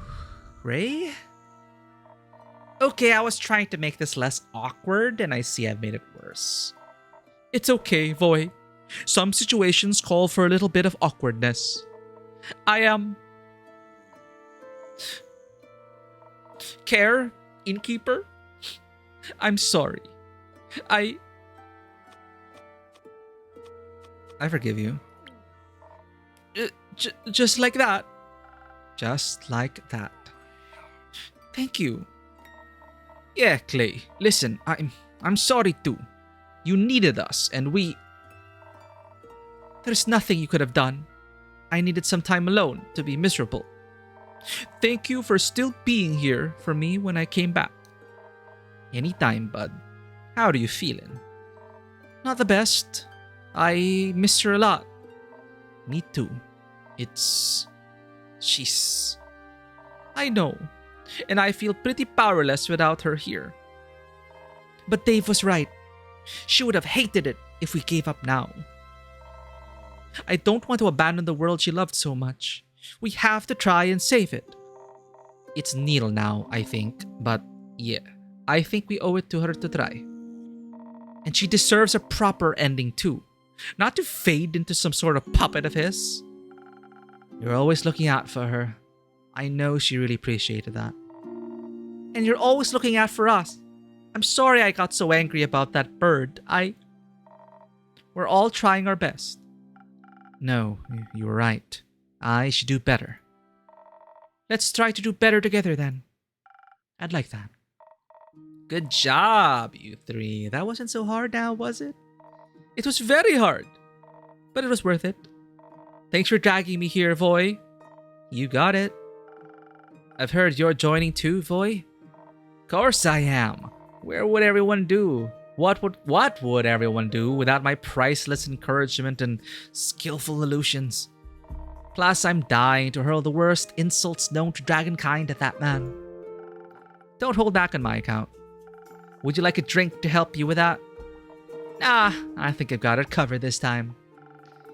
Can't wait to hear your epic battle ballad about it. Oh, you will. Could I have a drink? I think I could use a little something. Like Some defense, maybe? I don't know how else I'll handle this without Tia. I'll try my best to mix up some liquid support. So just simple defense then.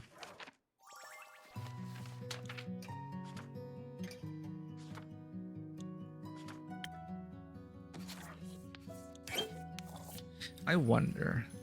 That one drink was super important to rally the people.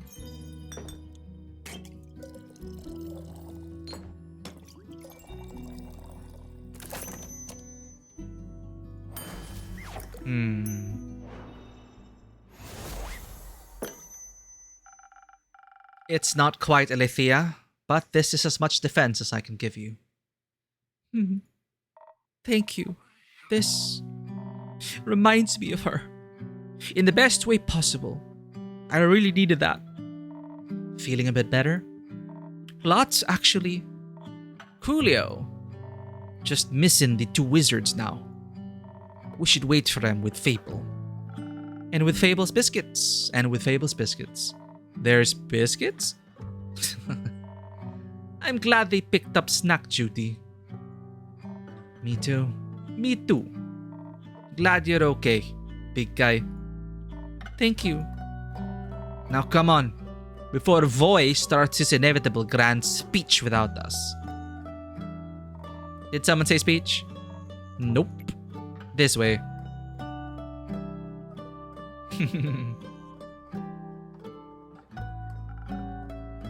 See, they're like really bouncing off each other quite well. I'll miss this. Maybe I should start offering food. Hint, hint. No, Andu would go crazy. Okay, never mind. Okay, we got one wizard and another wizard. The stars of the show have finally arrived. But Voy is already here. I don't think we can compete with that. Oh, come on. Don't kill my vibe. You spend too much time with a Nico. Impossible! Are they also why you're late? We were busy doing research, okay? Turns out we have a little bit of a problem. You mean besides the crazy necromancer with a god complex and a god's weapon trying to kill death? Besides that, yes. Wonderful. What is it? Kesar needs to go through the astral portal in the aperture to reach Tuat and do his crazy apocalypse thing. We figure he'll be able to use the portal without issue because of Tia, or what's left of her. First, he has to get to the aperture somehow, of course. As a former paladin of Cassiopeia, getting to her portal shouldn't be a problem for him. That's what we thought, which is where our problem comes in. We know he's attempting this tonight. Because of the transition between the astral moon and the dying moon and all that jazz. Which means we also have to get there very fast. But teleporting to the Forbidden Valley isn't exactly easy. Its weird natural magic makes it a hazard for any self-respecting wizard. You're basically guaranteed to teleport yourself into a tree. Even Baya can't help. We're a bit stuck. Got any ideas? I'm good at teleporting drinks, not people, so not exactly. Grace, you've been awfully quiet. Do you have an idea? I do. You do? Yes, but I knew you'd say no, so I decided to pitch it to the innkeeper instead. Please, go ahead. Remember those spells Hex found? Weren't exactly that many to remember. Can't wait to try out that soul-binding one. Don't. You'd risk your own soul. I meant the teleportation spell. The one that can teleport you anywhere? That one. The one that could kill you? I think I could use it to teleport a small group right into the astral sea.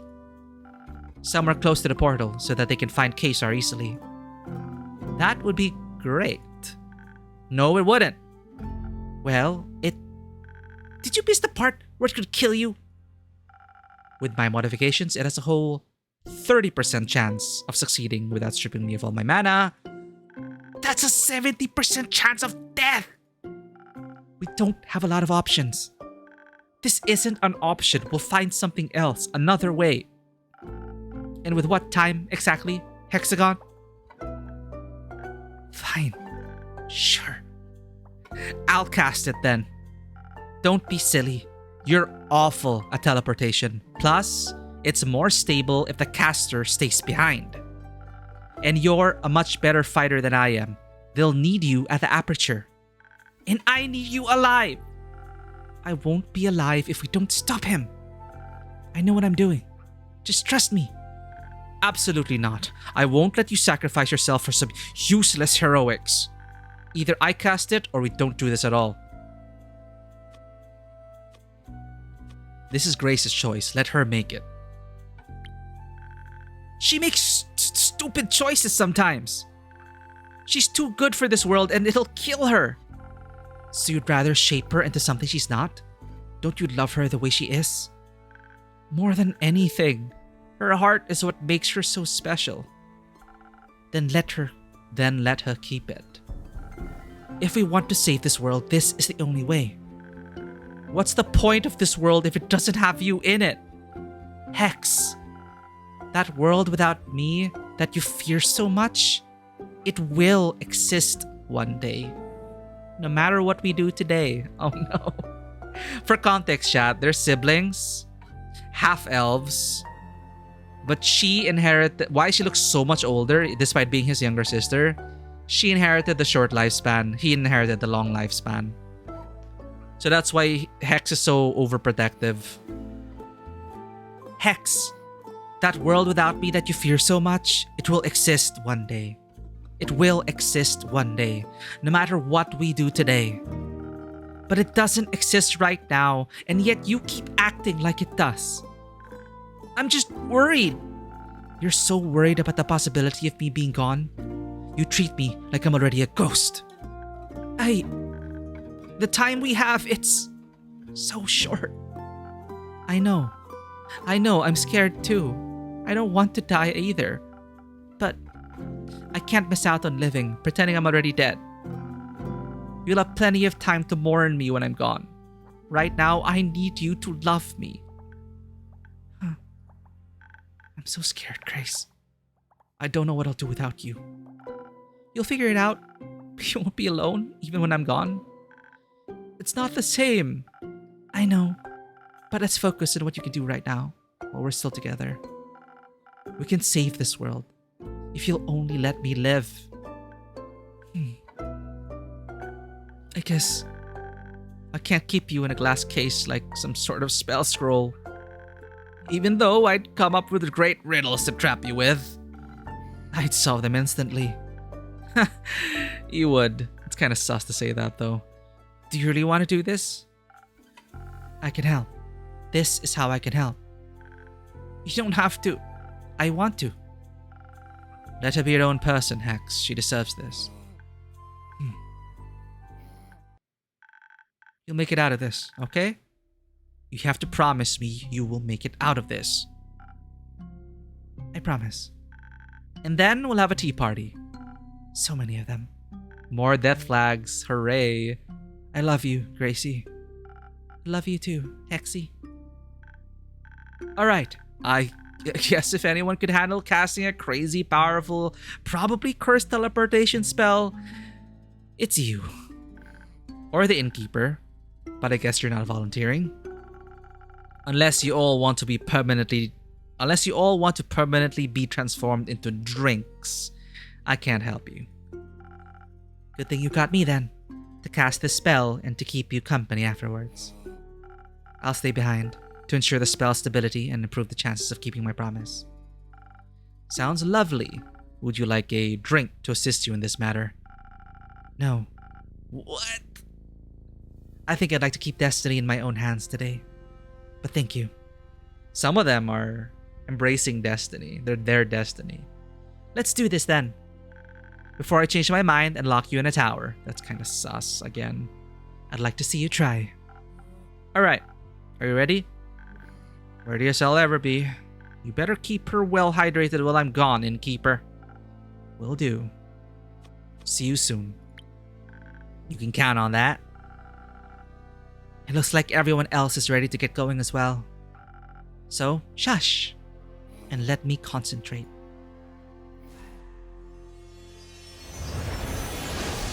Already? We didn't get like a cool like ritual circle or something.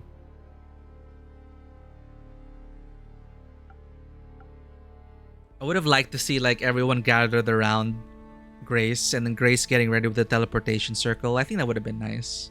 That was a bit abrupt for me, honestly, chat. It's like boom, they're gone. It's like what happened to what happened to the speech? What happened to like everyone hyping themselves up? Like, all right, get ready to teleport, get ready to teleport. And the scare that Grace might die from the spell, right? Did it work? I think so. They all disappeared. See, they're just gone. Like, oh, a bit anticlimactic, whatever. I think so. They all disappeared. Phew, that was. I hope Dragon set us close. It felt like all my insides were being pulled out through my nose. But you made it. But we made it. Can't believe I've got the greatest witch of our generation hanging out in my tavern. It's what the best innkeeper of our generation deserves. Speaking of which, can I get a drink? Something that'll make my brain feel like it's melting a little less. Of course, Grace. You can have as many drinks as you want. Do you think making endless drinks might distract us from worrying so much? It might. I'll consider it then. But let's start with one. But yeah, like the perspective, right? We're here now. Like you're waiting, the music, like you're just waiting for the adventures. You don't know what's going on. There are no scrying spells, no ways to like watch over them. You just have to like pray and trust in them. I'll consider it then, but let's start with one. Let's.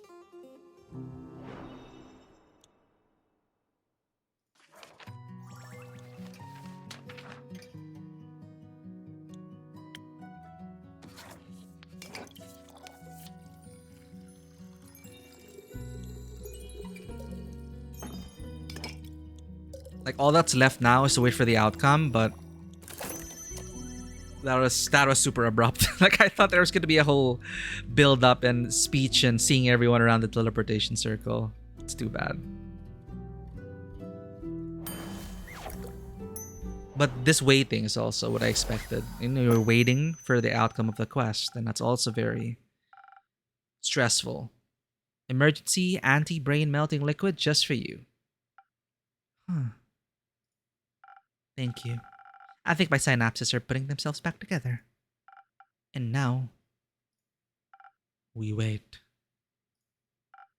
We wait. Thank you for keeping me company. Anytime.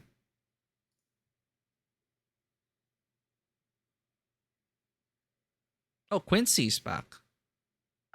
Oh, hello. Quincy, a third cameo? Okay. Hello there. I'm Quincy. Grace, nice to meet you. Likewise. What are you two up to? Looks like a whole lot of worrying. Waiting, mostly. Mind if I wait with you? No, not at all. Then let us wait together. Are all the cameos coming in? Joint Forces. We got an achievement. Joint Forces.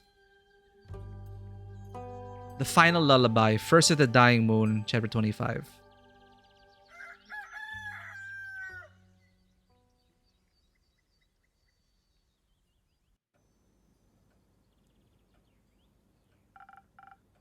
Good morning, Grace.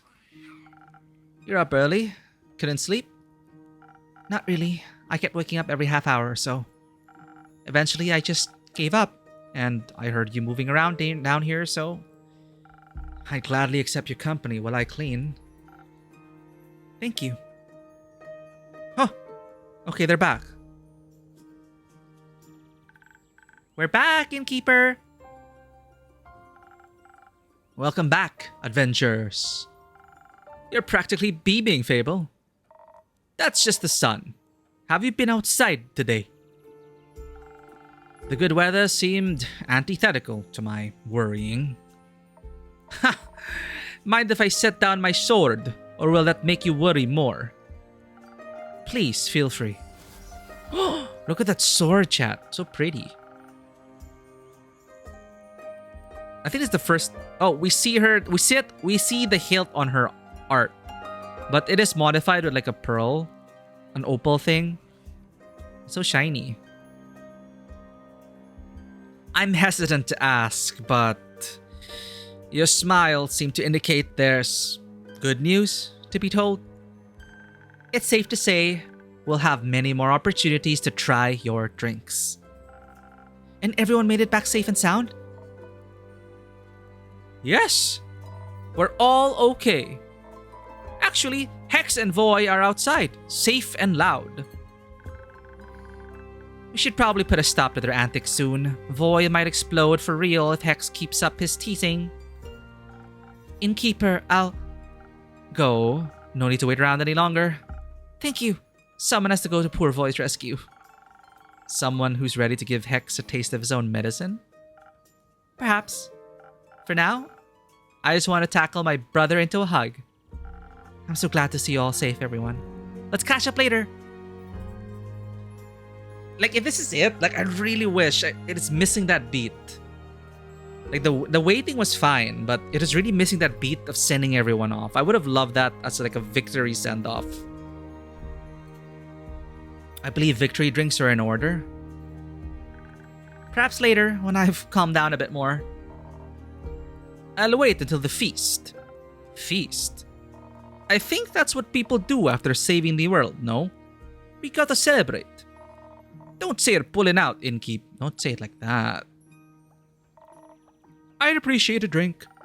Anything in particular you're craving? Something soft, please. Like a shield that protects you from harm, or a hug that makes you feel safe. Got it. Just like, what... You know, he said the drink reminded her of Alethea. Tia.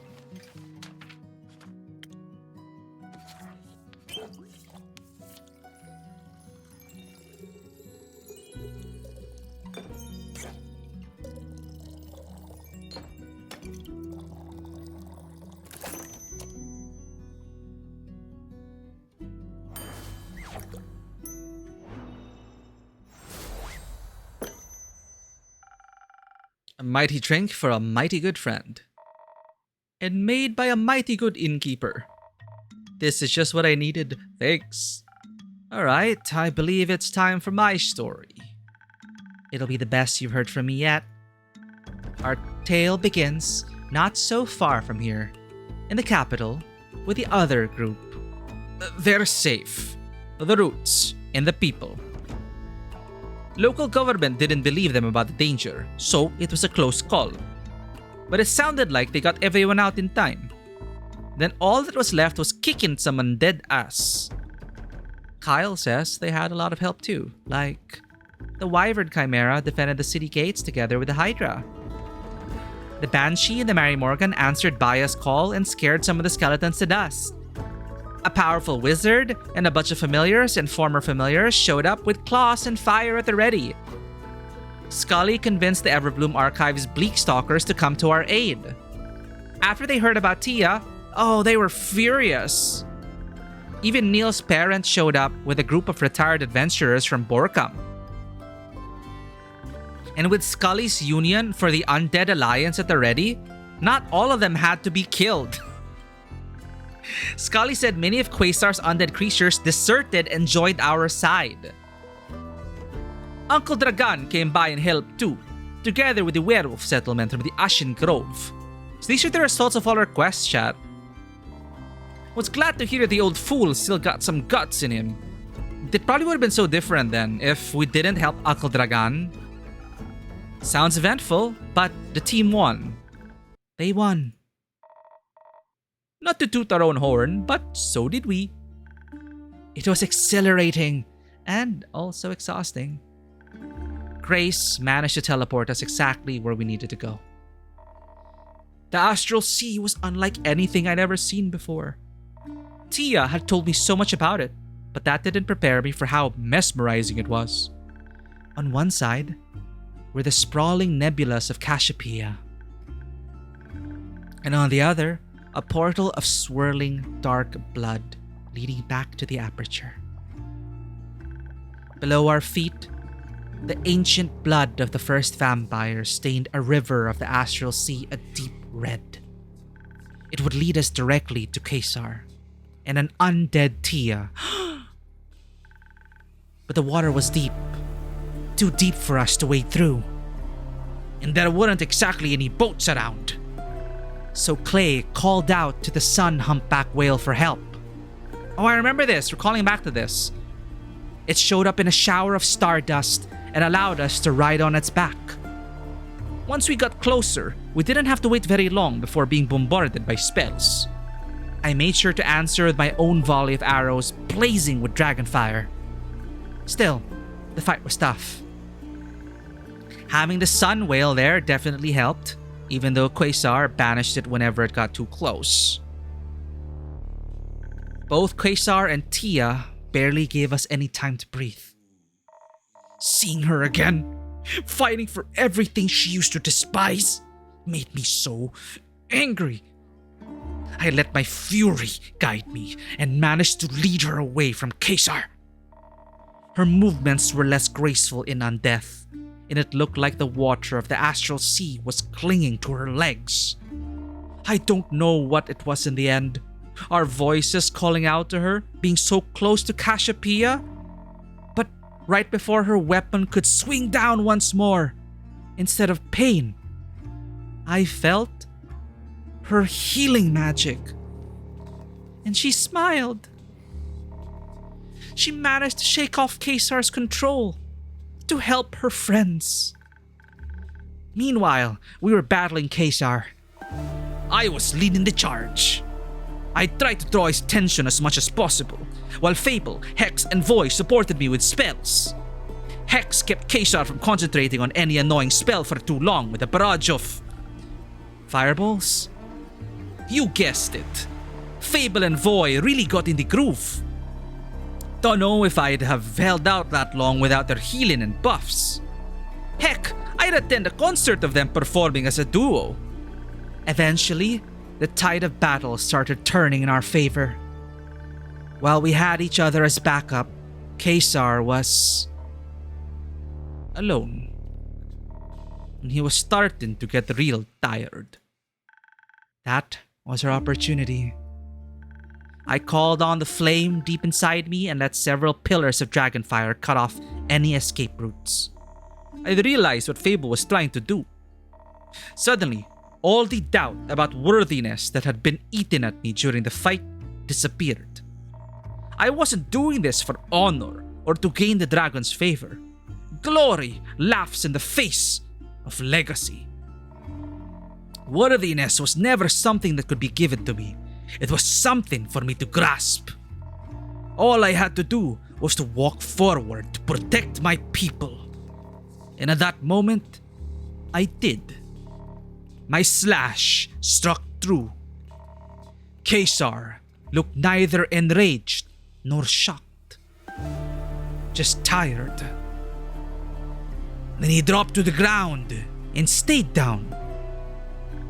I felt a bit sad for him. I didn't. Caesar made his choices, whether we like it or not. And we earned that victory. We did. All we could do was stare at the battlefield, barely realizing it was over, when we heard Clay crying. We turned to see him and Tia hugging as her body started to dissolve in bright speckles of starlight. The light eventually gathered in a bright sphere above our heads. Then, it steadily rose into the dark distance, where it became brighter and brighter. She became a star. I couldn't believe it. My Tia became a star. And she won't be alone up there. Together, her and the sun whale will guide all who are lost through the night. Knowing that, it might give me the strength to live on like she would have wanted. Oh, that's so nice, chat. So they didn't bring back the stars. It's like not everything was fixed. The damage is still there. But now there are 2 stars. There's Tia and there's the whale. Trust me, even if it feels impossible, one day the sun will rise and the happiness she gave you will outweigh the grief. I look forward to that day, Innkeeper. Until then, I'll just keep on trying. There are still so many wonders in this world. With her watching over me, I want to see them all. And one day, I might get to tell her all about them. That sounds wonderful. I think all of us feel a little better with her up there. Couldn't agree more. So that means everyone should be able to get here sometime soon then. Huh? For the feast? Haha, didn't think you'd actually agree. I can't think of a better way to spend an evening than celebrating with all of my friends. Maybe even tonight? We'll see when everyone has had their rest. We have time now, thanks to you all. I won't run out of drinks as long as you don't run out of stories. And you'll have to tell this epic tale a few more times before I grow tired of it. I feel so proud as an innkeeper. I like nothing more than that, innkeeper. Oh. That is nice.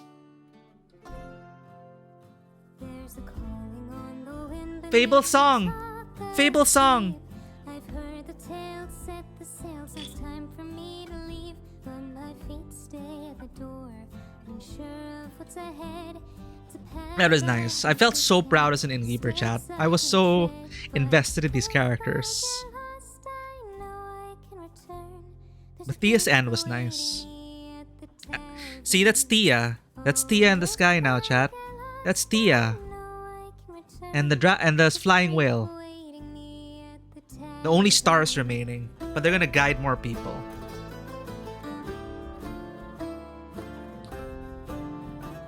And there's... Oh, wait, I didn't know he was that huge. That's Melina with... Jade. That was Jade and Clay.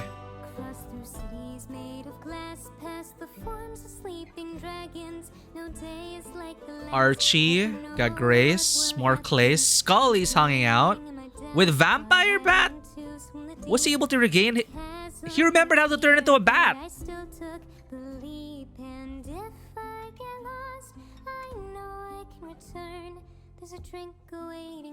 Kyle remembered how to turn back into a bat. Okay.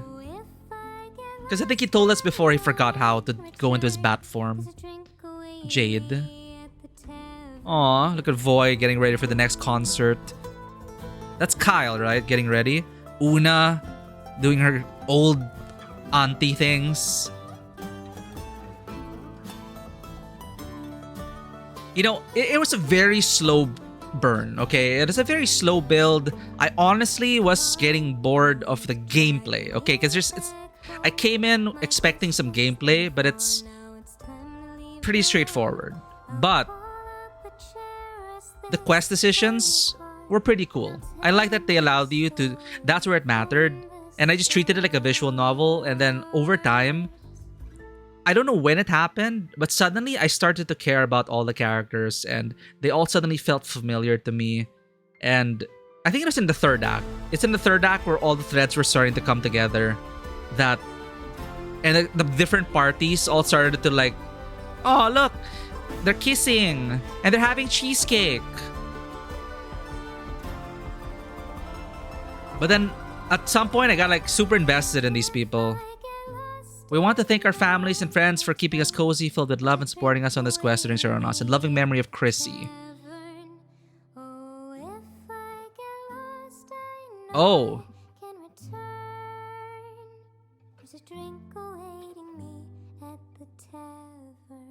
German game? Kickstarter backers. Oh, this is on Kickstarter.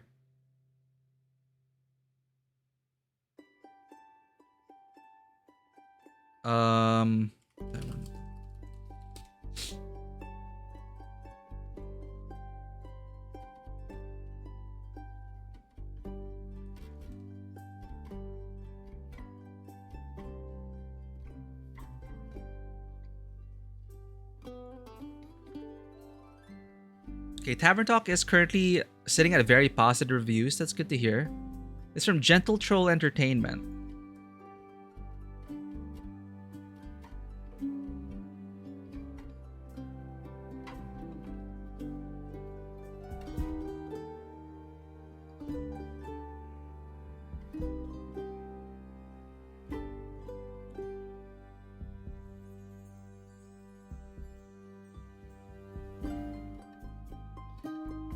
At least we got to hear Fable's song.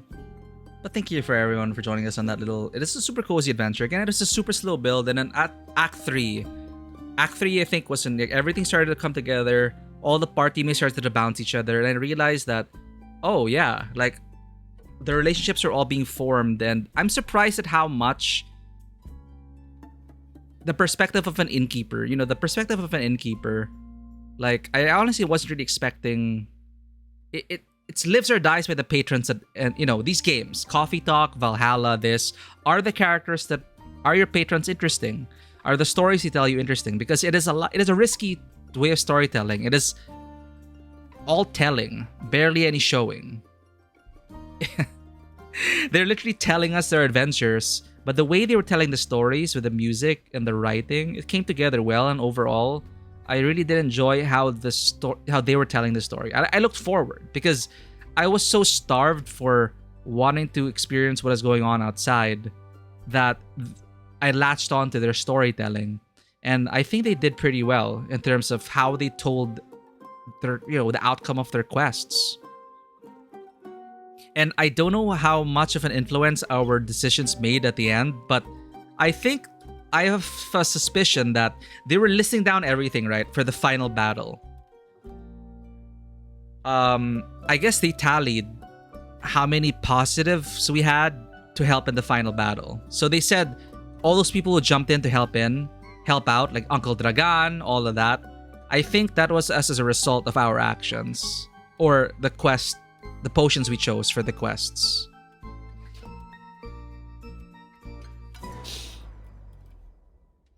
The main mechanic was really just deciding what to tell the NPCs to prioritize. There are no groundbreaking mechanics. What really holds it together is how lovingly made the game was. It is all the small details they added, the music composition, and even the word choices that flesh it out. Yes. So you should be... That's a great review, 3 at Magpie. Thank you for that. You basically summarized everything. It's just initial, like quick impressions about everything. It's just that. I was listening to me ramble. Yeah, I mean, it lives or dies by its storytelling. You don't really play it for the gameplay. I felt, at least at the end, that when they started listing down, you know, it's like one of those epilogue cards in a BioWare adventure, which reminds you about the outcome of your certain quests.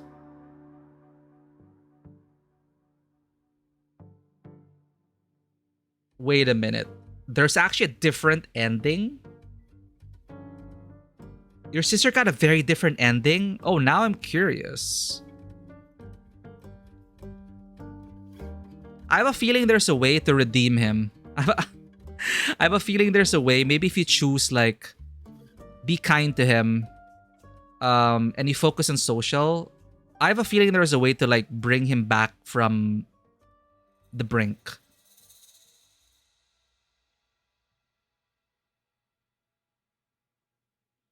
Machow 999, welcome in. There are 3 endings and a hidden one. Oh, okay. Huh. Oh, well, I was okay with this ending. I just felt it was a bit abrupt in terms of... Well, before the teleportation, sure, like, that's... I just got kind of... I felt it was kind of rushed there, but would have loved to hear more about... You know, he was just tired. Our old friend was just tired. He didn't have anything to say. It was kind of sad. And then we just, like, glossed over that. I wonder what the other endings are. It's a good thing they're putting the skip feature, because then you'll be able to skip scene dialogue. You'll be able to choose other options. But it's nice to hear that there are other endings, because we didn't really experiment much in terms of the quest paths. It's just different. Okay. But yeah, overall, at least in the final battle, they reminded us about the positive outcome quests, it felt positive to me. Like the only thing we experimented was with Uncle Dragan. We either help him get a support group or we just like leave him with a witch or something. And Carolyn and Elfie didn't. Carolyn and Fable didn't weren't friends at the end of the quest, and they seemed like they were very upset at each other. So that definitely Uncle Dragan probably wouldn't have come into the final battle. So I'm feeling like those little additions were whether they succeed against the undead horde. If we didn't like choose the social route for Scully and the Union, we probably wouldn't have been able. That's another like plus point we got for the defense, where a lot of them defected to the Union. So that I think the only thing really messed up was the I don't know how different it would have been, but the Countess. We killed the Countess. I guess either Zephyr then kills Countess, or Big Bad Quasar kills Countess. I think that's the only difference, unless we check it out ourselves. I'm just speculating right now. Like, because it is also important to feel about at the end of this visual novel, what did we feel about the agency we had, the illusion of choice that has been tamed or broken. I think it's important to think of it like right now before going back and starting to pull back the curtain. As someone who is not that experienced with visual novels, did we see the seams in it? Did we feel like we were just being railroaded until the end? And my initial impressions are that the generic drink mixing sections, which I feel like didn't really have an impact on the story. Those were mostly just like a way to pace the storytelling to kind of not. So it's not just everyone just talk nonstop.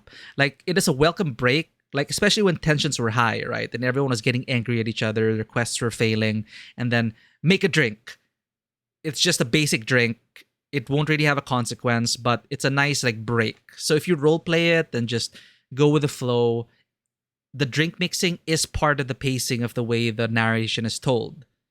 So it's not just so, it's not just that. They're like ups and downs, and it paces it a bit better. For the important drink decision making, it wasn't clear to me when Vanua pointed it out that there was like a grayed out portion in the drink component. I never noticed that, or at least with the quest drinking, I never noticed it until Vanua pointed it out, which made me wonder, like, is it just an either or? It can either have one defense or two defense, or is it one of those things where you want to max it out to make the optimal drink? I don't know then. The only way to test that is to go back and mix the drink with 1 pip and the drink with 2 pips and see if the outcome is still the same. But I don't know how that will resonate with all the other decision points you made in beforehand. I felt like I also not sure if the narrative choices I made as an innkeeper really had any impact. I feel like maybe later on, once Quasar started to get involved, then we had very different answers. We could really choose to like, I don't care, it's not my problem, I'll stay out of it, to become a coward again, or to have hope and rely on our friends and to open our hearts again. I feel like that was a cognizant decision in the last act that I felt at least it is me affirming my perspective as the innkeeper. And when it's revealed that you were a coward who ran away, I felt that it was a nice way to just tell that now I'm here to stay, I'm here to help, and I'm not going to run away this time. And how we put ourselves in our own circle, how we trap ourselves. Like, a lot of the times, we trap ourselves in our own circles. we trap ourselves in our own binding circles. And that is very representative of that. Our own traumas, our own fears, our regrets, our unwillingness to open ourselves up. And that's why it is important for Quasar to really say, you can step out of that circle anytime you want, but you won't. And then he lays it on us about how it's because we are still a coward, etc., etc., etc. And, it's also my kind of flavor of villain. Not megalomaniacal psychotic person. You just cannot like. He had motives that are understandable and relatable, and there is room for villains who just want pure chaos and destruction and kill everyone. But I usually like my villains with the flavor of reason, and the villains that if you look hard enough, you could see yourself in if you were in their position.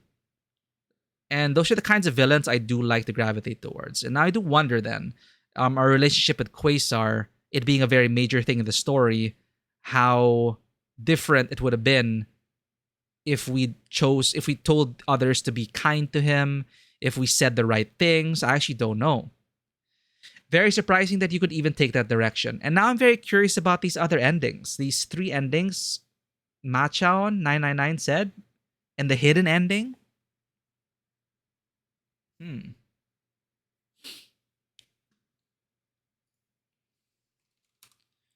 But the ending we got, I don't know if it's the best or the basic or the mid ending, however you want to rank it. As you said, the endings you saw, 3 Mag, by the 2 endings you saw so far are, it's not really worse, it's just different. It's nice to see that there are those endings to choose from. Now, my question is like, how do we pull the veil back and figure out what are the permutations? What really matters? What are the branches? I'd love to see that. The hidden ending is the true ending. Usually that's the case, right? The hidden ending is the quote-unquote true one. Maybe it depends on one little drink, like a specific drink we should have made. Like, also, at some point, I was just convinced that the basic drink mixing, the non-quest drinks, didn't have any ramifications. At that point, I was just like, I'll just make it as long as it has 3 of that ingredient, 3 of that stat, and I'm done. Like, that is just on me, because I just felt like at least it gave me the impression that it didn't matter. Like, only the quest drinks mattered. So maybe I was wrong at some point. To get the hidden ending, maybe you have to make certain decisions along the way. I'm curious to see. I might just like pull up a guide and just look at all the stuff that we missed. I'm going to pull back the curtain, see the endings, and really have a look about it. But as it stands, not pulling back the curtain yet, it was overall a very linear experience. Surprising moments hit me hard. Like Tia becoming the star and dying. I love that. That is beautiful. I honestly thought it was rushed, the teleportation. I felt like it was missing a beat. Like, if I were to direct that scene, I don't want to say again which would have been better or worse. It's just like, if I were given up an opportunity to do that over, I think I would have had reserved a beat to see all the friends we've made around that teleportation circle, around Grace, for that final send-off into the unknown, because they were going to a place that we wouldn't be able to follow. Shoot, sorry, I didn't catch that ad break. That's annoying. Okay. Just an ad break is in progress there, and then the ad break is in progress still? I don't know. Sorry, chat. Anyway, yeah.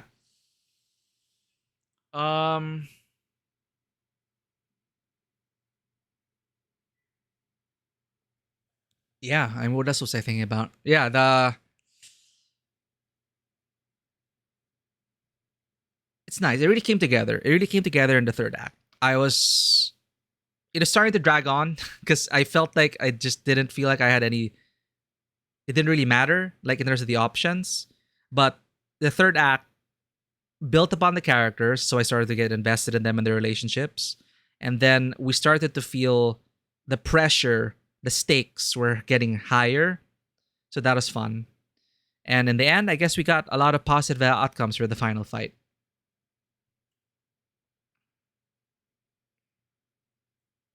But I think the very important thing is that, again, these kinds of games live or die by its writing and its characters. The patrons that visit your bar, tavern, inn, coffee shop, whatever, Do you remember these characters after the game is done? When the credits roll, do you remember the world that they inhabit? That they were able to share through you to you through their words from behind the counter.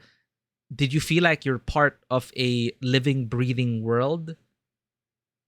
I would say very close. Overall, yes. Like, it's not like the most unique setup at all, but it was enough for me to understand how this world works, and the plot devices that they had in place and that were moving made sense to me.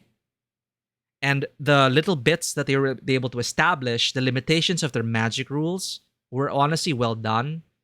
Like, because it covers the dangers of, you say, why don't they just true rest? Why don't they just resurrect them? Or why don't they just teleport there? Why don't they do this? So they covered their bases overall, given the complications they had. They shored up the plot holes that I could have noticed happening. So there is no true rest. Why is he doing this? Because there's no way to bring back the soul after it's departed. That was a major thing to make sure that the villain made sense and the rules of magic made sense. The seals made sense to me. Like those little hints throughout the rest of the game about the sigils of Alcahest. That was cool. How the first seal was actually an accident from that powerful scroll that the villain used, then hero villain, because we ran away and he was forced to use that. You know, how things could have been different if we stayed and fought with Caesar. You know, a lot of things could have changed. But I would revisit. I would revisit this world. I would love to see these characters again in a different kind of game.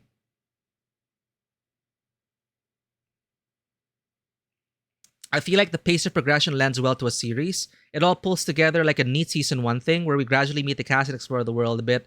Yes. Well, and only watching Chekhov's Gun randomly. Like, if I look back at the very beginning, it's like the portals. They were mentioning the portals. It's like, oh, portals, haha, portals. But that was the first seal already. Like, why did the portals happen? It's because there was this big climactic fight 30 years ago, which spawned the portals because of some soul rift spell shit. And that is fun. Like, that is cool. That is fun world building. But it didn't really matter to us at that point. We were more focused on, okay, the intro to the characters, them slowly revealing stuff about where they live. And it reminded me of it. Now I'm suddenly reminded of this scene in Reverse 1999, which got me emotional as well. It's learning about the world outside through storytelling, through stories told by each other to piece together the world outside. Reverse 1999 is a gacha game. I was surprised by the story. I got emotional at some points. I've been continuing the story, and there's just this one scene where, okay, in summary, there are these kids who are being indoctrinated to become, frontline soldiers against the apocalypse. So they're all meant to be uniform. They're not meant to, and the most important thing is, they're not meant to know the truth of the outside world. Nothing about the outside. So they're very isolationist, and they keep them ignorant of the world outside. So one of the rebellious kids came up with a plan to invite everyone for a clandestine meeting. And I was wondering, why would Vertin invite everyone to this meeting? Are they going to break out or something? But no, Vertin just said, okay, now that we're all here together, which is forbidden to have unsanctioned meetings with each other, tell us where you came from before you came to the institute. Tell us your story before you came to the institution. And all together, like, we all look so different. We all have different accents. We all have different memories. there must be a colorful world out there. So how do we figure that out? So it is this very heartfelt moment. It's nothing major or whatever, but for some reason it struck me. It struck a chord with me. So tell us like where you came from. What was your life like before you came to the institution? And each kid, these were children, and they were talking about, I remember my parents. I remember the smell of bread. I remember, a bustling marketplace and the smell of spice in the air and a lot of hawkers. I remember an estate gilded with gold. I remember this. I remember that. And for the first time, these kids suddenly had an idea of the world out there beyond the confines of the four walls of the institution. And I just thought of that memory because that's essentially what we were binding ourselves. We're bound behind this counter, and it is quite risky to bet it all on telling and no showing. Like, they showed enough. Like, the expressions on the characters, I like that they did have expressions. Like, as other people were talking, if you pay attention to the other characters in the scene, they would also react. Like, yeah, they reuse the same facial animations and same expressions and whatnot, because of course it's hard to create like a live 2D thing for everyone. But they were reacting, they had expressions, they were very expressive, they were enough for me to make them feel real enough to me. And I always loved hearing their stories about the outcomes of their quests. And with each story being told, they would drop certain world lore, certain hints into the world. And by the end of it, I feel like it is cohesive enough to revisit and go on adventures in. You could just grab the map here, think about the plot hooks that just happened, and roll with it. And like Three-Eyed Magpie was saying, we can totally imagine them taking this as like the origin story of these characters, of this world, and then making a new game entirely. Like, maybe it's a guild management sim or a restaurant managed sim, expanded beyond the borders of our tavern, because our origin story is the innkeeper. We bound ourselves behind. It was just our choice. But we can step out at any time. It is not some chaos or curse that kept us bound inside. It was our own insecurities and cowardice that kept us locked in. So now, I would like to think that this is also the origin story of the innkeeper stepping out of the door. No longer are we a shut-in. We can finally leave. Then we get to explore the town. We get to like do cool stuff, and it's nice. I'd love to hear about what the characters are up to, like later on and down the road, right? So yeah, overall, very, very positive experience, very cozy. I had to push myself a bit because it was a lot. Like, it is different. It is a different experience reading everything because it is tiring to read. But I also, as a game master, as a tabletop RPG player, I just enjoyed getting into character. And I really appreciate you guys just sticking with it and indulging my amateur acting skills. But it is great just immersing myself and getting into character, trying to find a voice for each of these characters. And I was just basically talking to myself, essentially. And I'm willing to like, it is just nice. It is like game mastering, but also listening to really fun stories from players told very well. It is great. It felt like it really came from experience of perhaps the developers and the writers also having their own stories, their own adventures. And it really felt like they were telling us their story, and I enjoyed it.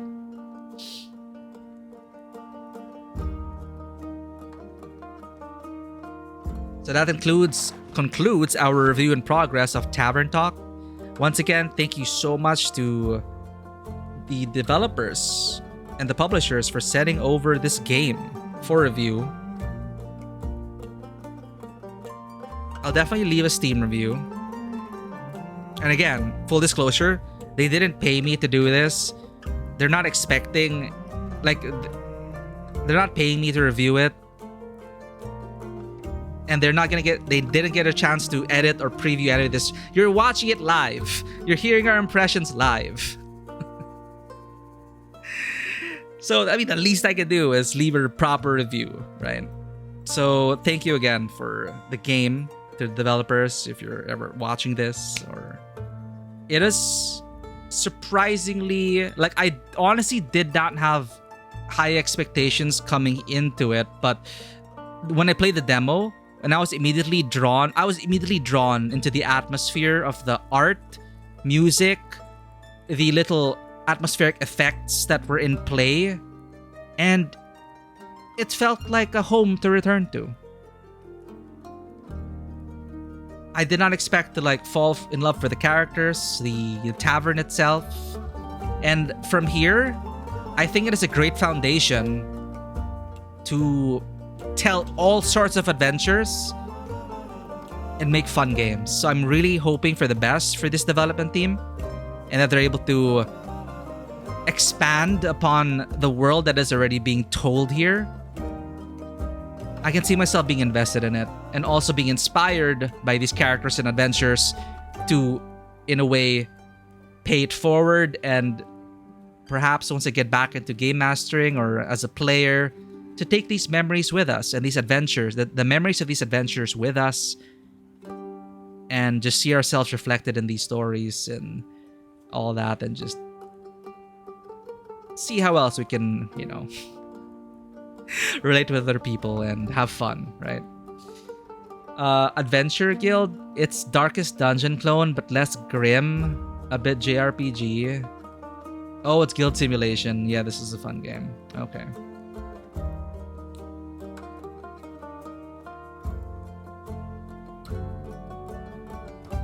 This game was definitely worth the time. It was. This theme song already like drew me in. I saw this on Kickstarter a while back and wasn't really drawn to it, but when I saw you pick it up, it made me want to give it a try. Everything is all right. Thank you for being here, guys. Honestly, like so grateful for you guys for giving this a chance. This small independent game, me, this small independent streamer, and I had a fun time with Tavern Talk. So I was thinking about actually jumping into Until Then, which is a locally made, a Filipino-made adventure game, but it's also a lot of reading. So I feel like I might play something in between before getting to Until Then, but I would love to see what... I don't know who made this game, okay? It's rare for me to be aware of Filipino-made, locally made games Until Then. And supposedly, it's getting very positive reviews. I'd love to support local. And it's definitely something on the docket that we will play, but maybe not right after Tavern Talk. So I will consider what other stuff we have. But I had so much fun, like just getting into character and reading this, especially at the final act. I just got so into it and so invested in the acting. So thank you for indulging that, guys. Let's find someone to raid.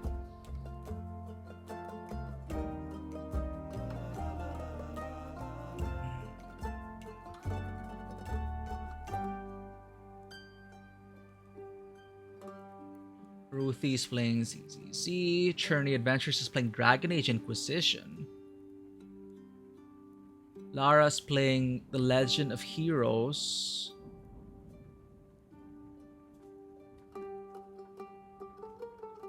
Trails in the Sky SC.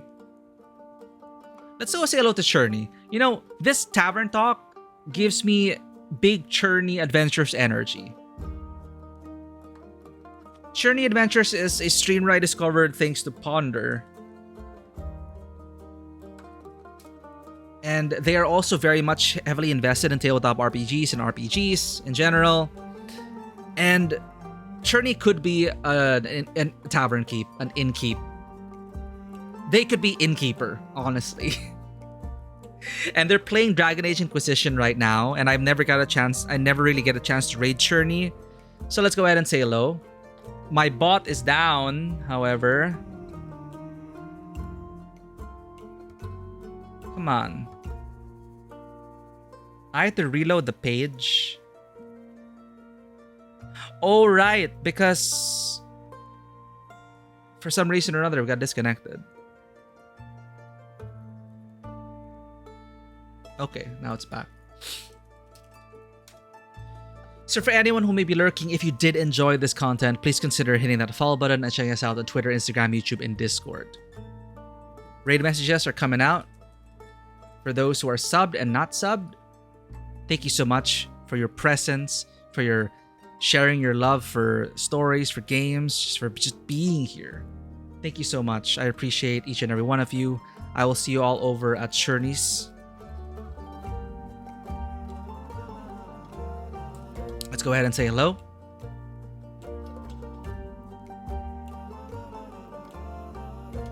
Thank you, everyone. And as always, welcome to the table. Have a great day, and I will see you all on the next adventure. Bye-bye.